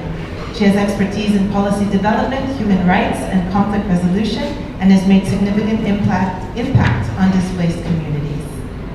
Thank you so much, Director. Welcome. I'd also like to invite the country representative of UNHCR, Mr. Matthew Frenzel. He's a Ghanaian national with over 28 years of experience at UNHCR. He became the UNHCR representative in Uganda on the 1st of July 2022. Previously, he was director of the Business Transformation Program at UNHCR headquarters in Geneva, and he served as representative in Venezuela as well. He's held various roles in finance, administration, program management across Africa, Latin America, Europe, and Asia, including leadership positions in Rwanda, Ethiopia, and Afghanistan. Welcome, Mr. Consul. I'd also like to invite Mrs. Najla Omer Abdullah Yusuf. Welcome. She's a Sudanese refugee from Khartoum. She's currently living in Kiryandongo Refugee Settlement with her 4 children, and she's been living there since January 2024. She holds a bachelor's degree in public health management from Afa Women University. Najla worked as a dietitian at Khartoum Hospital and in mother and child health at the police hospital. From 2021 to 2023, she was an international public relations officer with the SRM company until the war. And in the settlement, she now volunteers as an interpreter with the Office of the Prime Minister at the Reception Center. Welcome, Najla.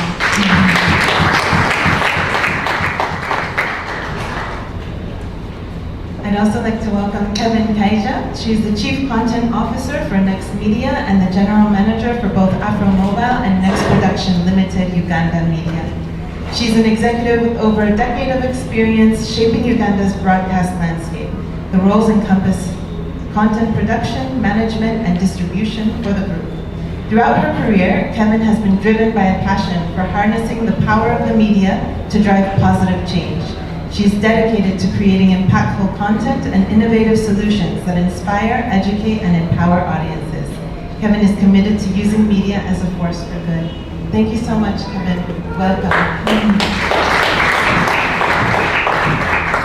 And finally, I'd also like to invite Chris Jones. He is the U.S. State Department's Regional Refugee Coordinator, overseeing U.S. refugee assistance and resettlement in Uganda, Tanzania, Rwanda, and Burundi. He's a career diplomat with prior service in Guatemala, Afghanistan, Peru, and Azerbaijan, I can say that, Azerbaijan, as well as domestic assignments in the Office of the Secretary of State at the United States House of Representatives. He holds a degree from Stanford University, American University, and Bradley University. Correction, I think that's 3 degrees. Welcome.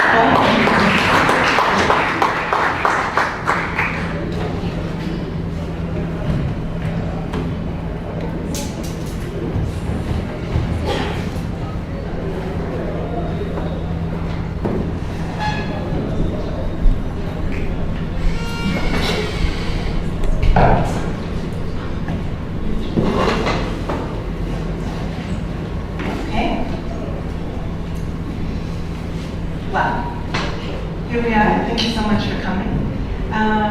As you all know, Uganda's progressive refugee policy is one of the most inclusive in the world, allowing refugees the right to work, move freely, and access social services, which are critical to building self-reliance. This approach has not only protected millions of lives, but has also empowered refugees to contribute to the country's economy and development. As LWF, we're very proud to work within this policy framework, helping refugees and host communities alike to thrive. And nevertheless, we want to point out that none of this would have been made possible without the support from Uganda's own host communities. They've been instrumental in the success of refugee integration, and their willingness to share resources, land, and opportunities has created a unique environment of coexistence.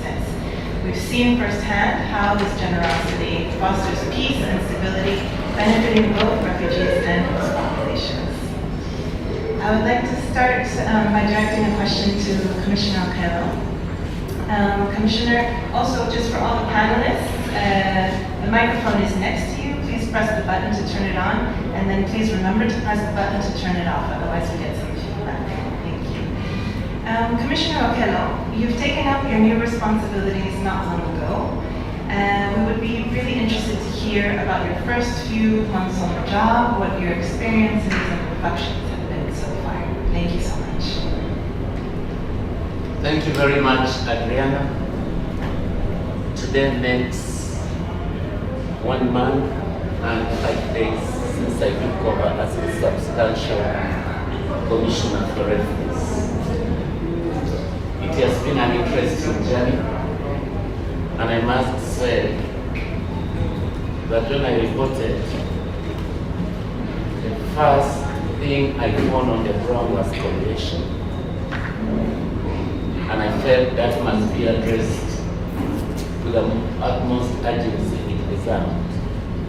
So that problem is being solved, and the question of congestion is gradually phasing out. Our clients are now offered dining services. Of course, the challenge has been that we have a huge backlog of refugees as far as LSPs are concerned. The second issue I have had to face has been the issue of integrity and fighting corruption.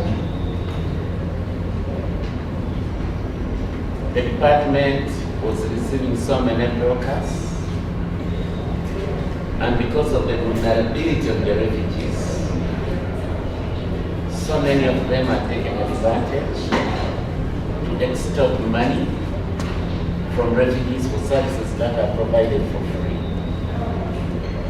Adriana and members, I want to assure you that is no more. I've made corruption very expensive in the department. And if you want to prove it, come to our department and try it. It's very expensive. Of course, the work environment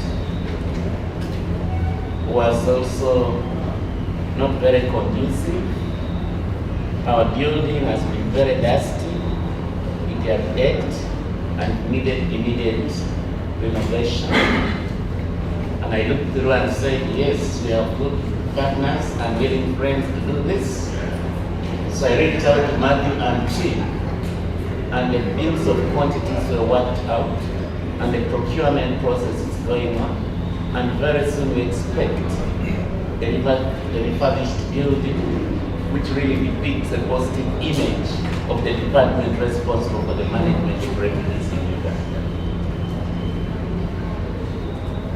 While I say all this, when I was starting to find my bearing and really relaxing, problem now comes the challenge of relocating refugees from Adjumani to Uganda. And this was occasioned by the fact that when we carried out screening of the new refugees who came from Sudan, 4 of them tested positive for monkeypox. So immediately, with again support from the partners, the UNHCR, World Food Program, and other key implementing partners, we engaged the Ministry of Health, and they guided us on how the situation should be managed. And so far we have relocated a good number as planned, of course with the challenge of current. But generally speaking, I took over office with a clear mind because I had worked in very many countries. I had worked in many countries in the world. I've worked with the UN in Costa Rica. I've worked in Haiti. I worked in Geneva. I worked in Pakistan. I've been to Syria. I've been to Iraq, just to mention a few. And throughout my career, I had the opportunity of interfacing with teams that directly dealt with the refugee matters. So, Madam, for me, it has been a return home, and I feel very comfortable, especially when I see very positive support coming from the implementing governments. Thank you very much. Wow, so you've been in very easy countries, I heard, but it's been difficult. Great, thank you so much for that. Director Fugari, I'd love to direct my next question to you. With Uganda's role as co-host and all of the commitments of the 2023 Global Refugee Forum in Geneva, it's clear that Uganda is renowned for its progressive refugee policy, including its emphasis on self-reliance and integration. What do you think have been the key successes of this policy, and what is the way forward in light of the GRF commitments? Thank you.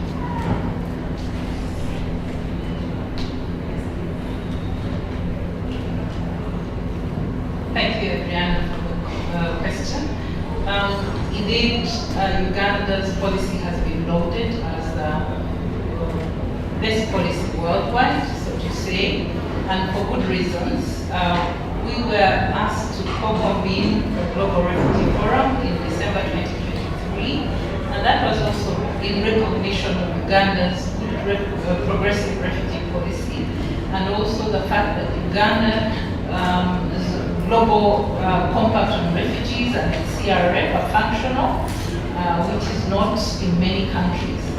So with that, and with the policy that has been loaded, mostly because of its emphasis on integration and self-reliance, we see a lot of successes. Not many countries, according also to my experience in many countries, has a policy like Uganda, where refugees come in, they're allowed to integrate, they're given education like all other Ugandans, they're given free health care, they're allowed to work, they're given land, very, very important. They're in settlements, they're not in camps, and through that land they're supposed to work, produce their own food, and not depend on food assistance. And with that, plus also the fact that refugees have been given a voice and a platform, and they coexist very well with the districts, the national level, through a district engagement forum. We have a refugee engagement forum that doesn't exist in many other areas. And these kinds of forums have created coexistence and have diffused tensions despite the dwindling resources. So the policy is indeed good as it is said. It's functional despite the challenges of funding. But overall, I would say that this is unmatched policy, and it sets I think it sets the pace for the other countries, and many countries have come to benchmark and learn from this policy. Now, going forward after the Global Refugee Forum is that we received pledges in 2023 from various partners, and we are now tracking and following up on these pledges to make sure that they are realized and to make sure that whatever funding is coming in has an impact on the lives of refugees and host communities. Thank you. Great, thank you so much. Yes, so next I'd love to direct my next question to Chris. With your position as regional coordinator, your responsibilities span across Uganda, Burundi, Rwanda, and Tanzania. And I was wondering if you could share with us some reflections. What can we learn from that bird's eye view of the region and refugees? Thanks. Sure, thanks. It is unique to have a viewpoint that takes on the entire region, because I think a lot of times the conversations that we have here, sometimes it feels like we're only talking about Uganda. But one thing that I see again and again as I travel through the region is that what we do here has an impact that echoes out throughout the entire region. And I can give you an example of that. So in one of the countries that I was recently in, they had an encampment policy. And so they were looking at having refugees in camps. And that was their current policy. And then they opened a new settlement.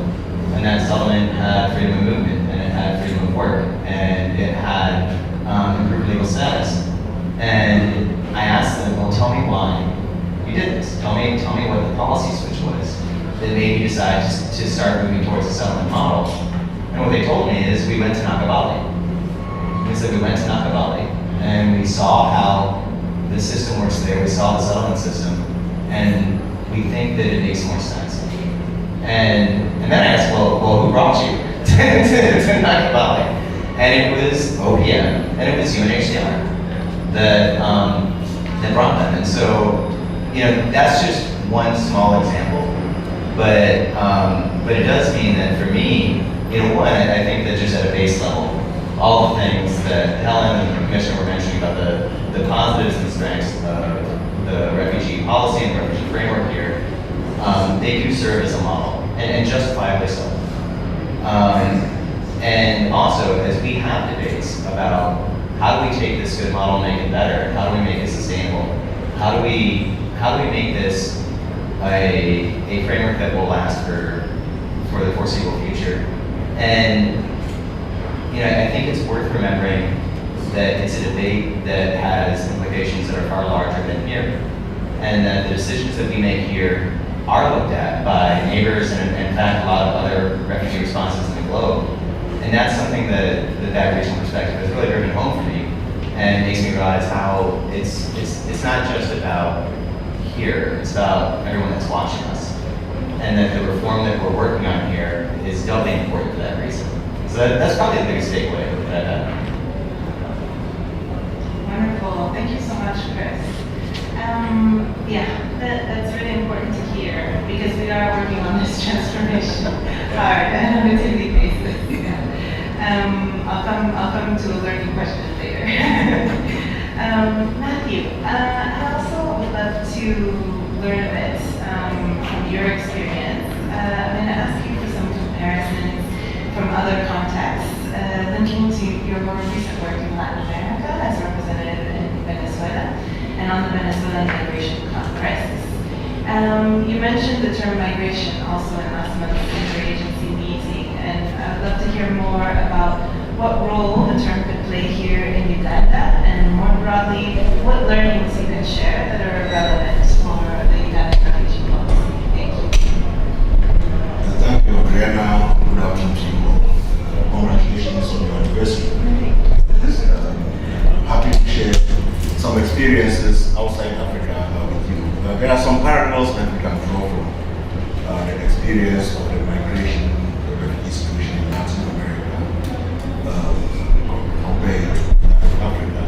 a region I've lived in for about 10 years, both as a student and also as staff of UNHCR and finally as representative in Venezuela. It's different, even though there are some similarities in that the situation that led many Venezuelans to leave the country are quite distinct from the situation that has led others caused refugee situations in Africa. Let me start with Africa first. In our region, the bulk of the refugees in Africa are those who are recognized prima facie under the 1969 OAU Convention, where if there is generalized violence in your country, the country is under occupation, and it's almost ungovernable, and you flee to another country, you could be recognized as a refugee prima facie, and that is the bulk of the refugees that we have in Africa, and in Uganda as well, the Congolese and the South Sudanese, and recently the Sudanese are all recognized under this instrument, most of them. Then we have the classical definition of a refugee under the 1951 Convention and its 67 Protocol, where you leave your country because you are individually targeted for reasons of race, nationality, membership of a social group, political opinion, and so on and so forth, and you are unable to go back to your country or unwilling to go back because the reasons why you fled are still there. That is different. The number of people recognized under the 51 Convention and the 7 Protocol are smaller and they are individually targeted. This other group, recognized prima facie, may not be individually targeted as such, but they are fled and they have similar protection concerns like any other refugees. That is the situation here in Africa or in Uganda, mostly. Even though they are all recognized refugees, but they have quite distinct situations. I mean, if someone has fled because of their political opinion, the person is individually targeted and may not be able to go for as long as the reason why they fled is still there. But we realized a trend here in Uganda and elsewhere, whereby those who were recognized prima facie, they may not be individually targeted, but because there was generalized violence, breakdown of order in the communities where they live, some of them are able to, from time to time, access their countries and then back and forth, and so on and so forth. So it begs the question that what happens to their refugee status when they leave and then when they come back? It's a very complicated question to have a very simple answer to. Many of them leave with the hope that they will leave for good, but they get there and in no time there is violence again, they have to flee. So if they had renounced their status as refugee when they left, when they come back, they have to go to the back of the queue again and be registered and so on and so forth. So it's very, very complicated. The situation in Latin America, mostly we are dealing with migration, mixed migration flows. Because among the bulk of people who are crossing the borders, there may be some with refugee concerns, those who will qualify as refugees. Many of them are migrants. I mean, migration has always been, it's a human endeavor, it has always been there. People have migrated from time immemorial, and for different reasons, whether to seek economic fortunes, to seek better lives, for different reasons. These days, people are even migrating for climatic reasons. And there are people who are even proposing that, well, they may have similar situations like protection concerns like refugees as well. And we find a lot of this, people fleeing Honduras, Salvador and Co. Due to some of the climatic conditions and insecurity they are fleeing. In Colombia, the number of Venezuelans who got there were so many. In fact, as at the time I was there, I left there in 2021, it was more than 3 million, 3 to 4 million, that it was difficult to manage them all as refugees, even though they had similar protection conception. The bulk of them were recognized as migrants. People who had left Venezuela mainly because of insecurity and economic hardships, and they had left the country. So some may not necessarily be recognized as refugees, even though in Latin America we have the 1984 Cartagena Declaration, which is almost similar to the 1969 OAU Convention, which also recognizes refugees who have fled for similar reasons like generalized violence in their communities and so on and so forth. So what did Colombia do? And these are some. This is one example which we can consider in East Africa. They realized that it was very difficult to continue to consider them as migrants or refugees, so they granted what we call a temporary protection status for 10 years. That is like being granted residency for 10 years, and you have legal rights to live like a citizen. Of course, you cannot vote, but to live, no, not like a citizen, to live as a legal migrant, somebody who has migrated, but you are not a permanent resident. 10 years, after 10 years, it will be reviewed again. Hopefully by then, many would have returned to Venezuela. By then, hopefully, the reasons why they fled may not be there still. So this is a dynamic with the Venezuelan migration and refugee situation. In East Africa, or here in Uganda, about 98% or so of the refugees are from either IGAD or EAC countries with their own migration protocols. So, wouldn't it be a good idea for countries in the region to sit down and say, look, some of us are almost exchanging refugees. Congolese being refugees in Burundi, and Burundian being refugees in Congo. Especially those who have fled because of generalized violence, those who were recognized prima facie under the OAU Convention. And it's like having an exchange of refugees.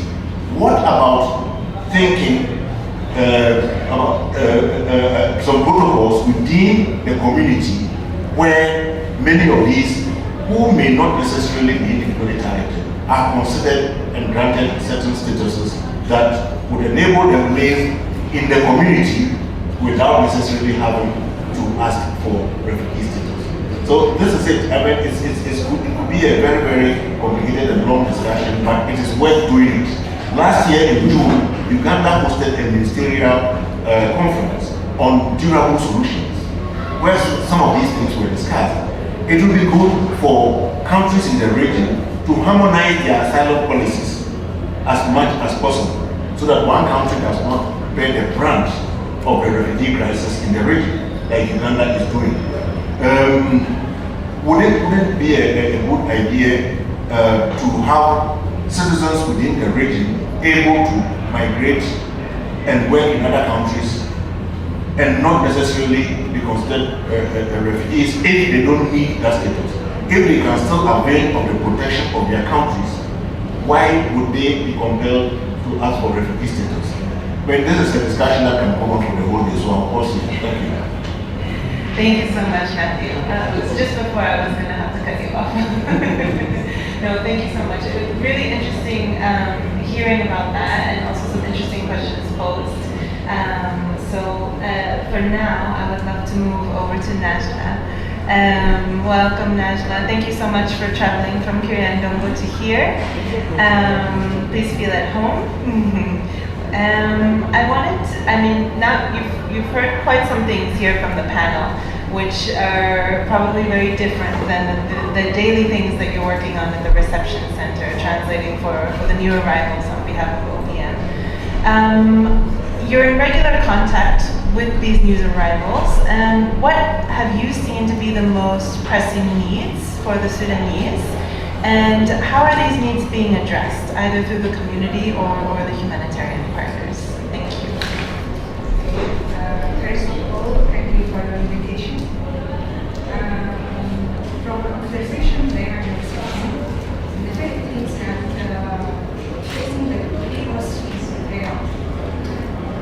they need more awareness about the process of registration. Since the beginning, they should know it is free till they receive all their items. Okay? Because most of them, when they came inside, they ask why we pay 100 shilling or 50 shilling. Then we ask them where do you do the tickets here? So they fall in the hand of the robbers. So more awareness should be for the people citizen. Okay? The second thing is that people see they can, all of them they are, most of them they are very educated. So they ask, will we find here a job? So how we can stay here without it's our job? Is it enough? Is the food and the things that we need to ask or not? So this is a challenge for them. When they are going outside and they do not find a job. Okay. The second thing is the medical challenge. The medical challenge that the people they came there, especially people who they have chronic disease. The delay of medicine can increase the health situation for them, and they are so both of them in the health center or inside the reception, they put them on the waiting list for the medication. Okay, so most of them their health situation is very worse when they are dying. Okay. There is another challenge for the young people, the education, especially for those they came from international curriculum, till now they are staying without schools because they cannot pay for private school. They cannot go to the governmental school because they are asking them to return back many years back. So they lost many years and even the curriculum is not the same. Most of them they are receiving and stay at home. Most of them they are homeschooling, trying homeschooling, but do you know even buying internet like that is not easy for them. Okay? A lot of things we all see that they came, especially the GDP. People see and the children under 18 years, they came and they are asked about help. We directly refer them to the LWF office, and from here I want to thank them because they are willing at any time to support and help the refugees. By nurturing, by psychosocial support, even by guiding them to solve how to solve their problems. For me, I think both the community and the humanitarian partner also play their greatest. If not, there is being different in the culture that in the community that they located in there, because the different in culture may conflict.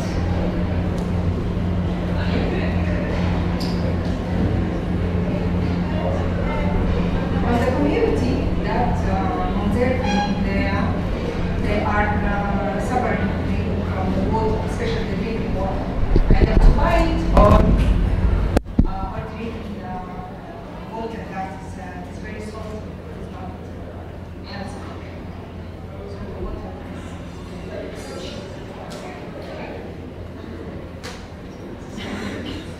Thank you so much.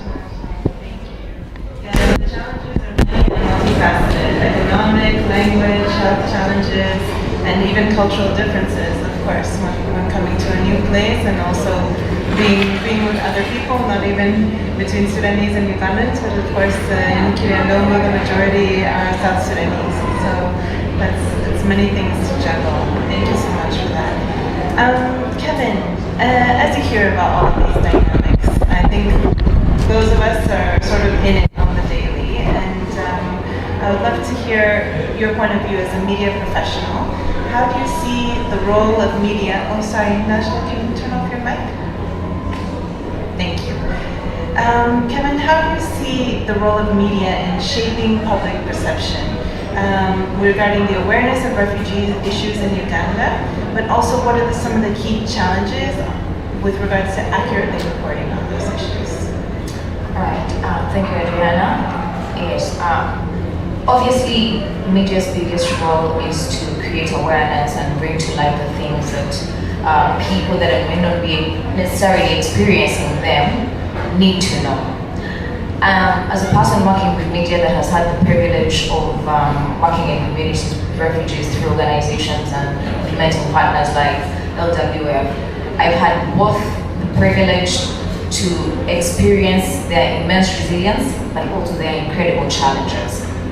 Now, when you look at Uganda, for instance, we are the largest hosting country on the continent, the 6th in the world. Now that's such a staggering responsibility for any nation.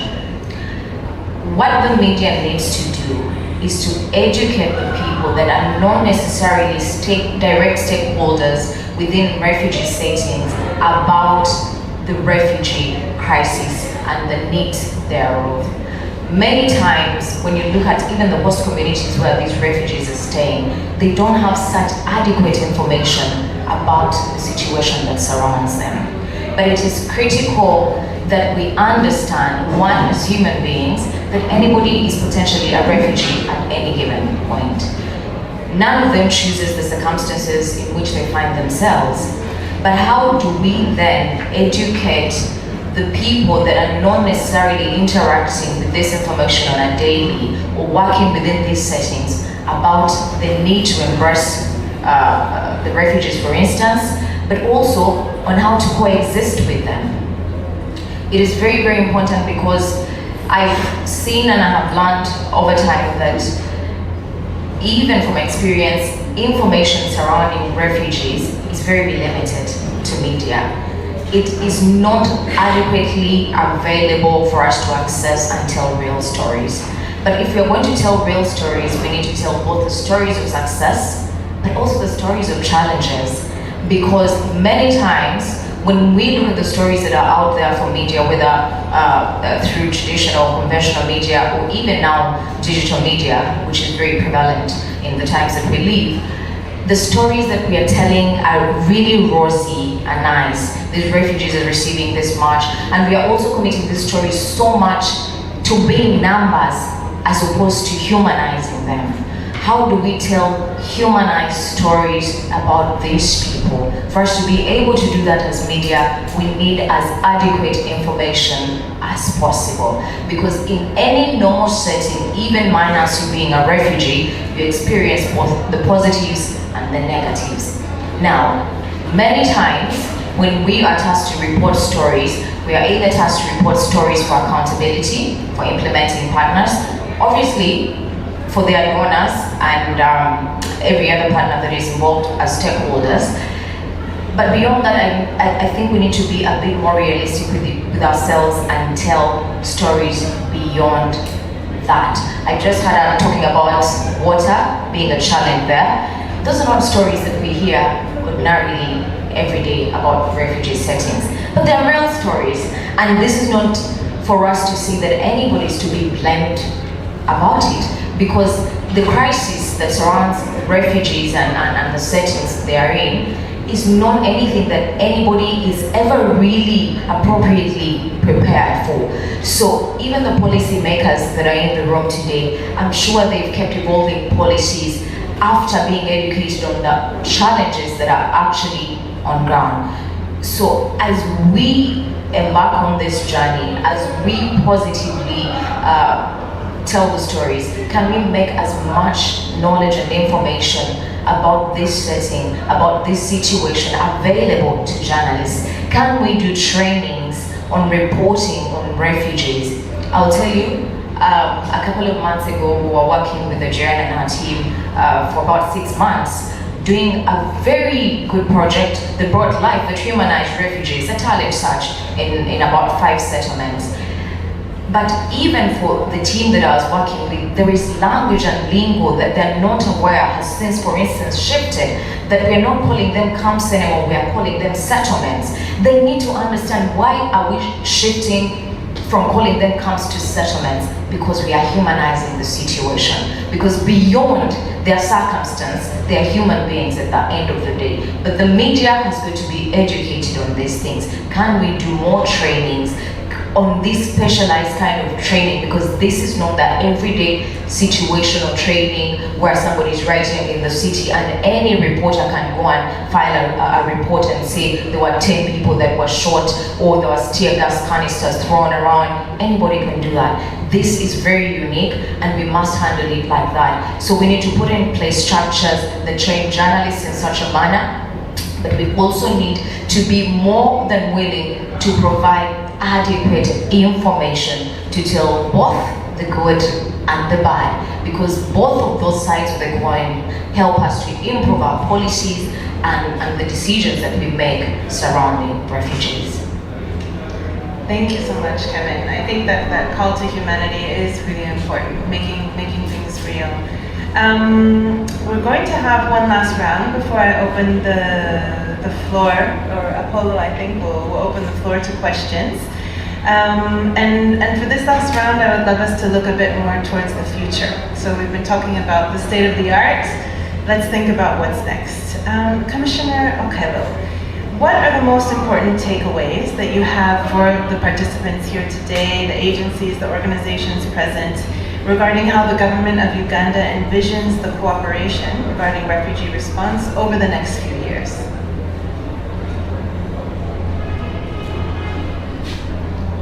Over the next 2 years, that's fine. We have set right our priorities, and I am going just to highlight it here. Under durable solutions, we are going to continue prioritizing voluntary repatriation for those refugees who are willing to go back, and in order to make sure that the process does not face challenges, we are going to work with the partners to engage the host governments to create conditions for return. We're also going to encourage countries that are willing to take on refugees, take as many as possible. And already this process is ongoing with America and Canada, mainly. They're taking very big numbers. But interesting, aside from that, this is now the time for my department to work with partners to identify the good benefits that the refugees bring on table, especially the refugees who have studied sciences, because in Uganda we have chosen to follow the path of science-led development. So for instance, the refugees who are coming in here and have specialized training in internal medicine, in cardiology, for instance, in nephrology, in pediatrics, in neurology. We are working out ways of ensuring that they are integrated into our system so that we can make provision of health services cheaper to the public. Instead of flying anybody to India to seek medical attention, these cardiologists we are having who are underutilized can be engaged by government so that they can transfer skills to our people. Of course, we are also prioritizing maintenance of data integrity. Unlike what happened in the past, it is now priority number one to ensure that the numbers of the refugees are actual and realistic. As of today, we are hosting 1,743,000 refugees. This is not a small number. In order to ensure that the right support is received by the refugees, there is need for data integrity, and we are going to work towards that. We are also having issues of protection of the refugees. By the way, ladies and gentlemen, I think you have seen me have been running battles with some individuals who want to touch these people. I now call myself the chief refugee. We are ensuring that justice is accorded to this people. Because like one of the panelists said, nobody chooses to become the refugee. So we are engaging the police, the judicial system of this country to accord protection services to the refugees. And then of course, there are other services like social services, health, education. We are working with the partners to promote provision of equal and of quality education services to the refugees. And looking further, and I must emphasize this one, we want resources, and we are working hard, engaging everybody to add more resources. I just want to tell you that there has been a drastic decline in funding for humanitarian assistance. In 2018, when we had very few refugees, I think about 500,000 or less, the funding was $459 million at that time. Today the number has got 1.743 refugees. The funding under humanitarian assistance has dropped from that huge amount to $148 million. This is very dangerous. The humanitarian assistance has dropped, but of course, the development funding is rising. But what do we need? We need a hybrid approach where the two should be growing together. I submit. Thank you so much, Commissioner. It's certainly something that we're all facing as a challenge every day. Thank you for bringing that, highlighting that. Director Bugatti, since you've been facilitating also a bit more of understanding between donors, the government, humanitarian agencies regarding the commitments on the refugee response, what are your recommendations on how we can continue a constructive path for the implementation of the CRF in Uganda? Thank you so much. And I think Commissioner has highlighted the challenges which are real, the decline in funding and rise in refugee populations. So the recommendations that we need to take forward is one, to strengthen coordination between the government and partners. It is going on, but a lot more needs to be done, and we need to be very efficient with the little funds that we have, make sure that there is impact, there is visibility, and that we can track and understand where this fund is going to, and also that we can guide this funding to the right direction where it will have more impact. We of course, with less and less funding, we need to be more and more efficient. So that is another area of our focus, to make sure that whatever funds come in, especially for from the Global Refugee Forum, we are tracking them, we're making sure that it's in the right place, and working with the Department of Refugees, we're going to start mapping where the interventions are happening among the very many NGOs, to make sure that there are no overlaps and there is very good utilization of the resources. That said, at the higher policy level, we're engaging at the ministerial level to make sure that there is continued political will, and that also those that are in charge of the services through the refugee response plans are aware of the funds that are coming to them, but are also aware of the deficits. Our colleague talked about lack of water and those kinds of services, but you might find that in one settlement they have maybe up to 50%, in another one they don't have. So spreading the available resources is also very, very important.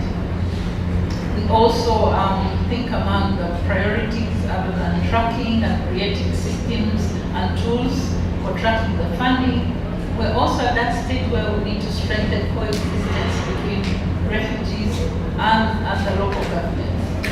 Because if you don't do that, and there's increasing tension, increasing numbers, increasing services, you're bound to have conflict. So we are strengthening the Refugee Engagement Forum and the District Engagement Forum. We recently launched a new initiative, which is the Deaf and Ref interface, where the refugees and the districts are talking more and more, identifying the problems and solving them timely. So we don't wait for big meetings to bring that, but there is a continuous dialogue and continuous effort to resolve these issues. On the international level, we're strengthening our advocacy, trying to make sure that Uganda receives the attention it should receive. It's unfortunate, but it's also understandable that there is a tendency for donors to focus on active conflict countries and forget those that are stable, like Uganda. But it's also important to know that the countries that shoulder the burden of refugees, such as Uganda, require the same effort, the same funding. If we did not receive these 1.7 million refugees, where would they be? Maybe their lives would not be as they are. But also, even with our open door policy, we need to provide adequately for these for the refugees to be self-sustaining.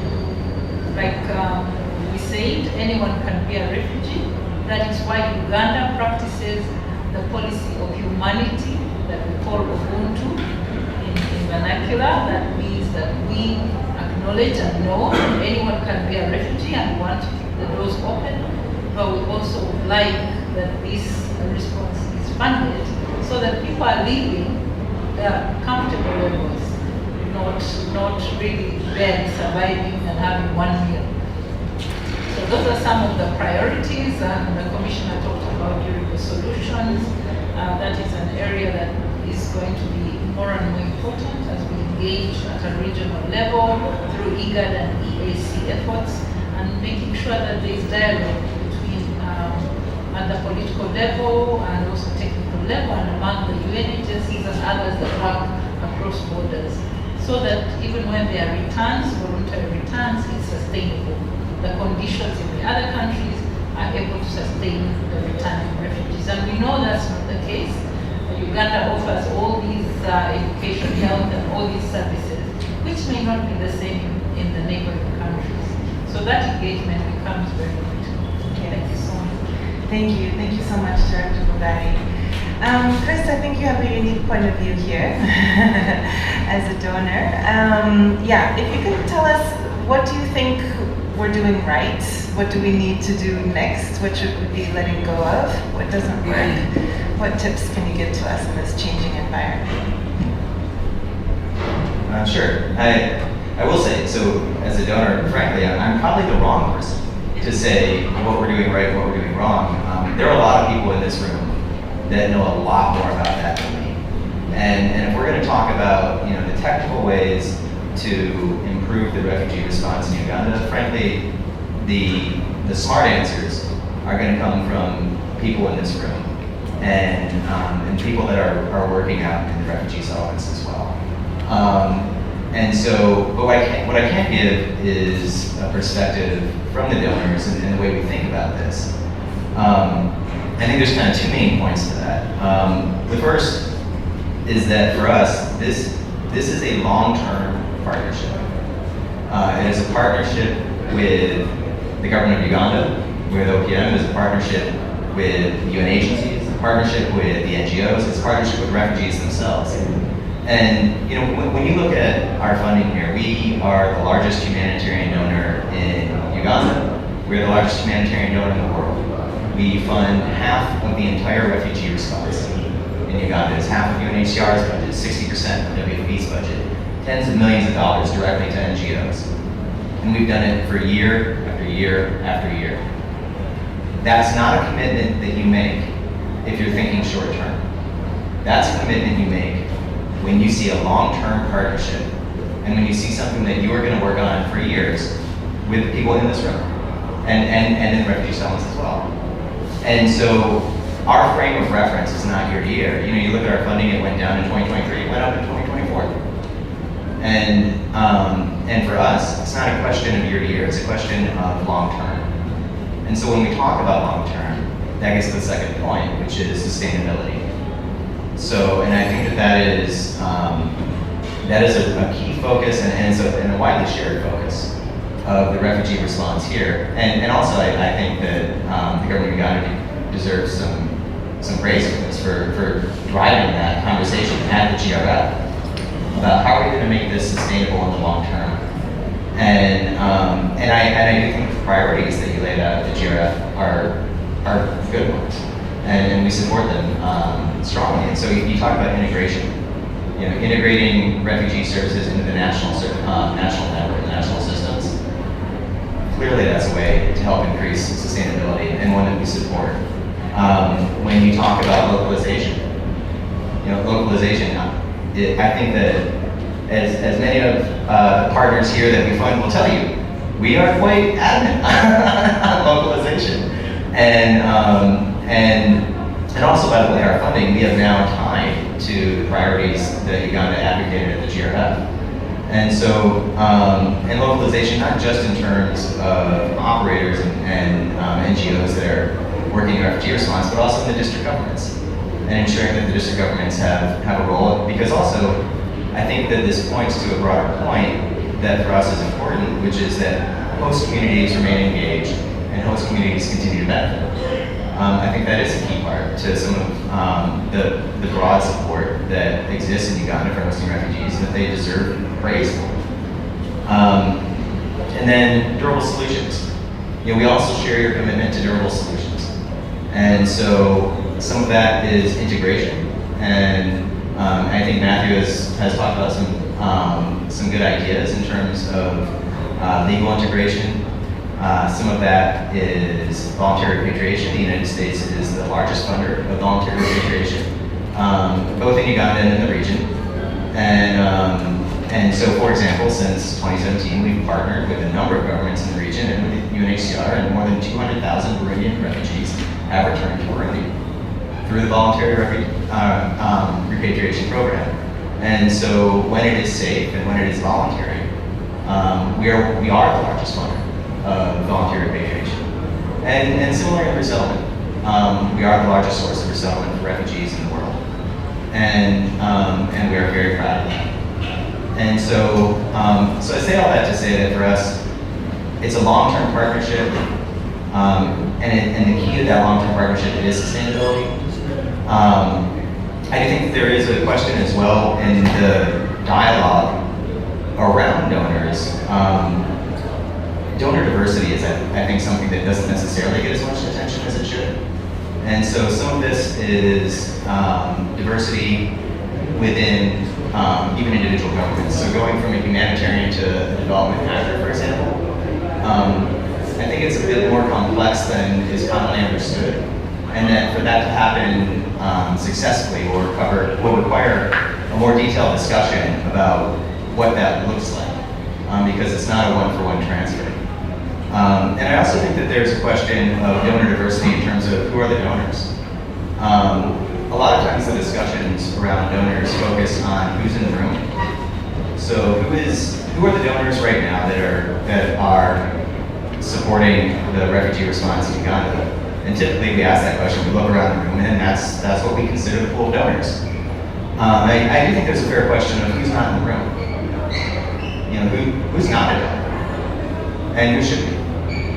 And so I do think that donor diversity is an interesting topic that maybe doesn't get quite as much coverage as it should. But more broadly, like I said, I think that for us, that key for sustainability, we really support what the Ugandan government has laid out as their path for the GRF. And there's a lot of wisdom there. And we want to be a part of it. And also, but for broader solutions, as I said, the answer's not going to come from us. It's going to come from the folks here. But thank you. Great. Yeah. Thank you so much, Chris. Okay, so we have just a few minutes. I'd still love to hear from Najla, Matthew, and Kevin. Najla, just in 2 minutes, if you can tell us, you've told us about the needs so far. Now, looking to the future, if you can highlight one important aspect of support for Sudanese refugees, particularly arriving in Uganda, that needs attention, what would that be?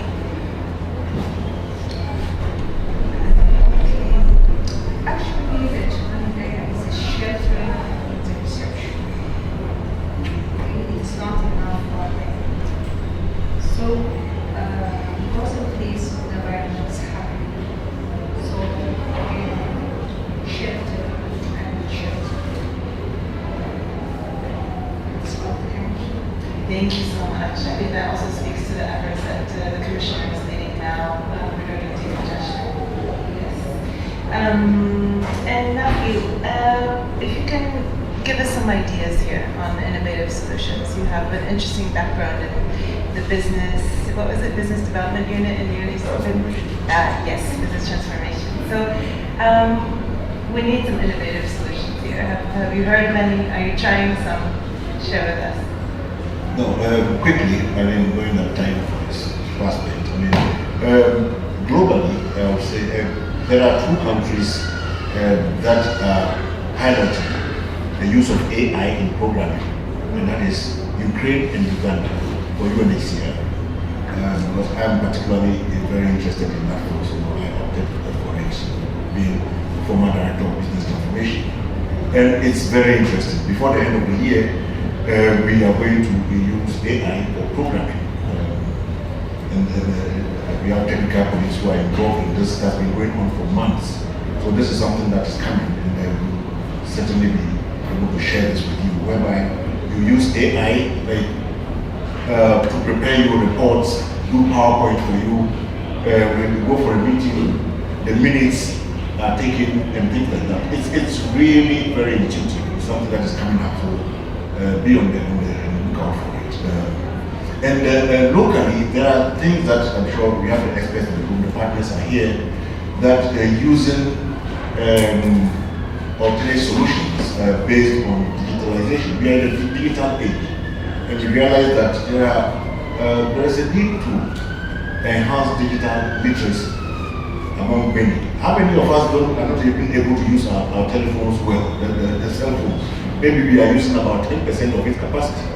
UNHCR globally is changing all its systems and tools and making it all digital. So you may have realized, the partners who are here, you may have realized that the new systems that we are using, budgeting and so on and so forth, these are new systems. And then when there is a shortage of funding, there are a couple of things that you can do. You look for more money, but you also look at more efficient ways of working and doing things differently. And COVID taught us a lot here. In Uganda, I mean, we are still using tablets. I mean, e-learning was something that was piloted during COVID time, and it's something that we have to scale up.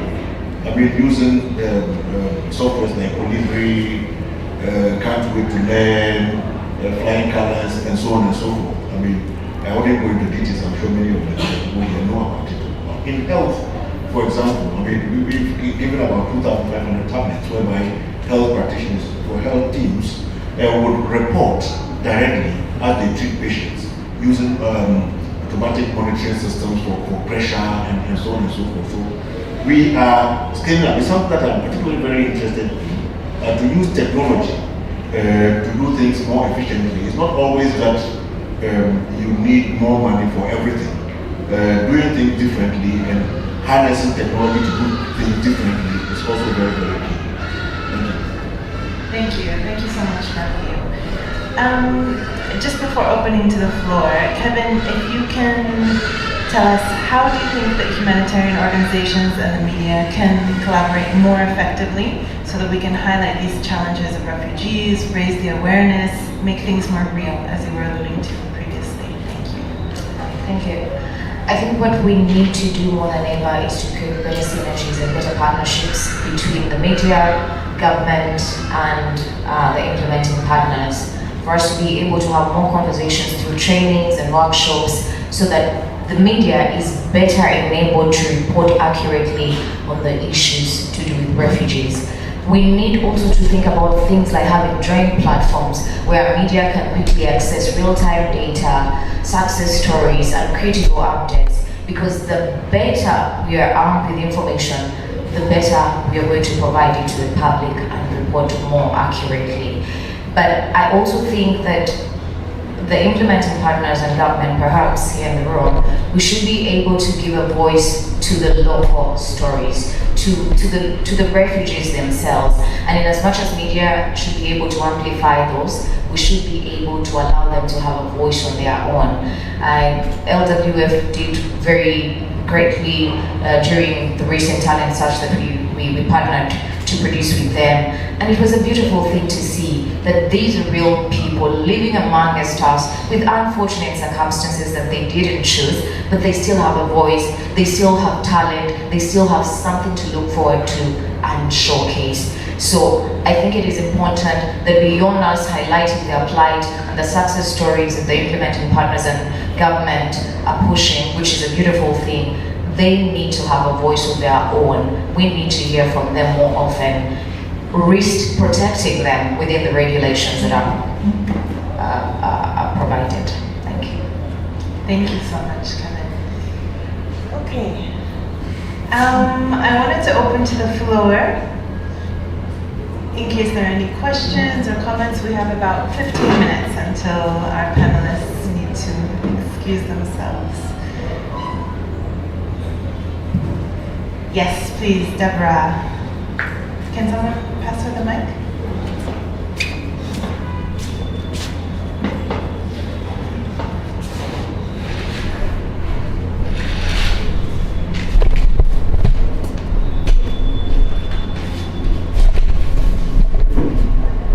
Thank you very much. It's very insightful. I've learned a lot from this discussion.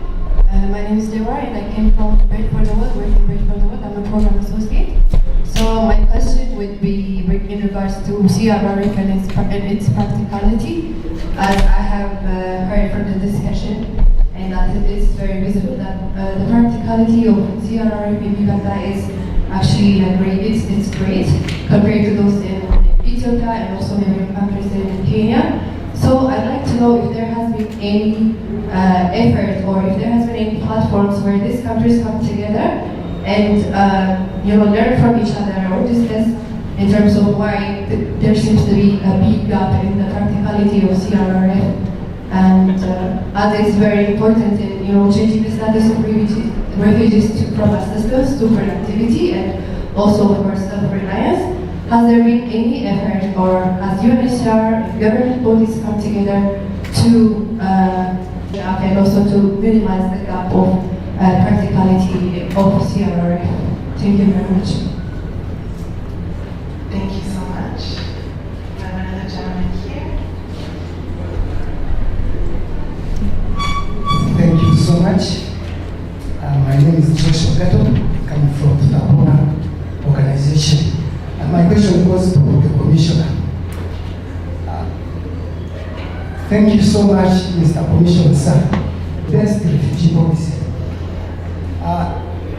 You have mentioned durable solutions. There are three, as we know them. Voluntary repatriation that also support much, then local integration and resettlement. we have seen two so far happening.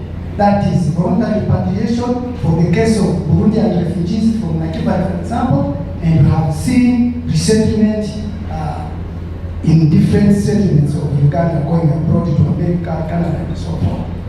I also want to thank you so much for the initiative the government of Uganda is taking to integrate science professionals from the refugee community.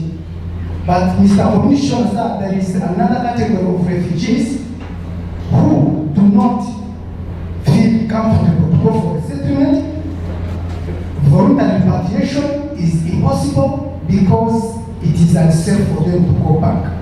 They have lived here for almost 30 years. They gave birth here, their children have given birth here, they have now grandchildren. They are all called the refugees. So is there any plan for this category of refugees for local integration? Thank you so much. Thank you so much, Joshua. With space for one or two more from the floor, and then.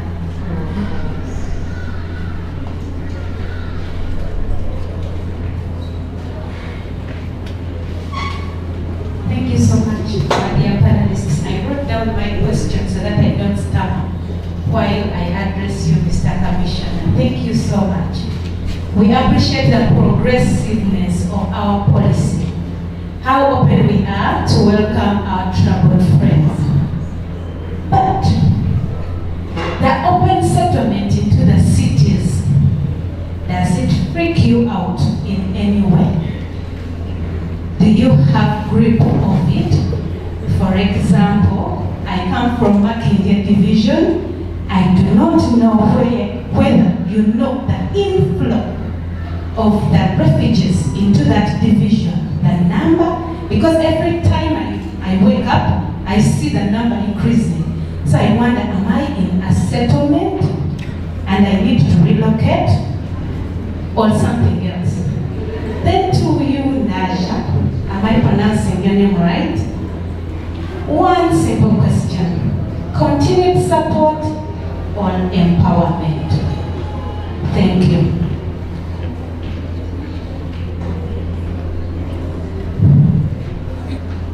Thank you so much, panelists. My name is Michael Kostos, as I mentioned earlier. There are a number of issues you have mentioned about the refugees. I still don't know. Our population in Uganda is growing. Each day, each hour, we are producing. And the land is not increasing. I hope we are aware about it. If we already have 1.7 refugees, the next 10 years, if we don't see the way repatriating then we are going to have a crisis on land production because much land will be used up because our population is also growing. Now, the other thing I wanted to ask, again, that is just for us to be aware of where we are moving. The next 10 years, what will happen? What will our population be like? So some of these issues which have been mentioned, we need to functionalize them. The other thing I wanted to mention is, at a country level, at the international level, these people who are helping the refugees to leave their land, other lands, where do they get placed? Do we negotiate, do we have a capacity to talk to these factory manufacturers of guns and bullets to harm these guys who cause conflict within a particular area? I think we need to develop a forum of this with this country. Stop producing. We knew we advocated in Uganda around 2002 that Uganda, we talked in Addis Ababa, I was there myself. Each country in East Africa, to avoid pinpointing each country, should begin making its own weapons, should begin actually branding them, and Uganda, I think, was the first in East Africa. Why don't we also do the same and follow, find a way of engaging this at the international level? Thank you. Thank you so much. Okay, well, I first of all give space to the Commissioner to answer. There were some particular questions posed. Yes. Thank you. Adrian, Yes. I want to thank the audience for raising these very pertinent questions. And I will straight away respond to the first question regarding the refugees who cannot return to their home countries and what can we have for them. Well, the international law does not define for how long you stay as a refugee. It only gives us modalities of ensuring the protection for refugees. And it's true, Matthew, the country representative of UNHCR, has also raised these concerns. Probably now, this is the time to reflect on those protocols to see how they can be realigned to the existing situation. But in the interim, for refugees who want to change their status, there are provisions in the law that guide that. Like for instance, the children who are born here and want to become Ugandan citizens and so on and so forth. The law has provisions which you follow to that effect. My sister talked about the open settlements in the urban areas. Yesterday, I had a very fruitful meeting with the officer responsible for urban refugees. I forget his name from UNHCR. Yes, sir. And first of all, we were able to concur and we shared one common document that regulates these refugees, which is the urban refugees policy. Most countries do not have that. We also noted that there was need to have dialogue between the host communities and the refugees, in addition to the ordinary sensitizations that are normally being conducted by our staff. Now, the refugees, urban refugees are treated quite differently because the majority of them can afford livelihoods. They can afford rent. Some of them have money and have started businesses. Some have bought buildings. Really, when I was asked this question, I put it on table that while we might complain as Ugandans, but they have also brought money and provided employment to the local population. And I want to state here that nobody, and UNHCR can attest to this, has gazetted any division in Kampala as a refugee settlement. Because whatever people own there belongs to them, and they are the ones to decide whether to sell or to kill. There was the issue of what will happen to land. That the land is static and the population is increasing. But it's also true that the people are dying and the land is still the same. So the purpose of durable solutions, which in my view are working very well, is intended to decongest some settlements. And this process is ongoing. But in order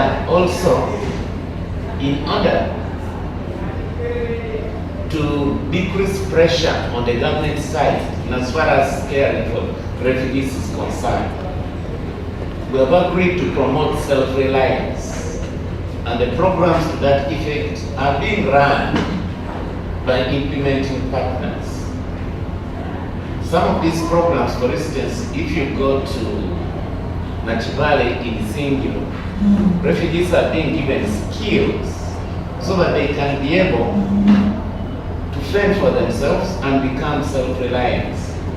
When this fully gains ground and when it is fully operationalized, then indeed the refugees will no longer be a burden to anybody. And I wanted also to state that our laws provide for ways of owning land, and it does not deny anybody from anywhere who meets the criteria to own property here. But I want to conclude by saying that I have an open door policy. So for further discussion, in the interest of time, feel free always to come to Old Kampala and engage in this debate so that you can really appreciate what we are doing and how it's benefiting our country. In terms of remittances alone, if we told you the amounts of money the Ethiopian refugees, the Somalis, and the Eritreans are bringing here, it is in billions of dollars. You cannot imagine it. Thank you very much. Thank you so much, Commissioner. Director Uganda, maybe you can speak a bit to the point with regards to mutual support to other countries who might not be doing as well in their commitments in the CRF. Thank you. Thank you. And thank you so much for the question and for acknowledging the functionality of CRF in Uganda. Your question was asking whether similar practices are in other countries and whether there's been effort to share these good practices. I would say yes, to an extent. We have had countries coming to benchmark. Burundi was here last year and to learn, but also through IGAD and EAC engagements, we have been able to share our good practices. More so last year when we were in the Global Refugee Forum here, we met at various, in various countries and were able to explain how CRF works in Uganda, the success factors, and I think many countries took the good practices on board, and I understand some of the countries are actually calling it different names, but implementing almost a similar kind of model. That said, I think there's a lot more that needs to be done, and we've seen the benefits of the CRF framework where we bring different stakeholders together and share the burden and responsibility of hosting refugees. It's very important. It should not be a government burden alone, it should be a shared responsibility. And we have seen it work. We have a steering group that meets quarterly, high-level steering group that is led by ministers, that comes and takes high-level decisions on issues such as transition, issues such as localization, what has been identified as priorities for refugees in Uganda that were mentioned here. So the CRF forum is very, very important in bringing together stakeholders and sharing this kind of information and following up on implementation. And we're going to make more effort together with UNHCR to make sure that the good practices are shared within the region. Thank you. Thank you so much, Director Bugatti. I would just ask Naza to reflect on the question that was posed with regards to support versus empowerment before I hand over to the Commissioner to close the day, close this panel, excuse me.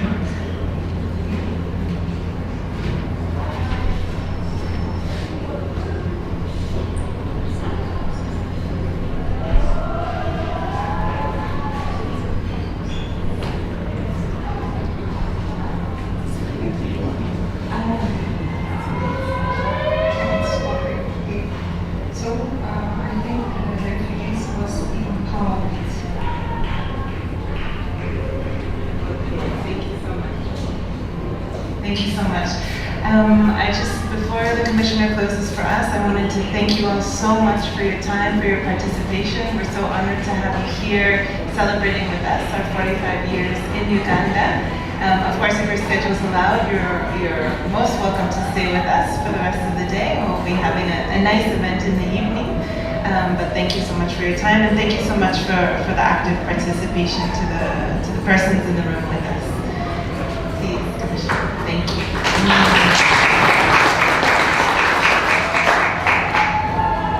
Our distinguished moderator this afternoon, distinguished panelists, distinguished participants, ladies and gentlemen.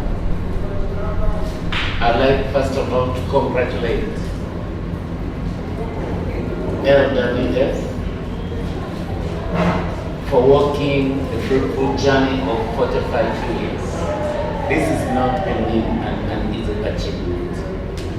And I think we need to accord them a round of applause. Whereas very many Ugandans and other people tend to view hosting refugees negatively, I want to put it on record that hosting this underprivileged group comes with very many benefits, including provision of employment to the local nationals by the refugees who come and set up businesses here. We have also the benefit of technological transfer, because some of them come with a lot of technology that we're benefiting from. We benefit from skills transfer. We benefit from provision of services by highly skilled refugees who come and work in our country. And already they are living testimonies to that effect. For instance, there is a pediatrician who worked outside Uganda for a long time and came back. He's stationed somewhere in Zambia, Kansanga, and he works with specialists who have come from Sudan, and they came in here as refugees. Nile Hospital in Jinja, which provides very highly specialized services, is run by medical doctors from Pakistan who are refugees in Uganda.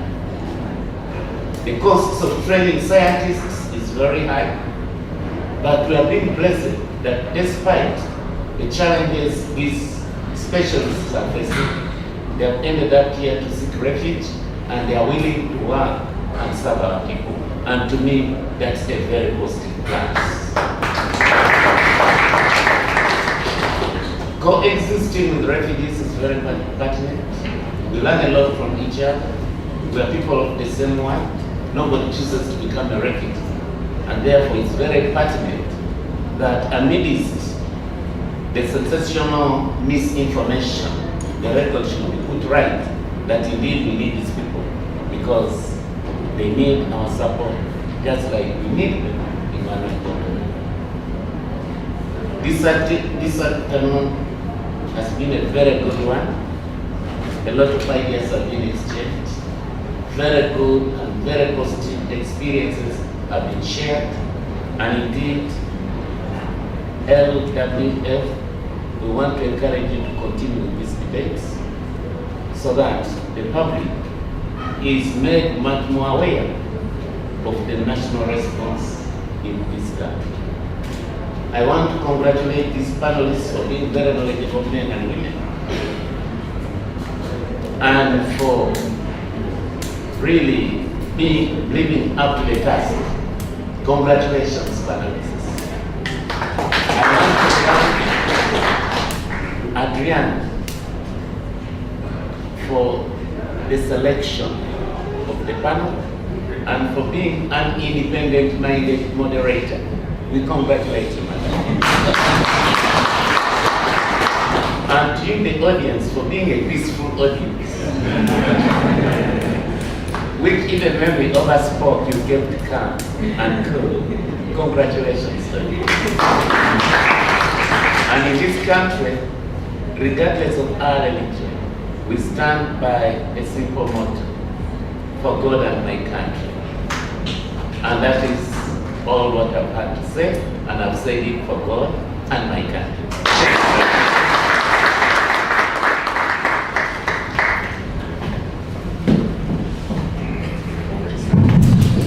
Thank you so much, Adriana. Before you leave, we need a group photo on the stage. We need a group photo where you're standing.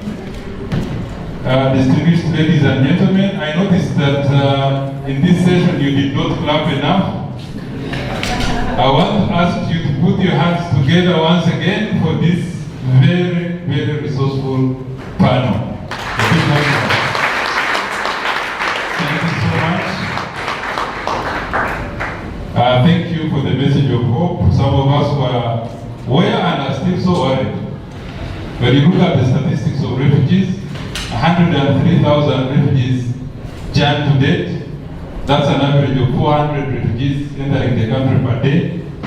But at least there is a message of hope, and the future doesn't look as bleak as we thought. Thank you so much, Adriana. Thank you, the panelists.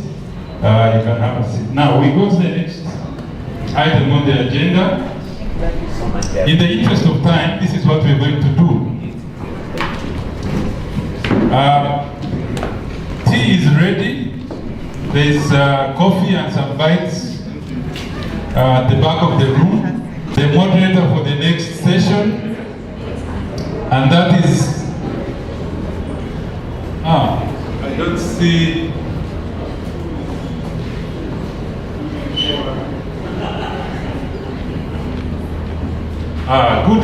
Good. I see Miriam Malum, who is our protection technical lead, and who is also our expert on cross-border programming.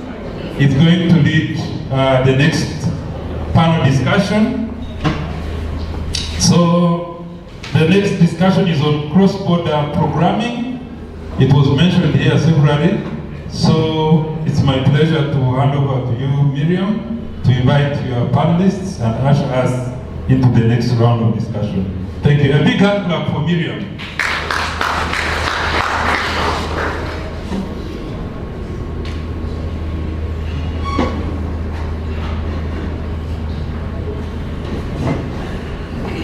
Okay, thank you very much, Apollo and everyone. I feel like we have been sitting for quite a while. Can we just stand? The background of protection, where I come from, covers everything. So your health is priority. And we have been sitting for long. So it is healthy for us to stand for a bit and stretch. Not so? Yes. Those who are in agreement with me will stand up. So you can stand a bit and you can take one step in front, one step backward. You can take a step to the side and one to the other side.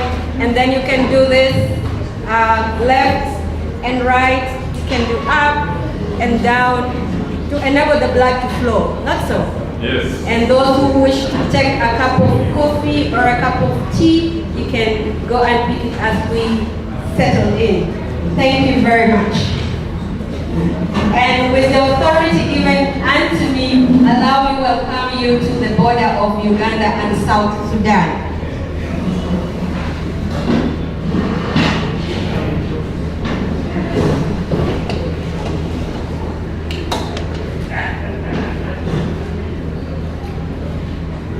The panel discussion that we are going to have at this point in time focuses on cross-border learning.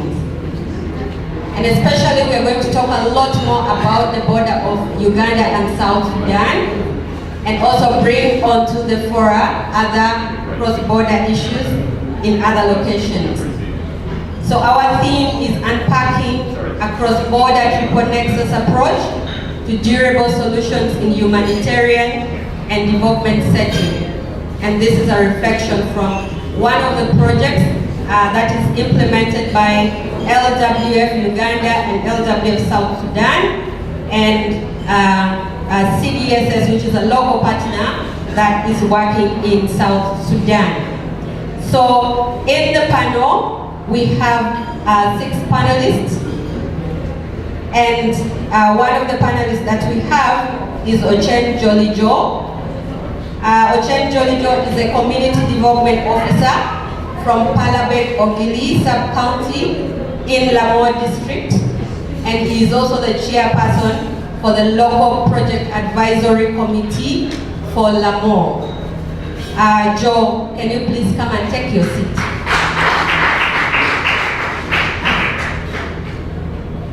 As Joe takes his seat, the other panelist that we have is Flora Anyu.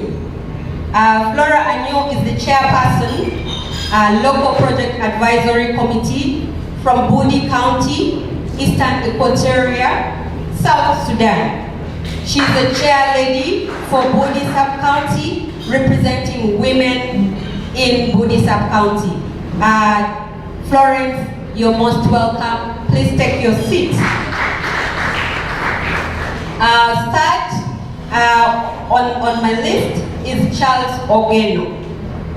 Charles Ogeno is a researcher, is an LWF staff, is the Learning and Innovations Coordinator for the Campus Project, and he's based in Lamore District.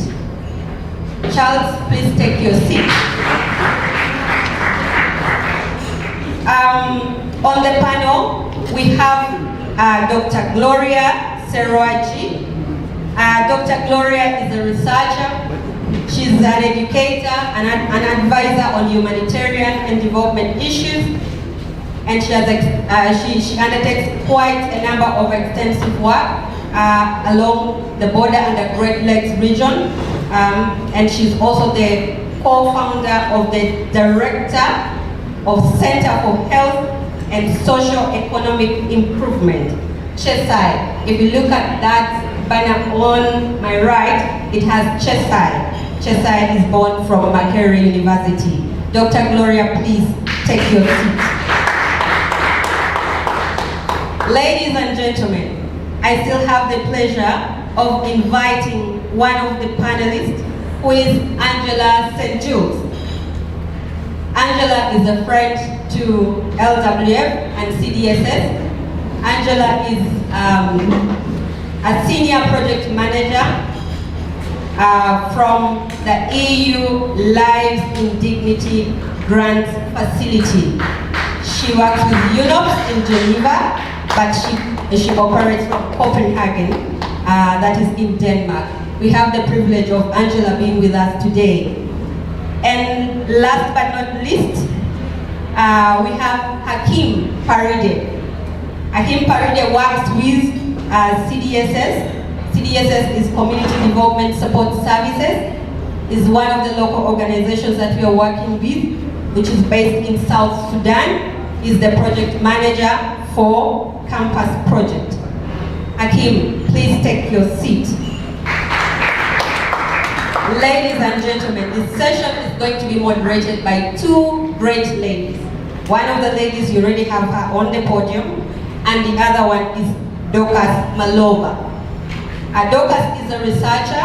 She's a mental health specialist, and she also deals with programs related to global health system strengthening.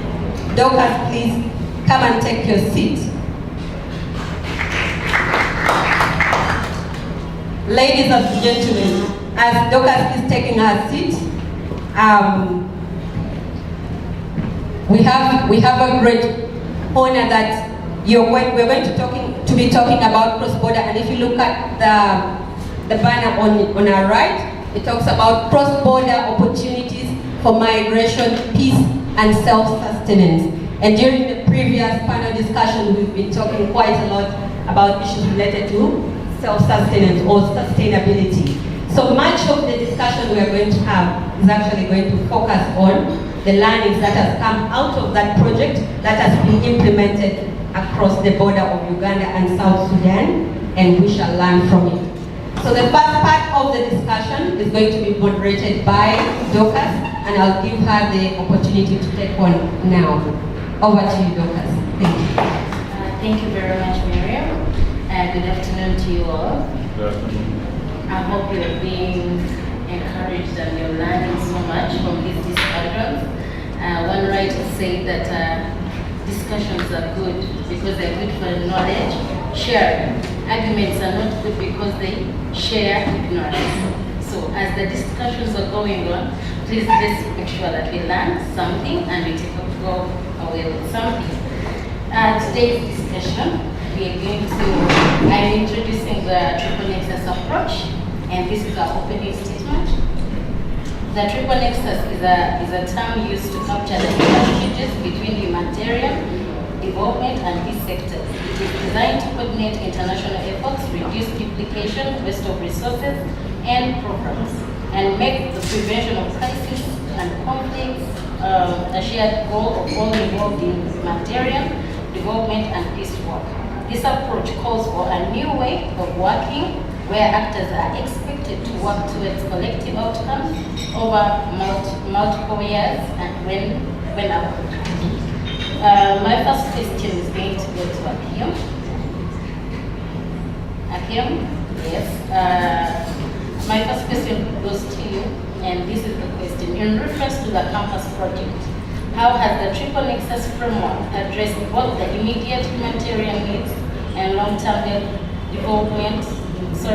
How has the triple nexus addressed both immediate humanitarian needs and long-term development in the post-border context? Yes, please. Thank you, Dorcas, for the question. Yeah, it is true. Okay, if you want to bring your microphone here, yes, and turn it on as well.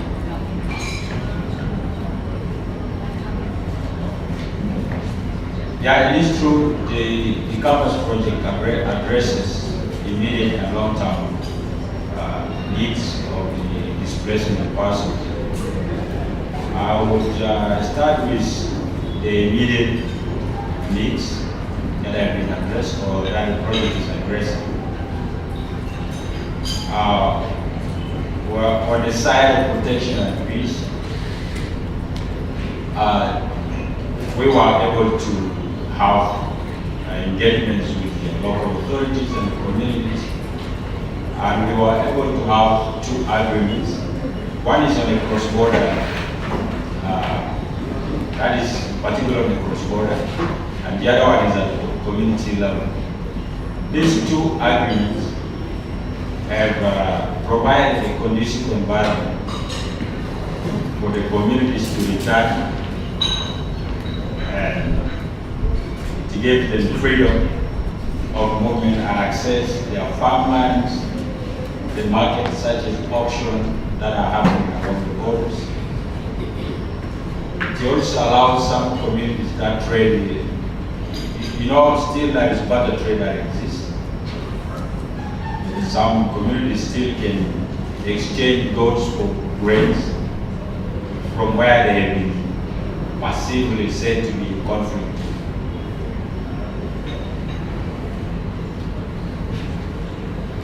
There is also peaceful integration. You know, we're talking of cross-border. I speak from the concept that there are South Sudanese who have come to Uganda and they go on self-repatriation. So when I talk about the peaceful integration, you say once a person leaves South Sudan and comes to Uganda, when they go back, they experience some people might have occupied their home or someone has occupied their farm. And when they are getting home, there used to be some resistance. Get out of my home. So it creates conflict.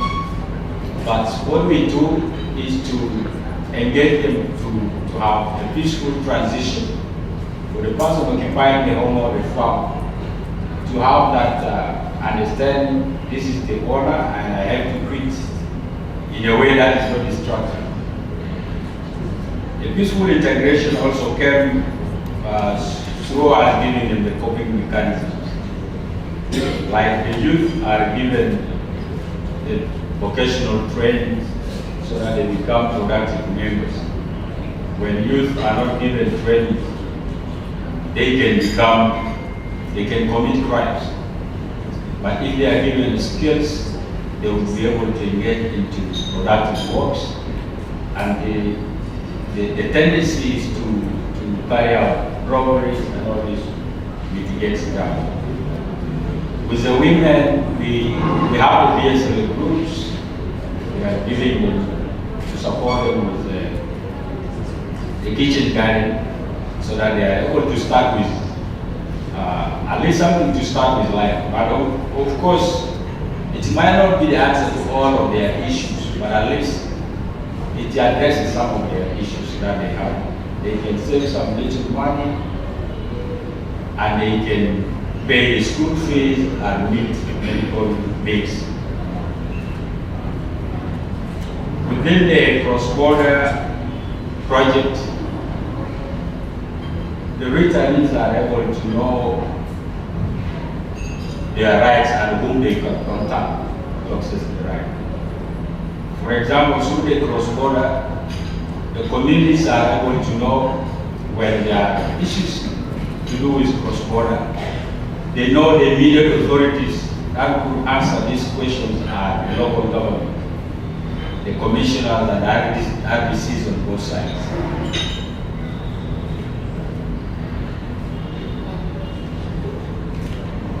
The immediate needs of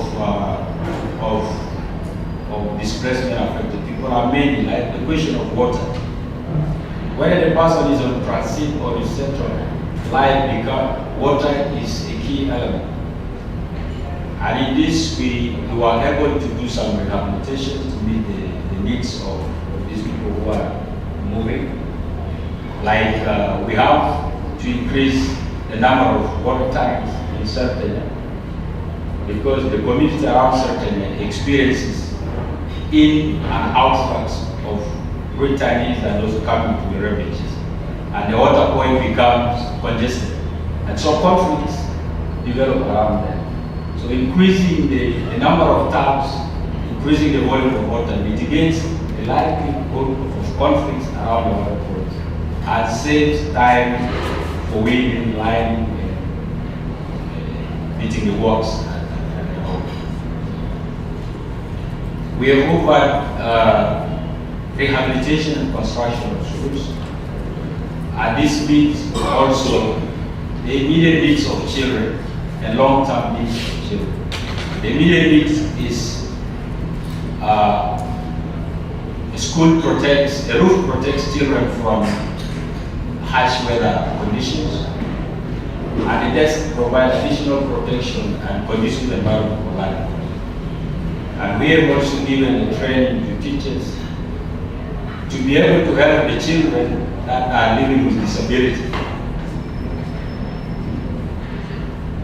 So this is how it has been contributing to the immediate needs and as well as the long term. The referral pursuits have been okay. They need to know from whom they can get a service, even the psychosocial support for those who have trauma.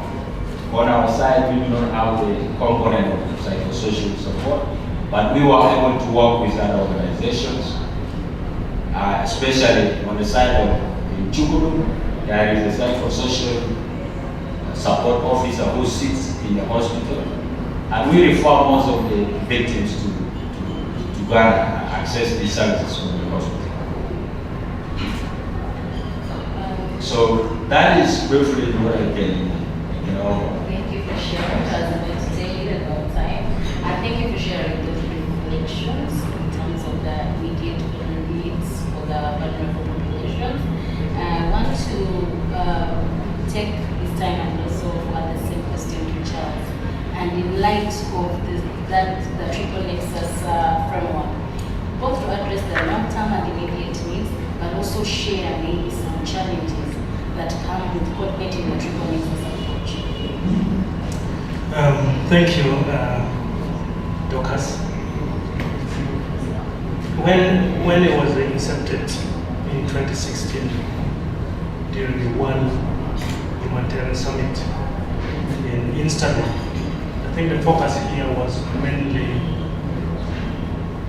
in providing conditions that can let people live life in dignity and to let people have peace and safety. Because when you look at the triple nexus approach, one thing that can combine all of them is peace and safety.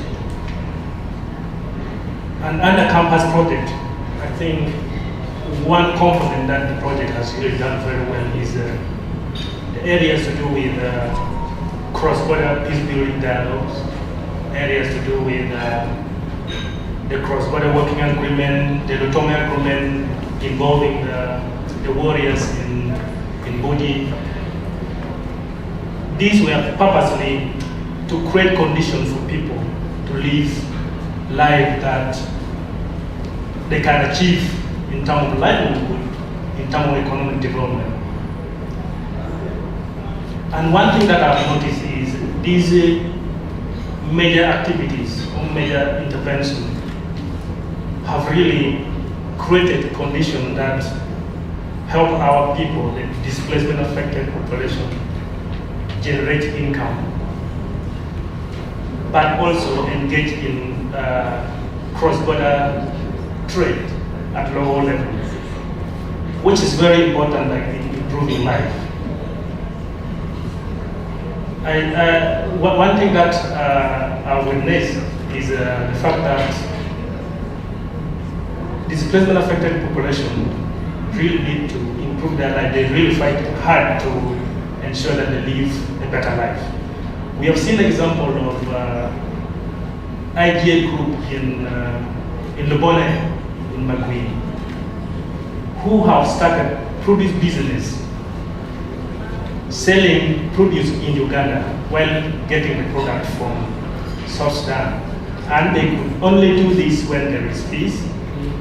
They have been able to do this because stakeholders, especially the government stakeholders, have been able to engage with other and coordinate on issues that that can reduce on some of the barriers to movement, the barriers to conducting trade. So I think that is a very, very important component. But I also look at, for example, in Budi, we have seen cattle readers who were trained on peace prevention and management by CDSX, for example. And it's very important that they really engage themselves in cross-border cattle business instead of going to raid.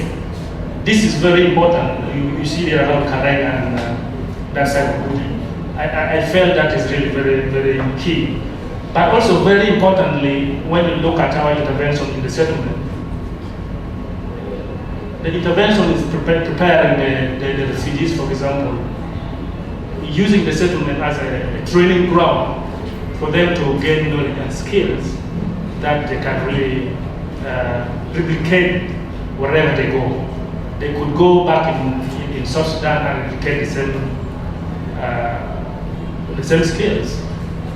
We have seen individuals who have returned to Pajok, for example, and the project from our side in Uganda have given some farm tools, seeds, and those farm tools, of course. And they are using that to get involved in farming, which again, they send the money back like, to support their families whom they left in the settlement. But also the other term is preparing them for more kind of permanent return, not just for cultivation then, but in kind of like understanding the situation back home and also preparing their family to return back. Well, I think there is a very practical and conceptual linkages between the triple nexus approach and durable solutions. Because when you look at the stakeholders that we engage, their focus is mainly about having situations that can allow their people to go back. And I've looked at this when we had a cross-border engagement. And one of the refugees representatives from the LWF made mention very clearly that we want to live life in dignity. No one wants to live life in exile. So this project creates that opportunity for them, like kind of to try and think but for themselves about durable solution. The solution, the durable solution answer does not rely with UN. It does not rely with is not like NGOs, for example, but it lies with the local entities, local population down there, the local government, the displaced and affected population themselves. We have seen that official repatriation, for example, as it sounds, has been less successful. Why? Because when you look at most of the refugees in the refugee settlement, some of them have been refugees for more than 2 times. They have gone back, maybe say, for example, in 2008. They returned, they were repatriated officially after those agreement, but they found themselves in 2017 as refugees again.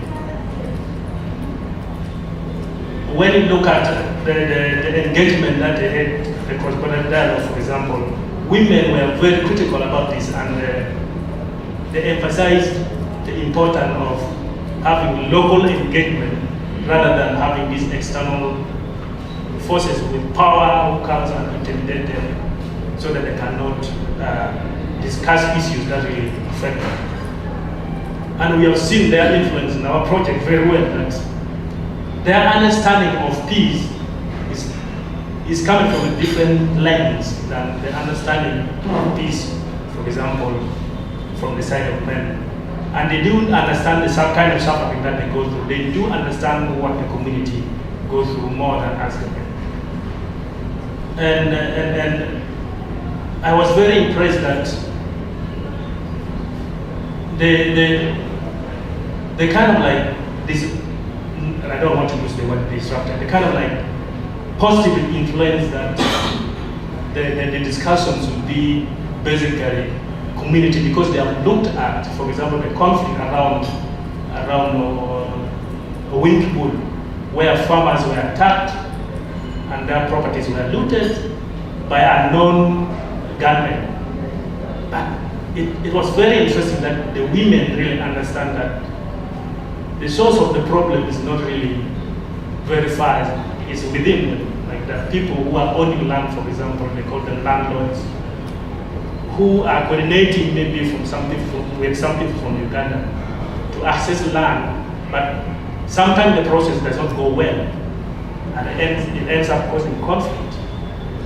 And because of this, they really wanted it to be local kind of these dialogues, so that they can air out, they can speak the truth in front of those people who could be perpetrators. And they hold you accountable, and they make you also feel guilty by telling you the truth because you come from the community. And I think that is very important. But also one important component. One important component is the holding of government authorities accountable on issues that affect communities. If it is business, if it is peace, anything is very important, and that is what connects the triple nexus approach. And I think it has been done well in our context.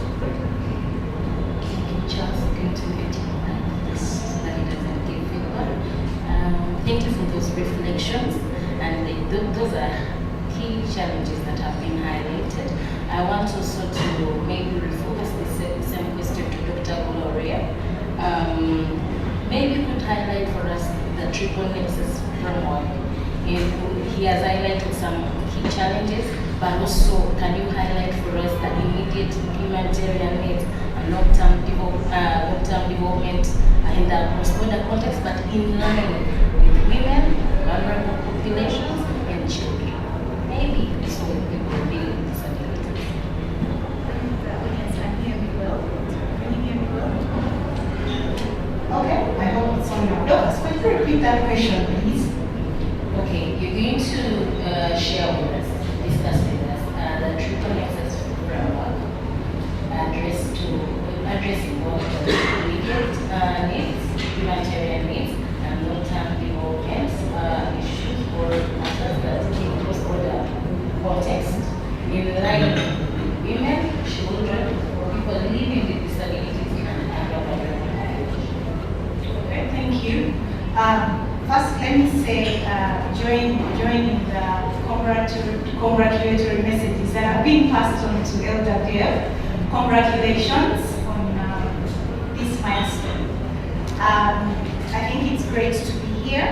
And ladies and gentlemen, what we are hearing about from Hakim, our colleague in South Sudan, and Charles on the Ugandan side is really taking a front seat to a very novel project, I would call it. A project that has an approach that I think it might have been done elsewhere, but we haven't seen much of it in Uganda and we haven't tested it. So that is the Campus project, which is cross-border opportunities for migration, peace, and self-sustenance.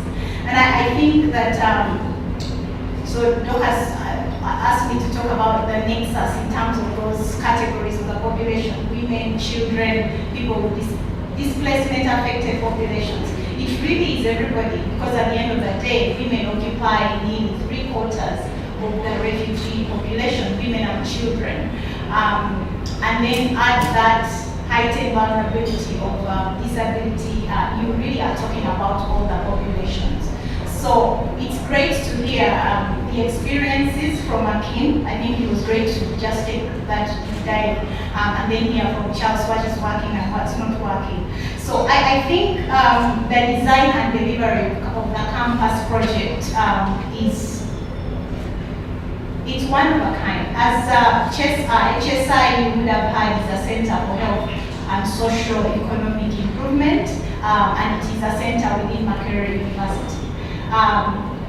There are some components that make this project very, very different. As I said, the design of the project and how it's being delivered. One, the fact that it's dealing with both pull and push factors of these displaced populations on either side of the border. So on the Uganda side, on the South Sudan side, and then the partnership and the setup of the partners and how they are responding. On the other side, on this side of Uganda, we just heard from the last panel, the commissioners and the stakeholders on the Ugandan side, how the refugee response has evolved in Uganda and the successes and the challenges, obviously. But then on the South Sudan, we don't hear a lot about what happens to these countries of origin for the humanitarian populations, the refugees. But on South Sudan, Kim mentioned that we are, in this project, we're dealing with returnees who've gone back, whether self-repatriated or otherwise, but also the communities within which they return. And they are specifically tailored interventions that are tailored for our returnees' needs. But also, just to say that it's not, as I'm sure we all know, those of us who are in this room, that this is rarely linear. It's rarely straightforward that someone comes to Uganda and then returns to Sudan just like that. I think you had most of the people in this panel being introduced as researchers, and Charles in particular has authored a very interesting paper on the yo-yo kind of movement, which was a very interesting descriptor of how they keep going back and forth. So the interventions cannot be straightforward, they cannot be linear in nature, they are very, very complex. So in terms of the needs, I think the project is on the right track. I think it's looking at needs, the different needs which the partners are addressing. So on the Uganda side, you have mental health and psychosocial support, you have livelihoods, because that's what people need, and because it aligns with the government policy on integration and self-reliance and really humanity. And then in line with what LWF has been doing all these 45 years, giving hope to people that are in distress. So the need, and then on the other side, you have more long-term things. I think Hakim mentioned you might not have psychosocial support, although it's needed, but there are developmental infrastructural interventions that are being done. So how this nexus is working is exactly how we have had our colleagues describe the activities that they are undertaking. Very much aware of the complexities involved in the cross-border movements. Very much aware that some of these issues might not even be fully addressed at the project level. They are, for example, the issue of peace. There is the level can go out to.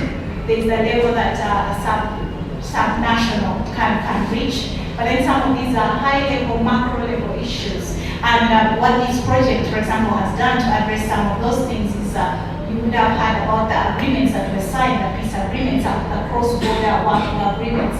And for us as a research, as a teaching and learning organization, Makerere University and CHESA, it's been like an absolute joy and a learning curve to support this. Support, for example, the compilation and then refinement of these cross-border working agreements, knowing that it's a drop in the ocean of what else needs to be done for the needs of women and children and people with disability, really for the needs of all refugee, returnee, and displaced populations of any form. So I hope that kind of addresses the question that you asked. I'm happy to take any other questions. Thank you. Thank you, Dr. Gloria, for that reflection. It's really clear about the other populations that have existed in the displaced camps. I want to give Johnny Joe. My next question goes to you, and it's a bit of a wide question, but I would want you to answer it. You've had a kid, you've had Charles. They have put across some challenges. What are the possible solutions? What would you suggest? But also, I want to hear the government. How does the government come in? How do the local partners and actors come in to improve this coordination of the cross-border exercise? Yeah, thank you, Dorcas, and thank you all the audience. I first want to put my voice on the voice is already that pen, and congratulate LWF for these 45 years of movement. Congratulations. We are here talking on a very important topics, and that is our experiences in this project called Campus. Cross-border opportunity for migration, peace and self-sustenance. I will recall that this project here was initiated in the year 2022. That was the inception. And after the inception, what is very striking is the component on protection. Because we will recall that this project here has 3 components. One has already been talked about, that is livelihood, and then the mental health, where a group of people who have been suffering from trauma, they have been taken through interpersonal group therapy, and they were able also to regain their mental capacity, and they also started to demand for some other services like asking for money, where they can also now do business. Not has already been talked about on this. But I want to talk about specifically on the agreement which was signed. You know, this agreement was signed the field authorities in Magwe, authority in Woody, then authority in Equatos, and then the authority at the district level, Kirkuk district and Lamore district. What is very striking in the agreement which addresses the concern which has been raised now, the coordination in the nexus and in the triple nexus approach to address the development, address humanitarian issues, and then addressing also addressing the other part there. So when you look at this agreement, there are very many provisions. One of them is ensuring the security, the safety of the people who are moving across the border. And this is particularly rests upon with the national government and then also the district government. You will recall that the district representative of national government, they also inform the national government, like the officers of the RDC and other players in the line of security. So to improve coordination between the returnees and people who are moving along the border, I think it is the responsibilities of these authorities to ensure that there is protection of human beings along the border, so that people can move freely, so that people can do business. For example, just in the month of July, because of provision of security, trade expo was organized in Mamorong, where Sudanese, South Sudanese who are doing businesses, and also Ugandan people who are also doing businesses, they converse together to carry out businesses. And this is something that we expect, and this is the role of central government to ensure that there is peace. Because when there is peace, you are already addressing development. When you are addressing development, you are already preventing humanitarian crisis. And that is where the coordination between the three AAA approaches can work very well. Another thing that I want to talk about is the provision of social services. We have heard from the speakers who have already spoken in this panel that there has been provision of borehole, there has been provision of other basic necessity to the people who move along the border and also to the people who live along the border. So by strengthening service delivery along the border, it will have already gone a long way for the contribution of the local government, the contribution of government to ensure that people really live in dignity. This is one thing that I want to talk about, and it is a provision which is also in this working agreement, which put the stakeholders, the parties in this agreement, to task to ensure that those services are provided. And if the two governments continue to provide these services, it will have gone a long way to ensure that coordination exists between the two countries.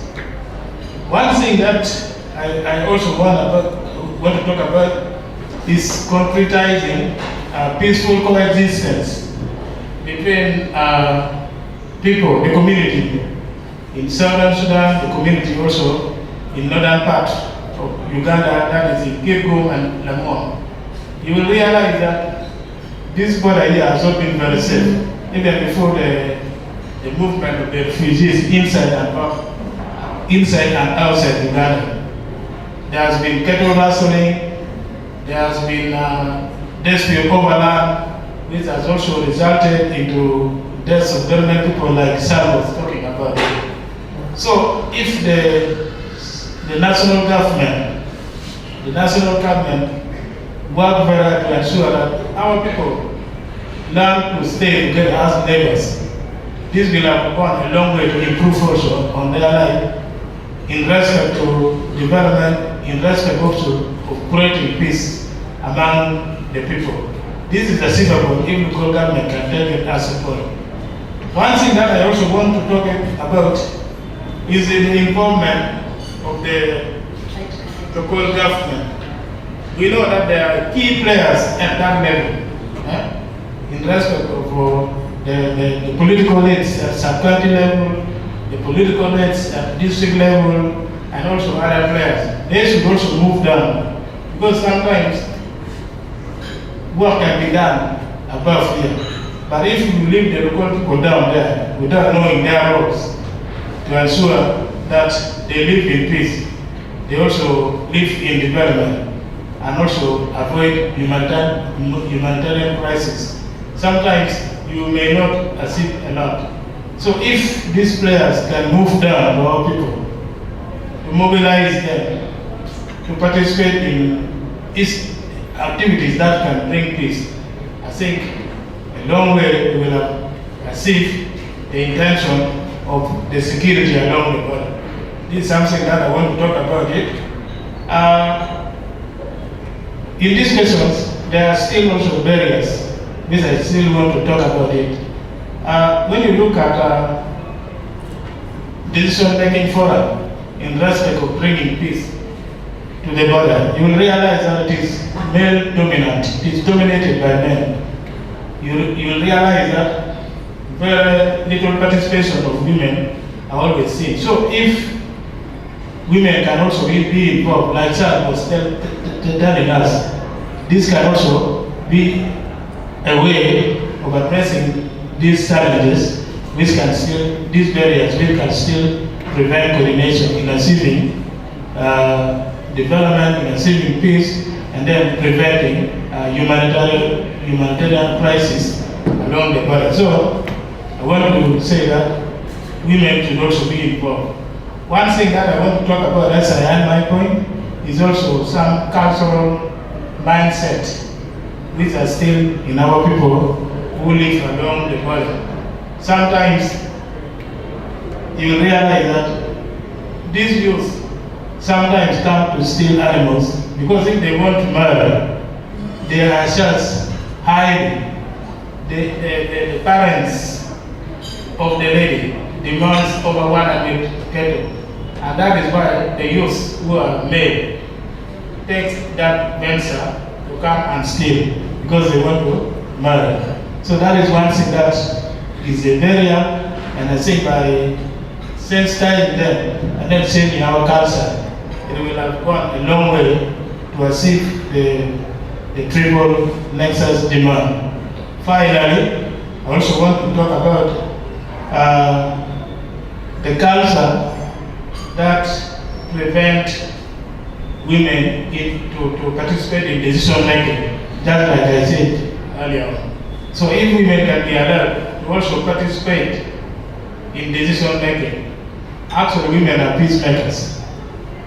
They need peace more than men, and they can also advocate for peace more than men. So a long way is achieve the contribution of the local government, then the contribution of also the lower level actors into achieving this triple nexus demand. Thank you very much. Thank you, Joe, for those insights that you put across. Lucas, can you please draw the microphone near to you? Okay. Thank you, Joe, for those carefully insighted that you put across the comments.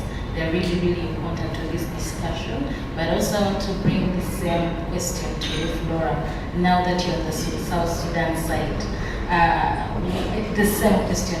Kindly let's keep it short for the next people that are going to give feedback. Thank you. How can governments, South Sudan side, and local actors improve coordination in the cross-border triple nexus framework? Thank you so much, our moderator. First of all, I would like to say I'm privileged to be in front of you and also be part of the forum in discussing the issues affecting our communities living across the border. Once again, I'm Flora Charles from Woody, Eastern Equatorial State. I'm married with 8 kids, and also I'm a little bit, my level of education is small. I would have to apologize maybe if I have some problems. Forgive me. You know, in South Sudan, especially the community where I come from, the level of education is when we reach primary 7. That is the high level of education for women where I come from. So for us who are the women leaders, we just hustle around there because we have the leadership skills and we are able to take our community delivering services that is suitable for the community to benefit. Coming back to the discussion, I know there are issues affecting our people across the border, especially the border between South Sudan and Uganda and also Kenya. And I'm one of the person who lives along the border of Uganda and Kenya, and we are the affected community who are affected by the issues affecting people along the borders. And so many peace dialogues have been carried on by different partners, by the government, but we came to realize most of these things, most of these dialogues, and also the resolutions people put down are not implemented. both by the community and also the government of South Sudan and Uganda. So, with this triple nexus framework, humanitarian development and peace building, so we also came to see like there are some strategies and actions to be harmonized, like across the border. People should come with some strategies, new strategies on how to handle issues across the border. And one of it is establishment of joint coordination platform, like forming the peace committees that involves women, the community leaders, the youth, and also the local people, like the landlords. These people plays a very big role in peace building. If we involve these people, these are the very people who can actually talk the issues of peace. Because our communities of Karenga, Delamo, Budi, and Ikoto, these people know their borders. They know their local borders. They know how to live peacefully by them, compared to now, where we have some political interference and also a lot of criminalities along the borders. But by then, those people were living peacefully in their borders. So, when forming these committees, it can work because they can be able to maybe monitor some criminalities or the peace across the border. And also, we are seeing that the government of Uganda and also the government of South Sudan should have regular cross-border dialogues or meetings that involve the local leaders.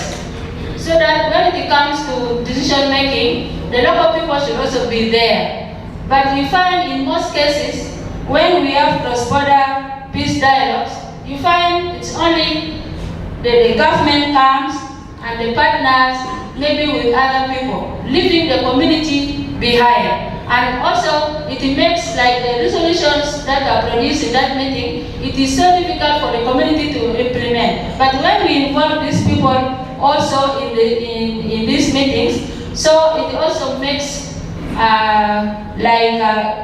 implementation of these resolutions works. And also maybe the issue of refugees, the returnees. The local people and the local communities are living across the border, they will be able to address some of these issues that are affecting our communities across the border. Like when we have the refugees, like last year, but when some returnees went, they were trying to go back to South Sudan, reaching at the border. So there is no one receiving these people at the border. So they get stranded. The people from Karenga have to call the government of Budi to come and receive these people at the border. So when we have these people, we will be able to address also these issues of returnees and also the refugees who are living in the camps. And also another thing is supporting the cross-border security early warning systems to detect and respond to security threats such as cattle raiding, poaching, and violence among the communities across the borders. So, it is also good if we can support the security along the borders. Our community are still hostile. They have that minds of cattle raiding, they have that minds of poaching, and in the border where we live near Kidebo National Game Park, where animals are kept, and we find these poachers could just come and hunt there. So after that, when they are detected, like in June, some people came and poached within the park. They were detected, and 12 people lost life on that process, of which the government of South Sudan and also the community were not happy about it, because we know our animals are also important, but we also need to value the lives of of our people comparing to the lives of the animals. So this thing was almost creating tension at the border, but with the help of the community, the local communities on the ground, the government, and our partner CDSS, we were able to intervene and talk to our people so that this thing is handled at that level. They should not go for revenge. So it was something which was not good, of which we also advised the government of Uganda, in case you detected these poachers, it's better to arrest them other than killing them. So when we are having this security system, like we know on the side of Uganda, they have these gadgets of detecting, like they can see someone from afar, there is someone coming. So if we can use those gadgets to track these people, it will be of good. But now we know in our side in South Sudan, most of these things are not there. You know, people are still concentrating on other things. So we are unable maybe to get some of these gadgets that can detect the cattle raiders or the poachers along the borders. And also, there should be a collaborated cross-border patrol by both the government of Uganda, South Sudan, the local people, the youth, especially in remote areas, to prevent criminal activities. You know, we still have people who are armed, especially in South Sudan. Most of our youth are still handling guns, and they are too hostile. So if the government can have a patrol team that can move along these areas where most of our people are being killed, ambushed, their things are taken, then this one will also reduce the rate of criminality all along the road. So you find in the local community, we have the RCs in my county. These are the resident community who are trained at the community level to safeguard the people. So we can also use these people to make patrol locally, because they are not armed, they don't have guns, but they can also detect some of these criminal issues along the borders. And also, as I said, you know, my community is still hostile, they're still having guns. We will also need the government, especially the government of South Sudan, at least to have some control of these small arms. Like how, I know with disarmament it is something big, but there are some ways that they can also handle the issues of the targeted groups who are having the guns. Like when a criminal is arrested, then that gun is taken away from him. That is part of disarmament. That is voluntary disarmament. So by doing this, we are trying to reduce the issues of criminalities along the borders. And also, like this youth, we also need to give them some alternative livelihood, like opening the vocational training centers so that they can undergo training and they earn their lives as they live along the borders. And also we are seeing also the involvement of women in security meetings and decision making in addressing issues of peace along our borders. You know, our men undermines women. But when we talk, we can also say something that can help the community. So in most cases you find when they are doing the decision making, they don't put women in decision making, especially on the security side. I can tell a story in my county, within Chukudum town, 3 years ago. There was a rampant cattle raiding taking place within the town, and it was disorganizing actually the town. Most of the NGOs have left because there was a security threat by the cattle raiders. And these men were sitting there every Monday having security meetings, and there was nothing that was happening. Then the women have to stood up and talk to the commissioner. Commissioner, we need you to involve us in decision making. We also need to attend the security meeting that you people are having every Monday. We need to be part of it. So there are people, the women came up with an idea of the government of the county should remove all the cows within the town and take it very far, so that when these cattle leaders come, they fight there, they should not come to the town. And the government did it. Up to now, there is no any cattle raiding taking place within the town. So it is very important to have involvement of women in also decision making. We can contribute, but people see us women as if we have nothing in our heads. Though we are illiterate, we have not gone to school. Thank you very much. Thank you very much. I'm going to stop you there because of time. Thank you very, very much for the insights that you've shared on this particular element and topic that we are dealing with. I want to, because of time, my next question is going to Angela. Yes, we'll come back to you, Flora. Yes. Angela, how can regional and global bodies improve coordination in the cross-border triple nexus framework?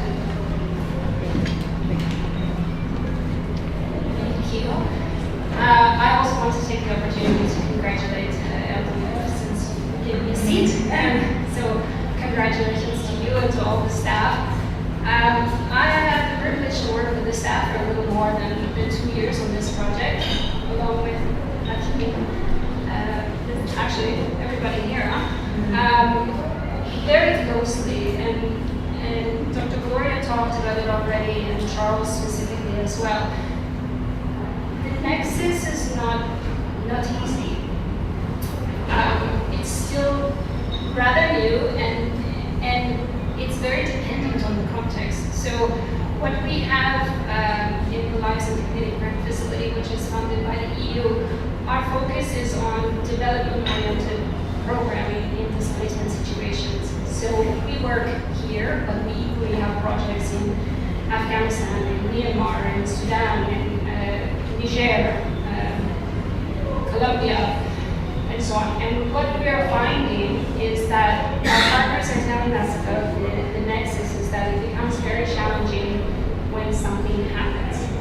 So if you're implementing in your rather good state here, in a safe situation, but once you have an incident, whether it is a big issue such as the war in Sudan, or there are smaller, more localized incidents that affect on the border, as we have heard from our colleagues here, it becomes very difficult for the partners that are implementing to prioritize how and what intervention should happen. When you have a lack of basic needs, how do you focus more on livelihoods and development programming? So this balance is very, very challenging. And with that, what we have as an ask from our partners is more flexibility. So as a global partner who also happens to be privileged in the seat as a donor, thanks through as an intermediary through the EU, we are able to support the project teams to work in a flexible manner to understand the changes in the program. Because whatever kind of nexus programming you have, whether it's across 1 year or 5 years, there will be a need for course correction. There has to be, and we discussed earlier today about when there's not. That's when we raise also the question of how could there not be? Because we all know that there are changes in programs. So I think at a regional and global level that we sit in this very privileged position, we need to find ways to be more flexible. Practically, we can set the frame because we still also have to assure value for money, we still also have to ensure transparency and so on. But we can work with our trusted partners to give the frame and understand what the local context is and be responsive and facilitate any changes that are needed in the programming. We can also see where it's possible that you can provide such very practical things such as contingency budgets that allow you to access very immediately to provide some emergency assistance as needed. So these kind of conditions, I think, can be set, I don't want to say by the donor community, but we have this role that we can kind of create some conditions and incentivize But then we also work with the partners in a very open culture where we try to understand the needs. And there I think it speaks to the flexibility as well, because once we work together very closely and we build this trust, then we can be more flexible as well. I could talk forever about many things, but if you allow me, I also want to mention on partnerships, because I think nexus programming, cross-border programming in particular, you cannot do a cross-border program unless there's a dependency on either side of the border. Then we're just talking about multi-country project, and you might as well have two separate projects. So you have to build this across and have the dependency. And with both Nexus and this cross-border programs, partnerships are essential. We cannot all be experts, and we shouldn't all be experts. We can learn and appreciate the work that development operators bring, and humanitarian work and peace building as well. But we shouldn't all be experts, so it's about creating these partnerships and leveraging the expertise that is there. And there again, I think that as a global entity sitting in a donor position, we can set this criteria where we require certain partnerships. And that is exactly what we did in LID, where we said, you must have at least two partners. You must have at least a local partner. You are encouraged to have a research partner. Because what we wanted also is not necessarily just a local NGO and an international NGO, but we wanted more private sector, we wanted more research entities, we wanted refugee-led organizations, we wanted local authorities. We got a few, but they were hard to get to, you know. So this kind of mutual respect, also conditions that you can create that equalize the partnership so that everybody has an equal voice, equal footing, can invest in their organization, and so on. I think are very important steps that we can practically take to make some differences for the implementers on the ground that can, of course, work better with the local communities. Thank you. Thank you, Angela. Comments that you put across in terms of improving coordination in the cross-border network, and that is for the regional and the local and the global bodies. Thank you very much for that. For the next section, I'm going to give my co-moderator to take the floor. Thank you.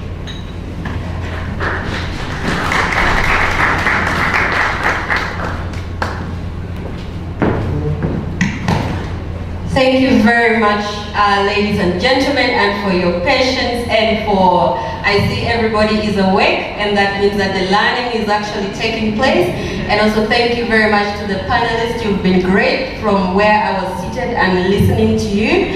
And at this point in time, I want to share one of the learnings that we had in this project during the course of implementation, which was more of a dialogue approach with the donor, which made the process of implementation really smooth, and unpacking every challenge that we have and placing it on the table and saying, come on, because we're a bridge between us and the EU. These are the challenges that we are facing. Sometimes we plan for activities and then they're not implemented because there's a conflict at the border, and because of that we cannot proceed, and this affects the time in which we implement activities, and then also the issues around inflation, especially in South Sudan. You've planned your budget and then suddenly the prices go up, and then you're like, okay, what do I do from here? But like Angela already stated, it has been really a conversation and getting to understand these challenges together and seeing how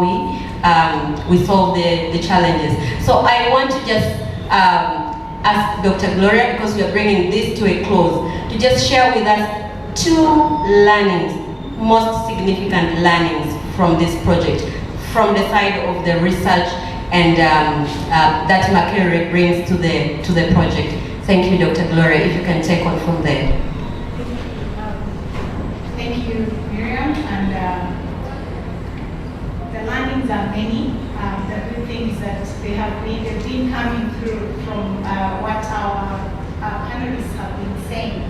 And I will just emphasize the bit about recognition of the diversity and complexity of implementing such projects, and being able to be responsive across that spectrum of diversity of need for the displacement, the displaced populations that we want to, whose outcomes we want to improve. So moving on from, for example, from needs-based approach and moving to rights-based, and we see this in the triple nexus that we are implementing. That on the Uganda side, there's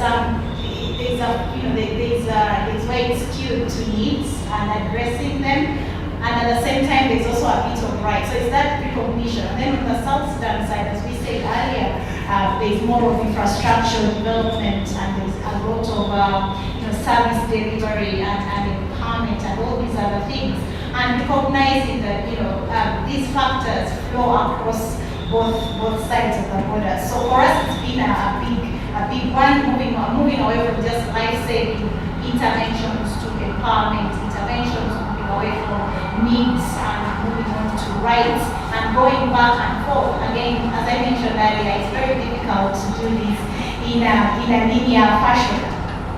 And I can't talk enough about that need to localize. The localization agenda is upon us, ladies and gentlemen, and there's no way we can run from it. But practically speaking, on the campus project, we've seen it work, and letting the local people take charge and inform any interventions that are being done. I think it was lovely hearing from my fellow panelists, the lady leader on the South Sudan side, and even Mr. Ochan, Joe, that need to really involve women and how transformative that can be. So so moving from recognition of the diversity of the populations, of the needs, of the pull and push factors, and how we need to be flexible enough to respond to them as required. And then moving on to co-creation and community-led or community-facing approaches. And moving away really from tokenism, just saying, yes, we have 3 women on the LPAC committee and that's it. This is real. We are seeing transformative responses and outcomes in the project areas. And then the capacity support. Somebody in an earlier panel mentioned about the approaches being science-driven.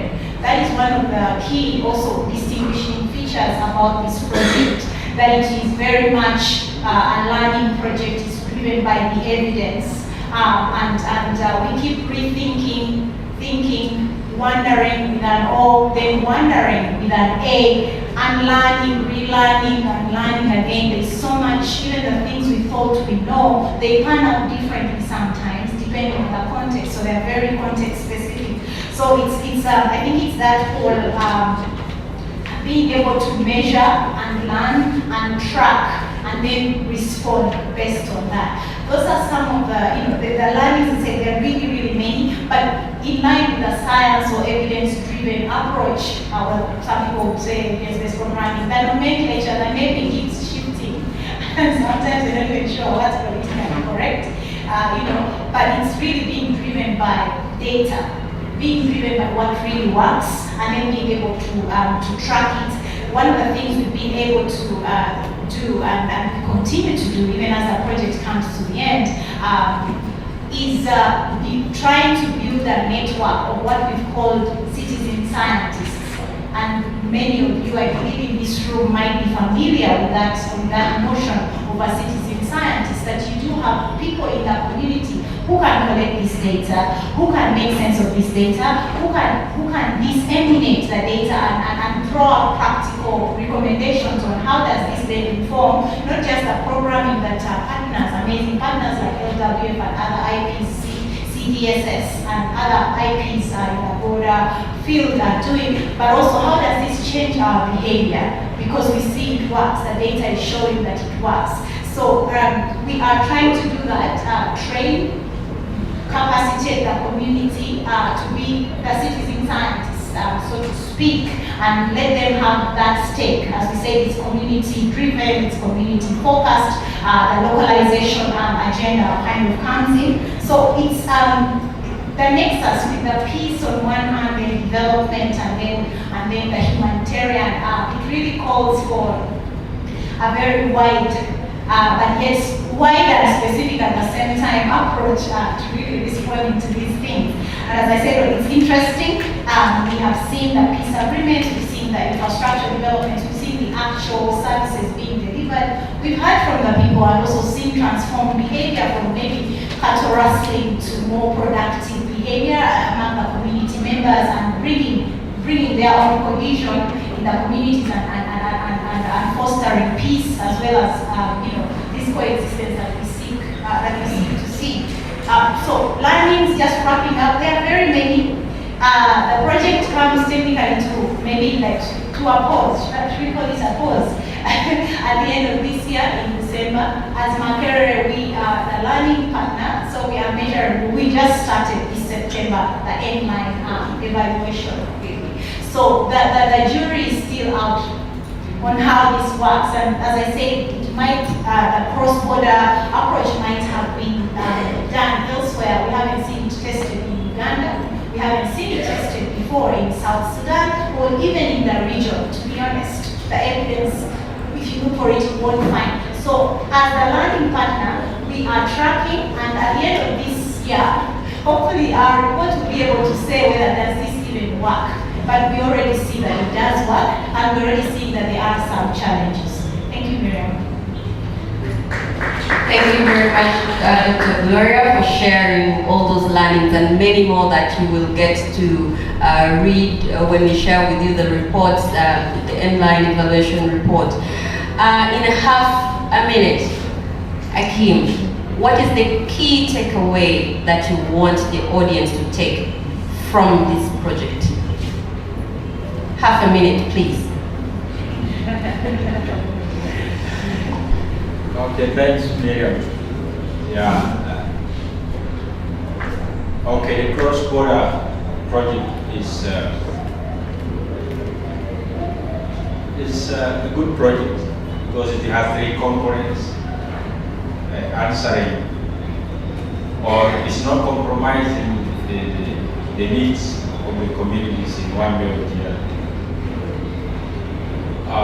Much as we face some major challenges, maybe because it is a pilot project, as Gloria said, we are yet to give it a course. We would like to bring to the attention of those who might have interest in supporting the cross-border engagements that you might join us at any time, as we have so major challenges in engaging in this cross-border. For example, let me give this example.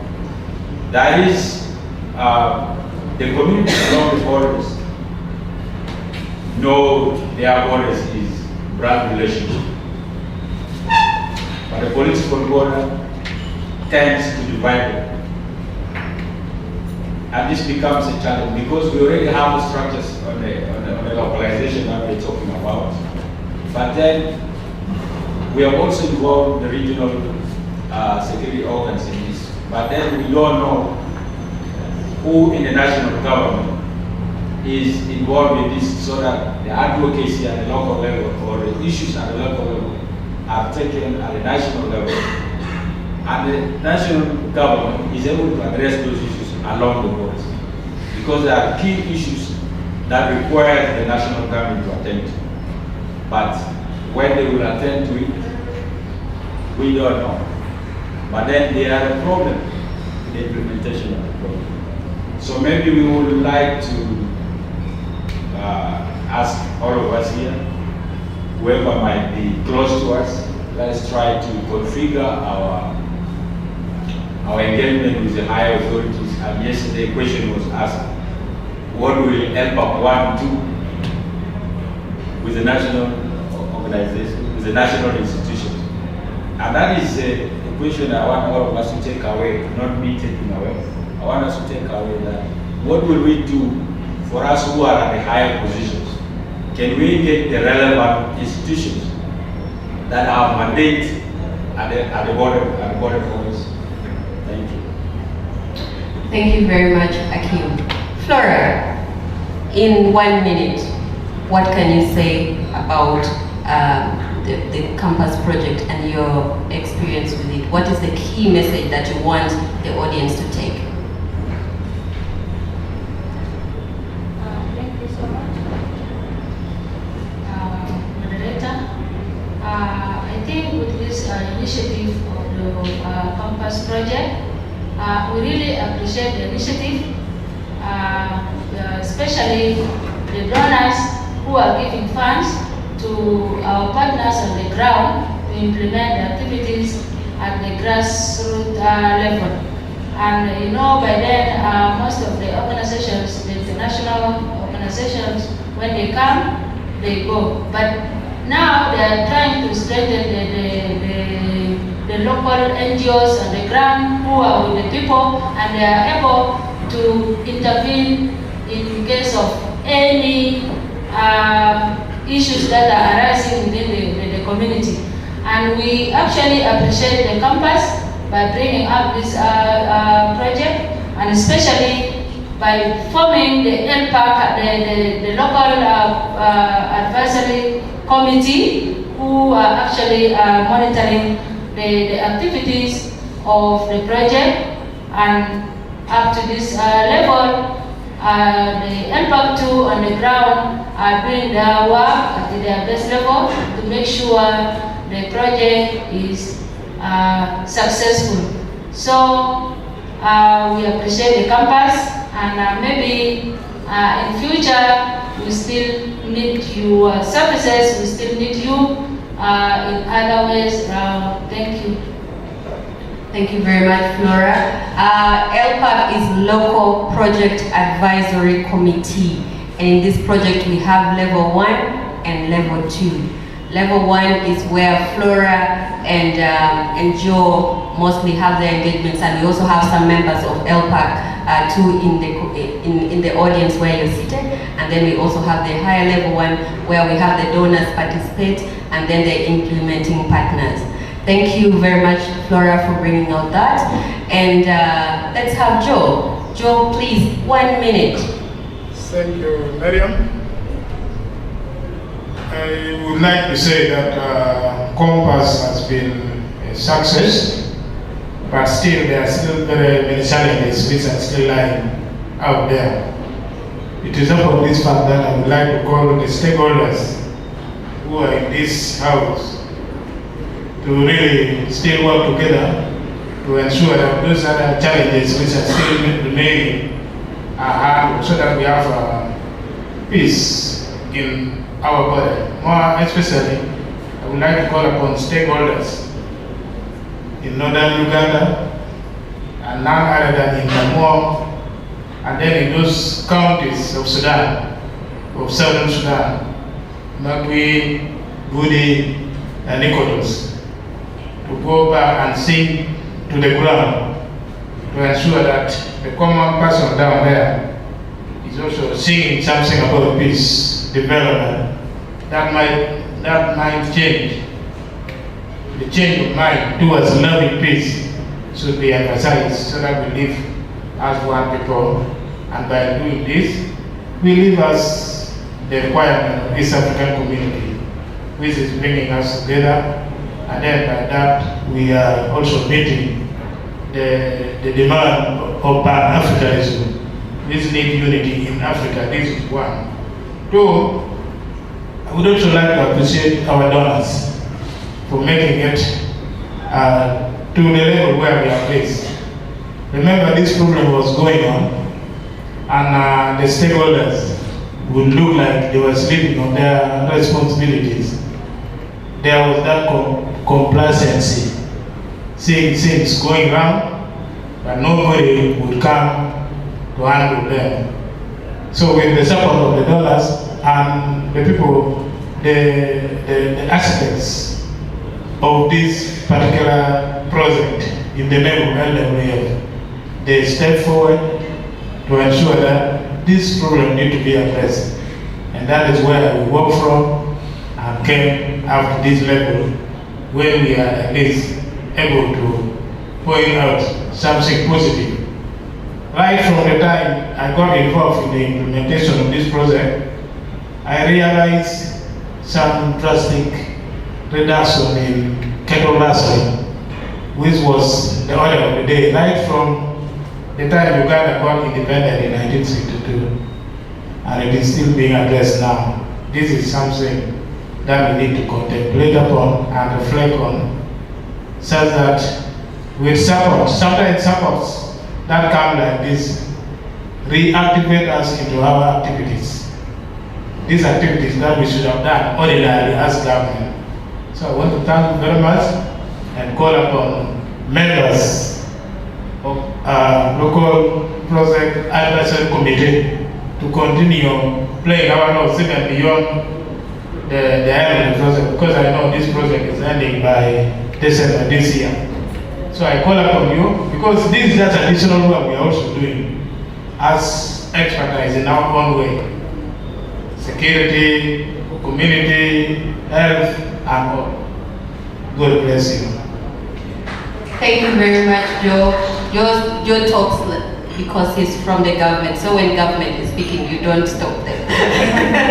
But thank you very much, Joe. Allow me to give the opportunity to Charles. Charles, please, a minute. Thank you. Thank you, Miriam. There is no magic bullet, and that means when engaging in cross-border project like this one, there's a lot of needs for flexibility from our side of programming, but also on the side of donors. And then also the need for coordination, as my colleagues have mentioned, is very important. Why? Yesterday, a representative from abroad made kind of like pointed on those big spaces on the polar banner. And on the polar banner, you could see the donors, you could see the implementers, but there's a lot of space that we need to explore and make use of. And this means you working a lot like with the community down there, working a lot with different actors on the ground. Thank you. Thank you very much, Charles. And finally, Angela. Thank you. So I said yesterday that this is one of my favorite projects. And what I think I like sitting in my seat the best about this is that what we were hoping for, what we asked for, was people-centered approaches. And this project has done really well with the partners, CDSS, LWF Uganda, LWF South Sudan, in creating, not only creating and forming the structure of the local project advisory committee, but using it to their advantage. And somehow, encouraging, because we've seen it in other contexts, the local participation from the leaders, from the local government, is not as strong in other projects. It's very strong here. So the culture, the trust, the relationship that has been created by this active participation from both the implementing partners and then the local leaders and the community is really, I think, very strong, and that comes, I think, out of mutual respect and accountability, where you're each playing a very important role and you feel that you're being listened to and the actions are being taken together in a common and co-creative manners. That's my favorite. Thank you very much, Angela. And let's give a round of applause to the panelists, please. And just like the same, we all need to be appreciated. Let's give another round of applause for each of us for the participation as well. I know it's the close of the day and everybody is looking out of the door, and we just wanted to give just a little bit of time for anybody who really has a burning question and wants to ask the panelists. Yes, I can see a hand already up.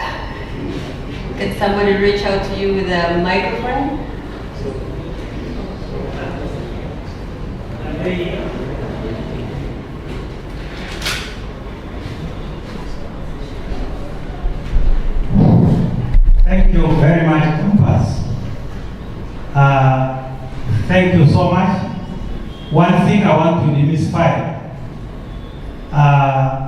also want LWF to copy the original system they had for implementing program in Karamoja. There was what we call RAM. That's what we used to call PAR, then RAM. PAR is participatory action research. Why you engage the community, not armchair research. Then you produce what's called RAM. That means part of research, action, and monitor. It was LWF that initiated that project within the Karamoja. And that's how we came to know that the woman is a pillar in your home. I appreciated you all when you said, when you engage women, the women were able to take a point down to the government that chase all the cows from the town. We don't want to continue suffering. If you strengthen a woman, I'm telling you the truth, no insecurity will come. No thieves will come. Because the secret a man has, the woman knows more. Am I wrong? But this is a context of pastoralists. In the context of pastoralists, the woman knows more. And even if you show her the land, she will never forget boundaries. Even if she loses her eyes, she will walk like this and count. I'm telling you, this is out of experience. We need a cross-border peace program between the Turkana and the Pokot. Women were the spearhead that were the ones suffering. It's not you men, you are all killing. When you are killed, we are the people to be dressed differently. And you men don't dress differently. To show that we are still mourning on you. I want you to strengthen this, I want you to continue, and I want you to have one heart. The idea of having a city lower level or higher level, please unite, work together. Go back and rethink. And if you need a contact, please, I'll give you my contact. You can always talk on Zoom and where. Thank you.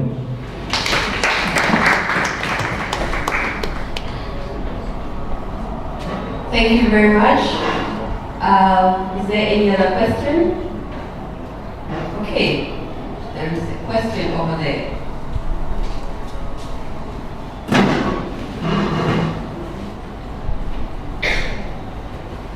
First of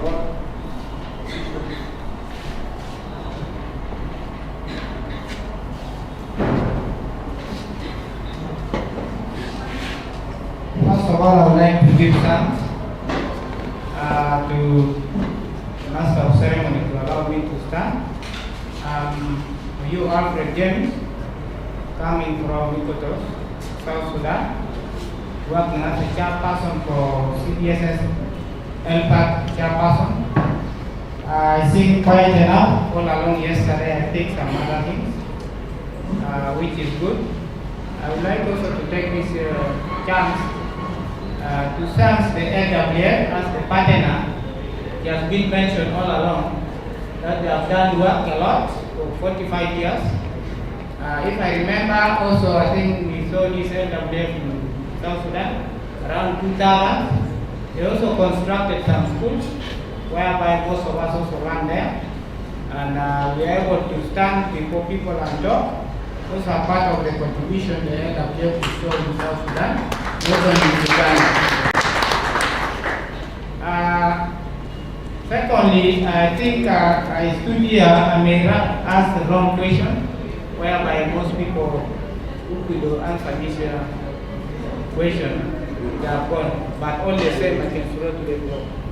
I've been listening my members from Karamoja regions, from other places, which means LWF have done a lot with the UNHCR helping us. I was also once a refugee in Jolofi those years. We see the ways of many partners who are doing. So we encourage, if I feel my colleagues who will come and then return suffering on the way, it is pain. So it is the collective responsibility to all of us, both the Uganda border and then South Sudan border, whether being the partners or the LPACs. I think LPACs are doing much work on the voluntary basis, as we always do the routine of the work in our community. So my work is as much as they say the NGOs are going to, partner is going to end by the end of the year, whereby there were some other challenges still growing. We hope and we feel as a community so that we can able to go ahead. I know as there has been talked that it's not individual responsibilities for everyone, and the partner may not meet all the needs of the community. So there are some other things along the border, cross-border. We have IDPs, and then we have the returnees and the host community.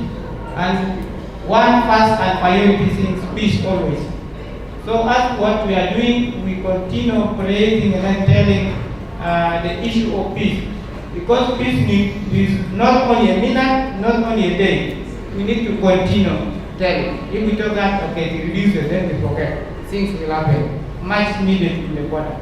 So with the partners who are here all inside the house, there are some other things which was implemented by the partner or the part of LWF, like CDSS who operating in South Sudan.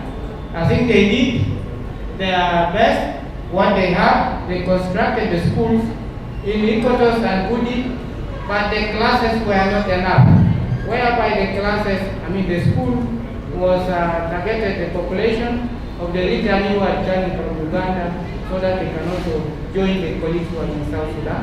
But the classes was only 2. Senior secondary school would be only 2 classes. I don't know the reason is better, maybe the fund was limited. But we are able as a community to share the school together so that we hope maybe when they continue, they will also add more classes so that we make the complete secondary school as for 85. And also the same to my county border like Budi, they did the renovation, whereby we are hoping. But it brings me worried. Since they are saying they are going to stop, who are those who are to support? Where are we going to go? How are we going to continue? So that's why I'm saying the government in South Sudan and the government in Uganda, they need also to involve in case of any partners when they are coming to bring that activities across the border to support our fellow refugees who are standing home, and then the IDP person displaced. And then another one also in the border.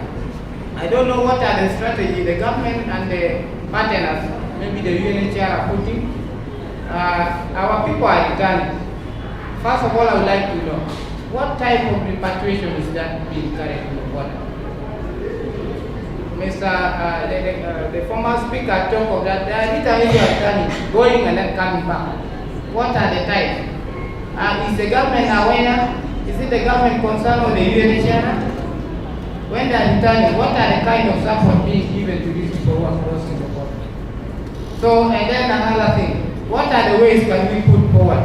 Like Seratena, people are coming sometime, there was no water, I think they have just renovated. They put some water in place, it helping, not enough. There are many entrances from Akilo going to, that is the border of Kitimu, and then from Kabong entering that side of Fudi, even from that side of Magu.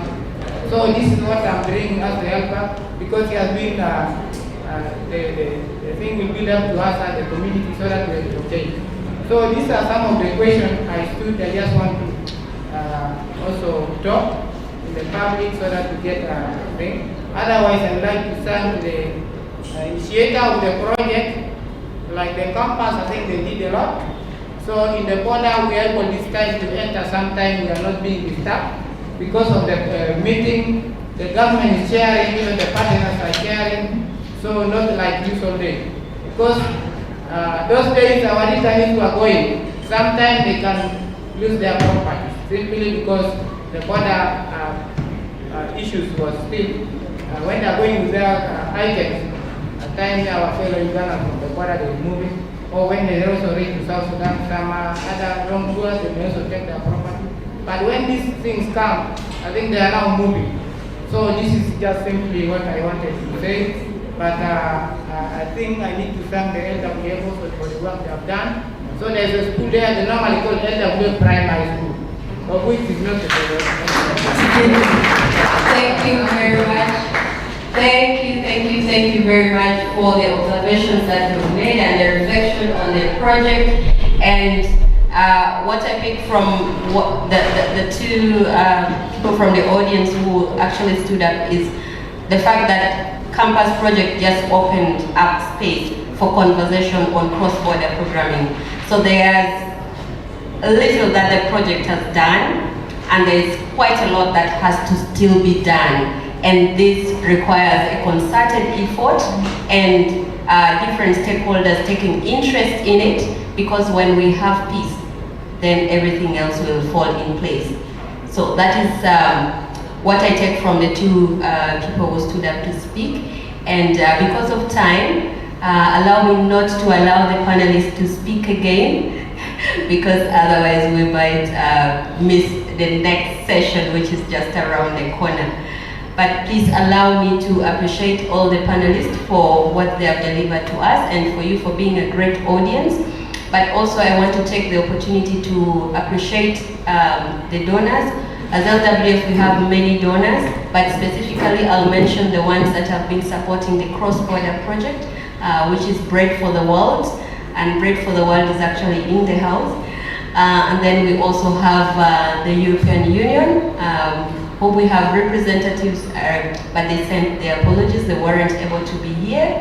And then we have UNOPS, represented by Angela, who is here in person. And of course the implementing partners, that is inclusive of LWF Uganda, LWF South Sudan, and then CDSS and Makere, who are here present with us. So I want to take the opportunity to thank them so much for being here. And allow me to bring the session to a close and wish LWF a happy birthday. Thank you. So just like the previous panel, we'll have the panelists just take a picture, and then we can go to the next session. And I know that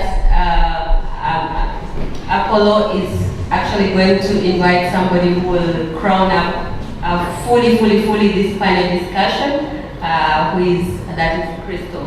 But I'll allow him to invite him properly. Thank you.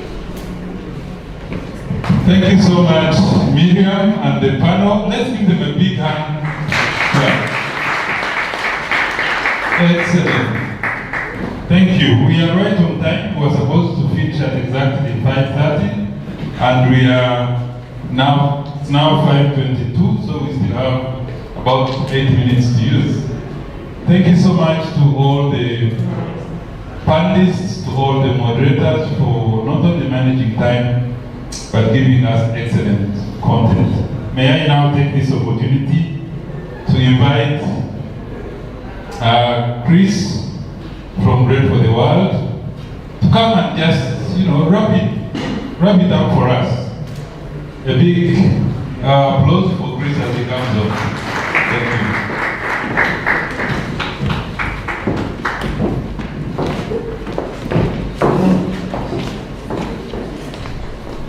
Thank you very much, Apollo. No more speeches. We're going to kick off the next session.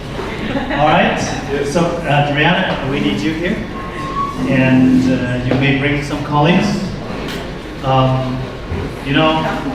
Birthdays they ought to be celebrated properly. So we'd like to do this as a partner. Paul? Paul, Fred, and Hope, please come. Yes. Paul, Fred, and Hope, please come forward. We need you here. All right. So that's a token of our appreciation for you. Happy birthday, LWF.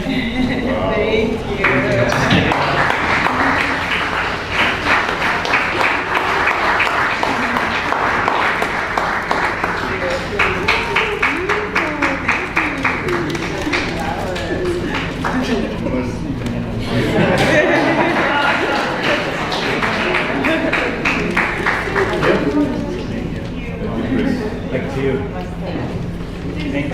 Great, thank you so much. Another round of applause for Bread for the World. We've walked such a long journey with Bread for the World, and we really appreciate it. Thank you so much. Ladies and gentlemen, we come to the end of the long panel discussions today, and I want to use this opportunity to ask us to stand and give a big round of applause for the moderators and the panelists. A standing ovation, please. Let's stand and give them a big hand clap. Thank you so much. Thank you. Thank you. It's been a great day. You've been a great audience. And this ushers us into another big event. You can take your seats. So from here, we are going down to where we had lunch from. And we are going to go there in style. There's going to be an arrival dance. So we will not just walk into the venue, we will dance into the venue. And that will start the evening program. I don't know if in the packs that you have in front of you, if you have the evening program, but we have a lot of interesting things that are going to happen down at the poolside. But I don't want to preempt and unpack it before you get there. Let's just move down and then the party begins. Thank you and God bless you. Thank you.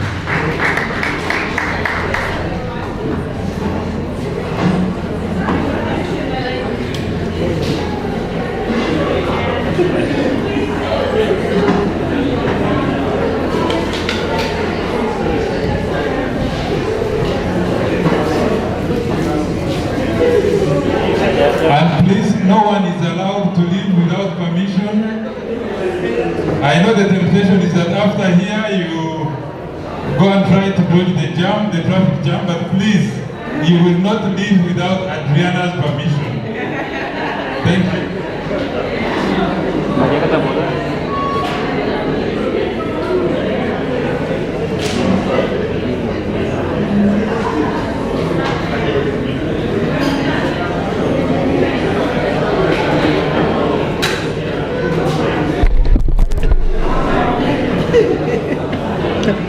What? I know.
Households were supported with solar lighting to ensure access to clean energy.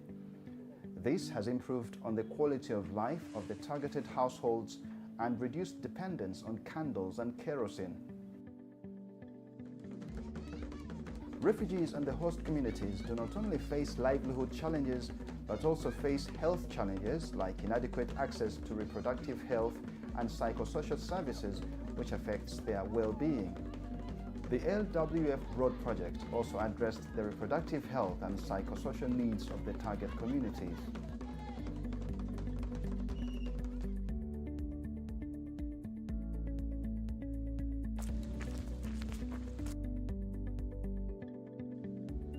Village health teams were trained on how to disseminate information on reproductive health and psychosocial support. These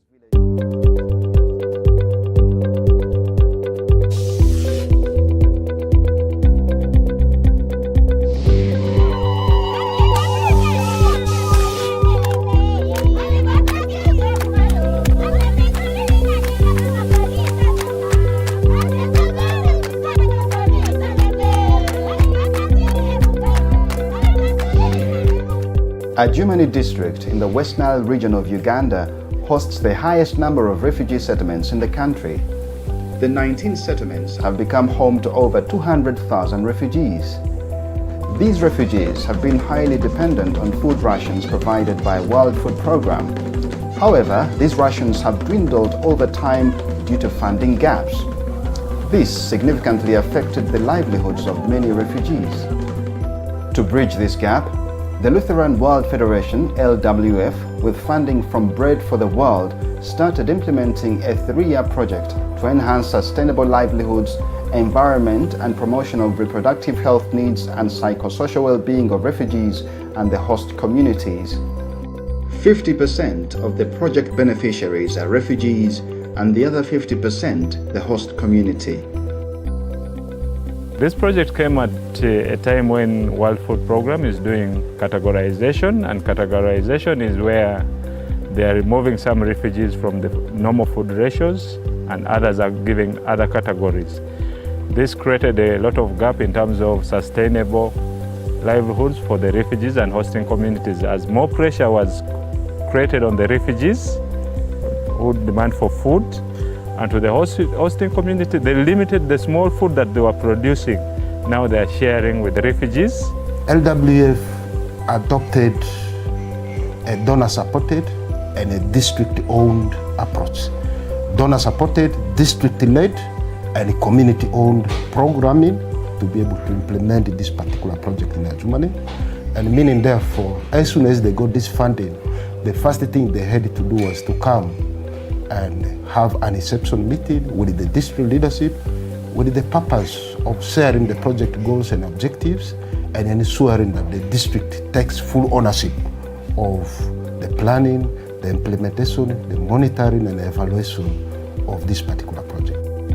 The project aimed at achieving 3 objectives, which were improvement of production and livelihoods in an environmentally compatible way, improved access to reproductive health services and information, and empowerment of communities to create a supportive, nurturing and peaceful environment to ensure the well-being and dignity of the refugees and host communities. The project set about solving the immediate needs of the refugees and the host communities, which was to increase food production and improve nutrition. LWF used skilling as a foundation for self-reliance on and off the farm to sustain the lives of the target communities. Under livelihood, we had other interventions, those that are related to agriculture. We had on-farm interventions, which looked at climate-smart agriculture and integrated pest management, where we reached 272 farmer groups, which is equivalent to 2,000 individuals who were supported. And through this, we managed to have integrated pest management, ecosystem management, improved pest and water, soil fertility skills that the farmers were taken through. Among those trained and supported included 2014, we stayed peaceful up to now. Out of these 42 tribes, we stay okay. There's no more fighting. As the project ends, It offers valuable practices.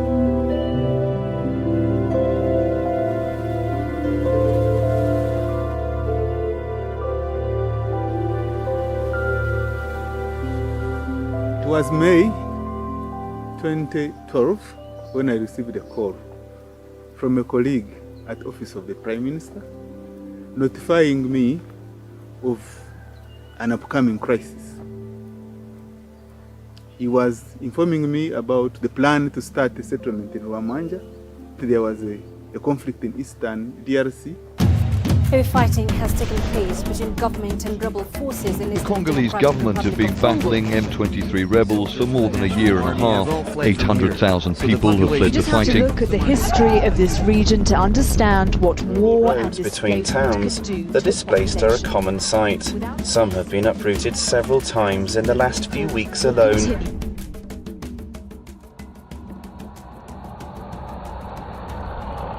This area was the first reception center.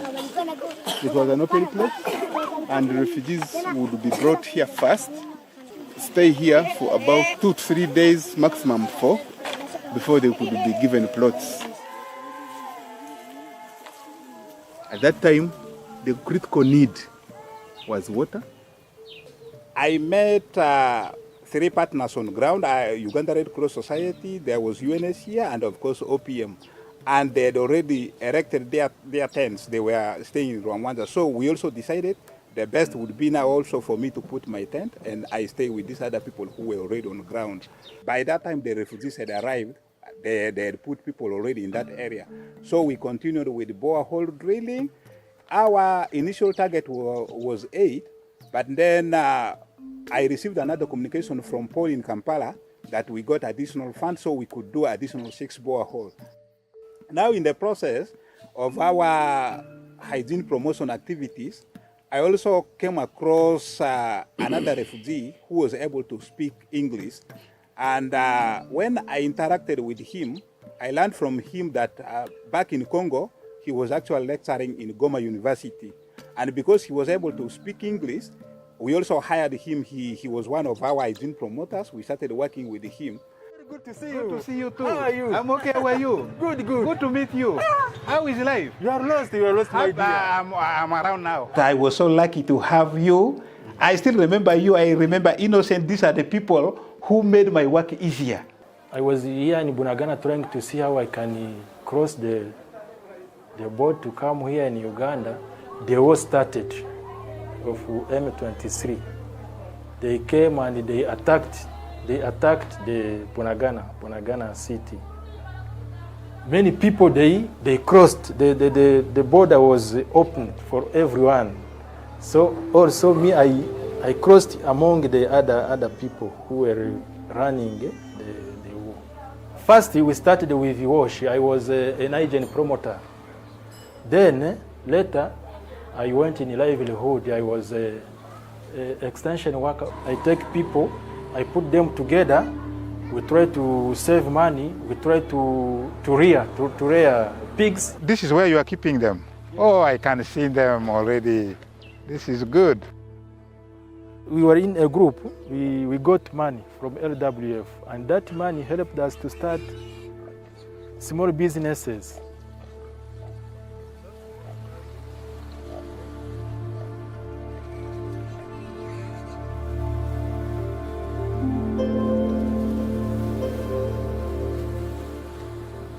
I witnessed the number of people that were being held in Kisoro.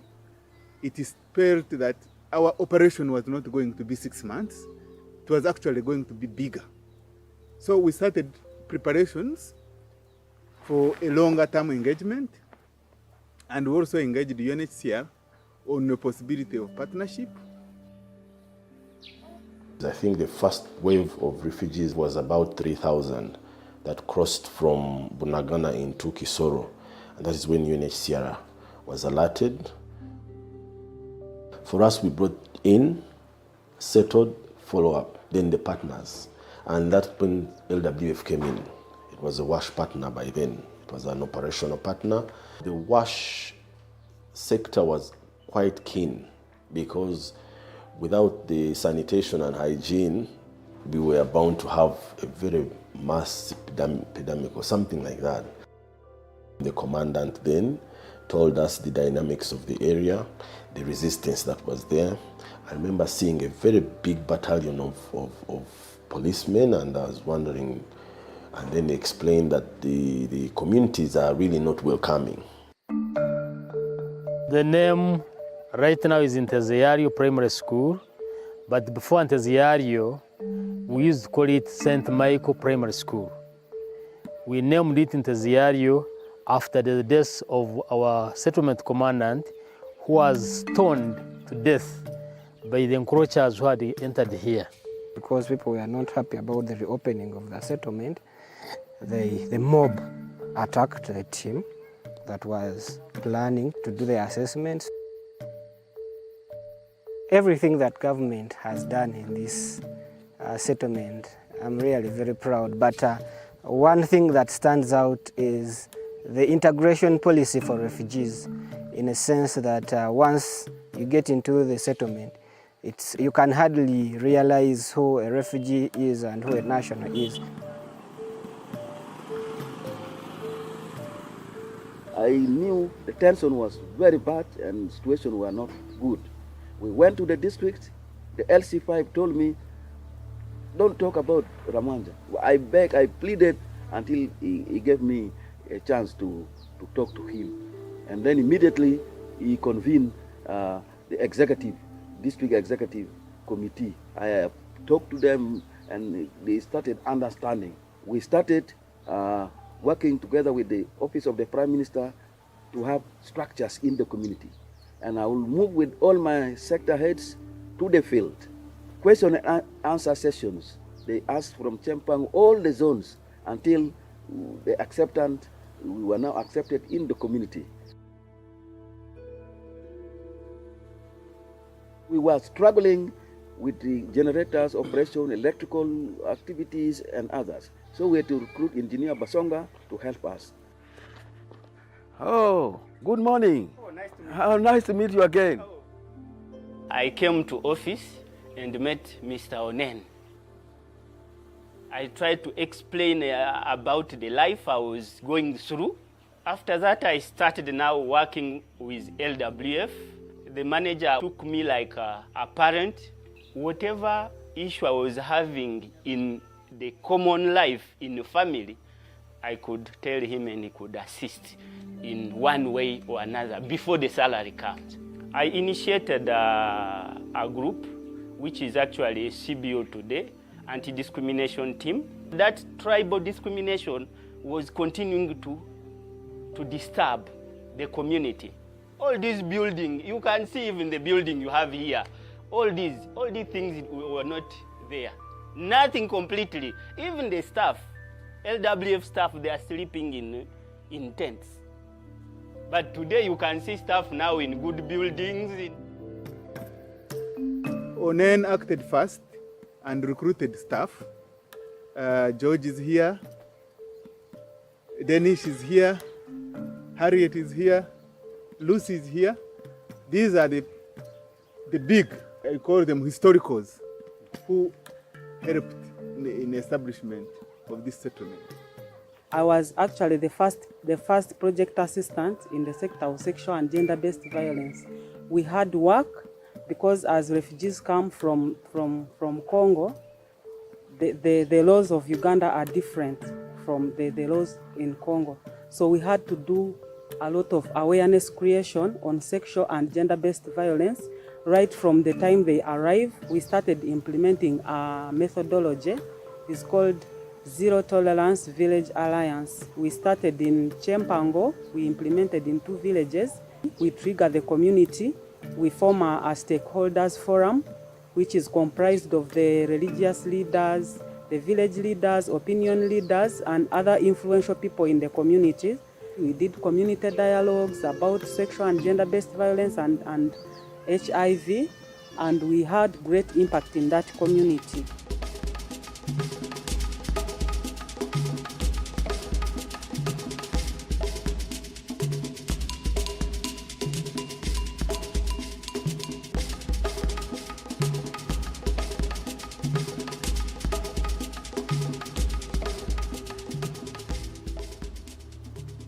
I was recruited in March 2013 as a field extension worker. I had a baby, I had to carry my baby, came up to Rwamanja, started sleeping in a tent with a baby. It was a challenging time. By that time, we was receiving many refugees at the reception center. I could carry my baby up to the reception center to distribute things. During the training, we couldn't get a service provider because of the tension that was there. But because of what we have done within the community and in the host community, there was one service provider called Nyakato Loy who was able and who was willing to provide us with services. I remember the first day when we met, because in 2012 there was nothing, like there was a lot of tension within around. We could eat from from one saucepan at the settlement, in the settlement, but now after you agreed from among all the people to say, I'm going to work with you, LWF. By the time they were like, the refugees are coming, some were hostile, some were like, no, we don't want them. On the other side of the business people, we are so glad because like the business boomed so high compared to the way how it was before.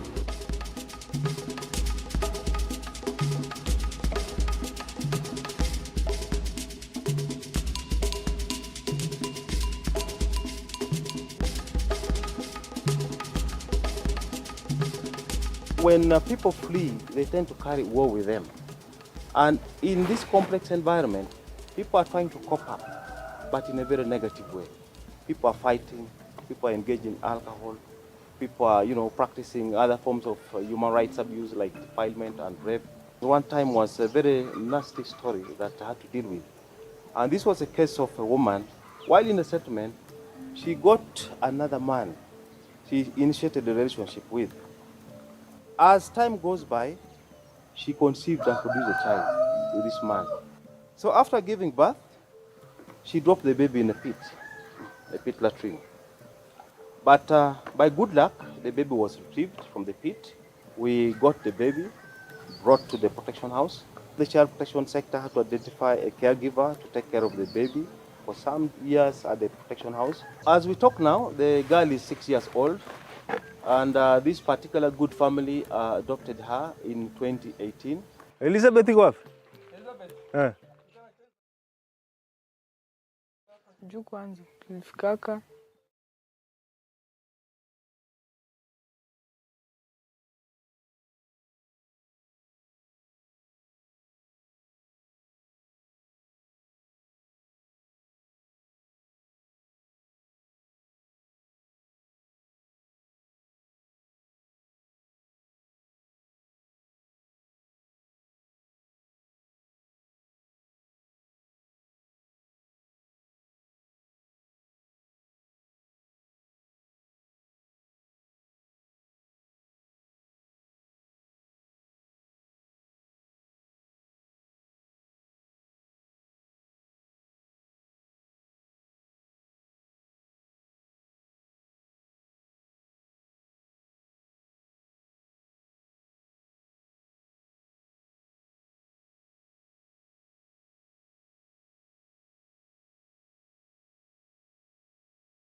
as you keep on maturing, we have different changes. You were born very small. As you keep on growing, you realize that there are some changes which you will begin to experience. Another change in girls, yes?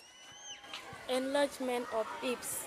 We formed the health club in 2018 to nurture the girls and boys on how to maintain.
is Madame Kaikara Sembatia.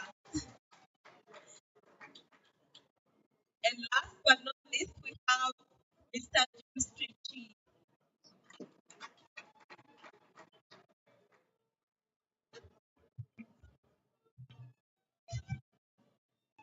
Yes, thank you so much. So we're going to give them a chance to speak to us, to tell us a bit about their experience working with LWF, and giving you 5 minutes each to just say something about your experience. As they are, I think we can just hold on to the next one. But yes, thank you so much. Yes, I can go back. Thank you, Stella, and your co-MC Cassandra. Dear esteemed guests, good evening to you all. All protocol observed. I'll not talk much about, because a lot have been talked about the program and other aspects this morning. So I'll just talk a little bit about myself and my experience. My name is Kai Karasembatia. Currently, I work as a senior contact reporting with LWF Uganda. I joined LWF on 1st October 1998 as a temporary cashier, which means next Tuesday, I'll be making exactly 26 years with LWF.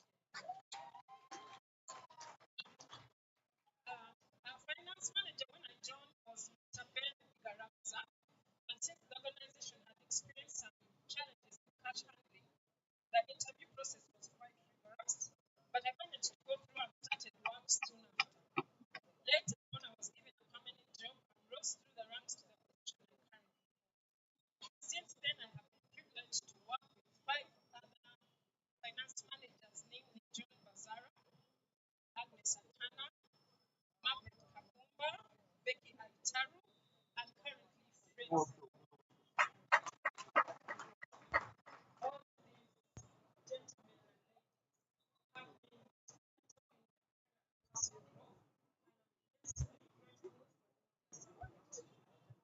I also work with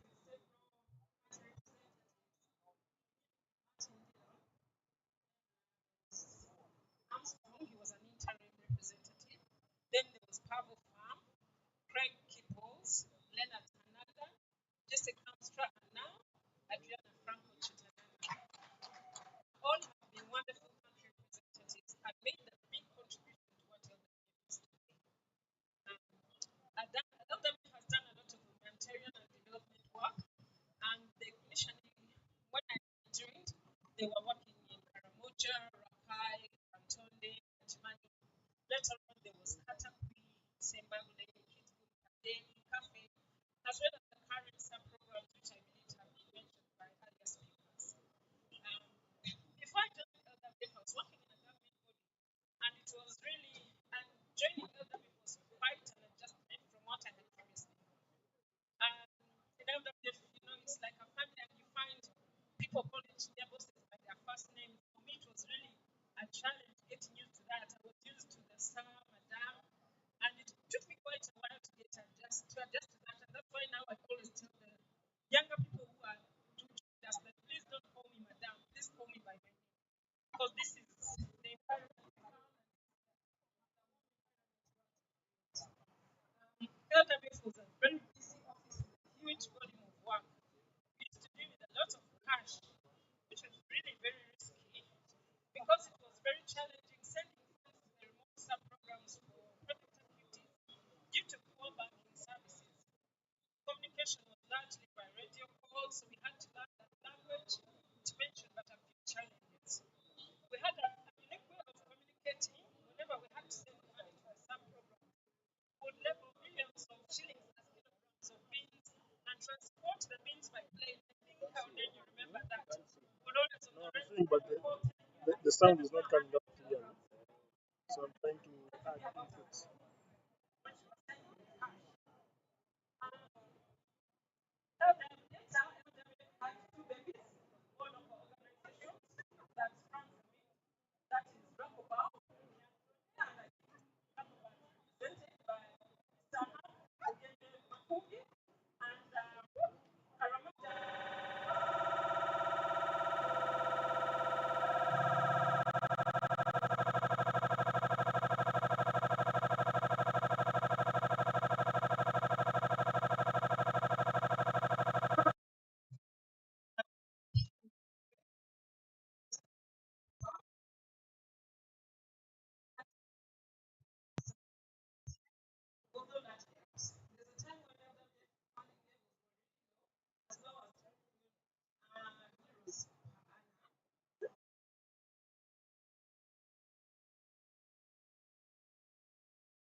Every day, about 200 refugees arrive in Uganda from South Sudan, the DRC, and other neighboring countries. More than 80% of them are women and children. Amidst the various challenges these women face, they also confront gender-based violence, or GBV. In their newly found homes, these women are courageously striving to forge new lives while overcoming the trauma inflicted by GBV. Thanks to the dedicated support of the Lutheran World Federation Uganda, these women are now infused with hope for them and their children's futures.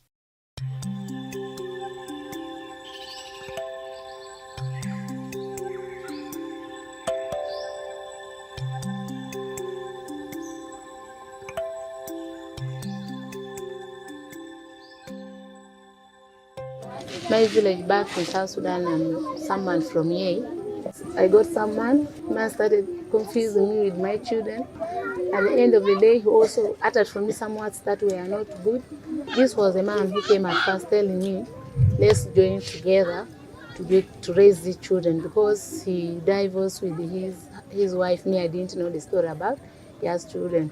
When he is really truly, I want him to bring his children, then we stay together. If it's mean digging, we dig. I even went ahead and I bought my own motorcycle, even inside the house, because he told me he has not gone to school, he doesn't have anything, he will move with that motorcycle. We started staying together.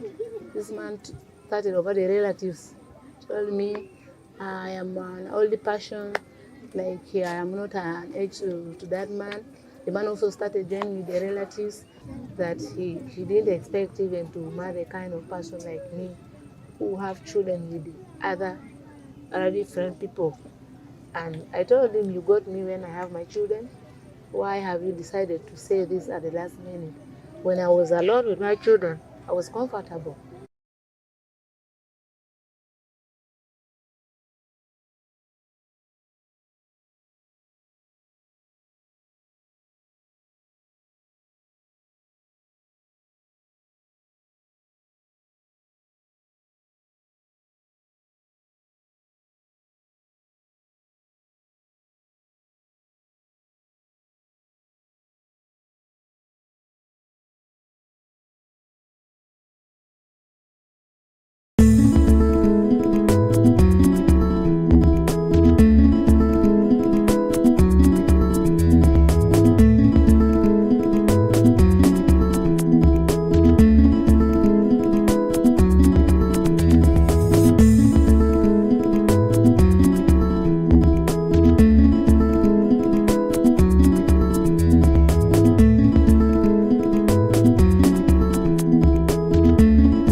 For the past 10 years, people in northern Uganda have been trying to resettle on their lands after peace was achieved.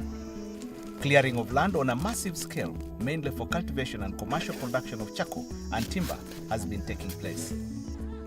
The constant demand for charcoal and timber products has made northern Uganda a new source of raw materials because of its virgin lands and rare tree species. The reason why I'm doing this one, I'm looking for something because I have my younger brother there at home. They want also to go to school. So out of this business I'm doing, I get some little amount out of it. However, this is having a devastating impact on the environment because it is unregulated, and the massive cutting down of trees is contributing to climate change, thereby threatening the livelihoods of the people. Deforestation in Kitgum district is a very big problem, and if I'm to quantify in terms of percentage,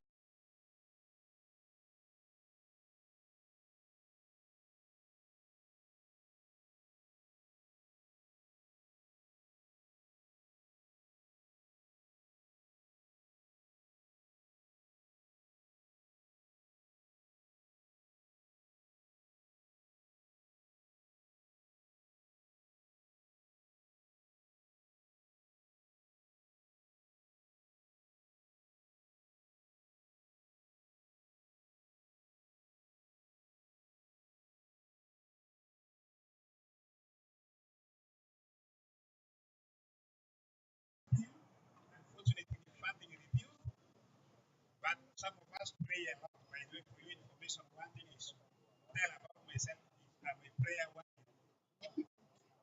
In 2010, we received youth funding from PMA, though for only 1 year, and we did a lot of activities because of that. And by people included the current Lamu district.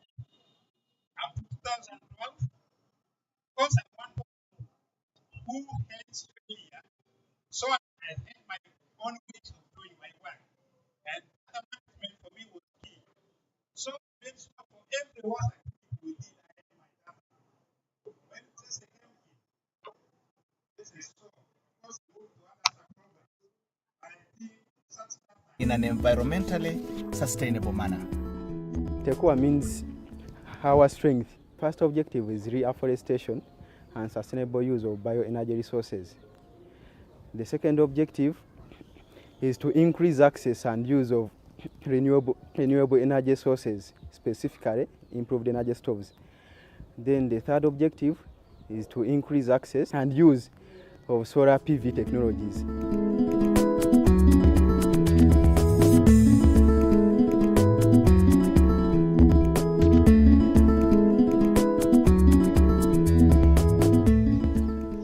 To achieve this, the Lutheran World Federation is carrying out massive tree planting and conservation campaigns in degraded areas by sensitizing all the stakeholders and supporting local tree nursery operators, schools, and local environmental committees.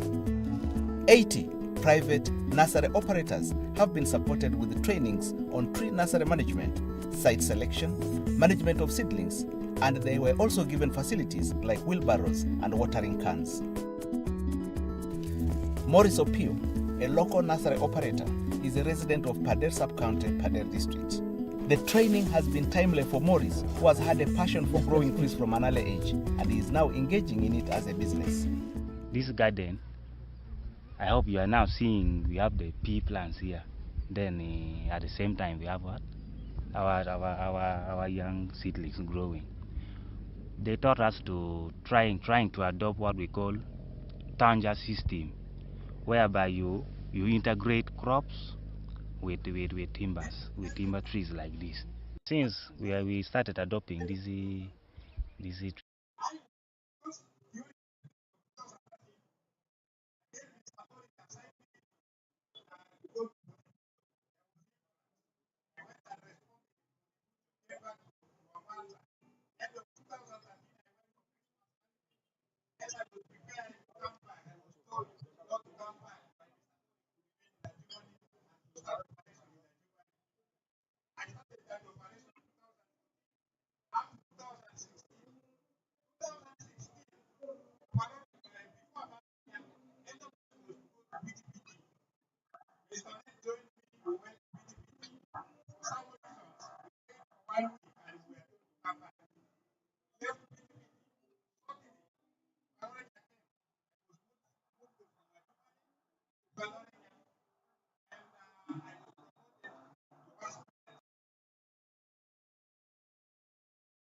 6 members in a club, sort of select 5 members.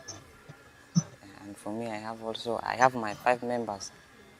And when they saw the girl is menstruating, let them not laugh, let them report to the teacher. I need to live a healthy life. Never ever give my body to anything. To manage menstruation, you have to put on a pad. We have 2 types of pads. We have disposal pads and rams, which is reusable. You have to wash using clean water and soap.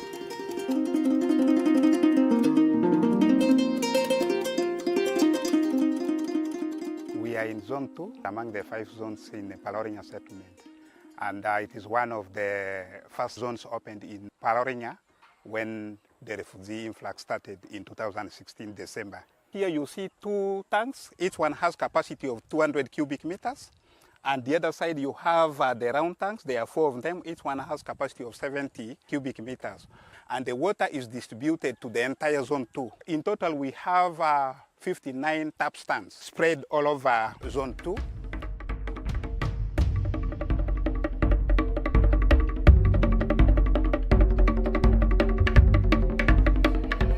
Project of LWF ambulance service. When I came, I found it was already on ground. For us, a minute is enough to save somebody's life. This month I received myself in a critical case. Lola sulujanamian namat kiriame peminamian kukurang maret bahonda angro kodene madangun donanago ai na era lungi ambulance dok baharahin ai hunuti tu dong ti khona deulet ngana bonggo honan bong jerun ngiro dok bong jerun I mukong na honanyo ngdok kona boratina an sisida bora aho bahiru long lo sulun di awal lu long ongkir gini nang banyo den kong lo nyonya.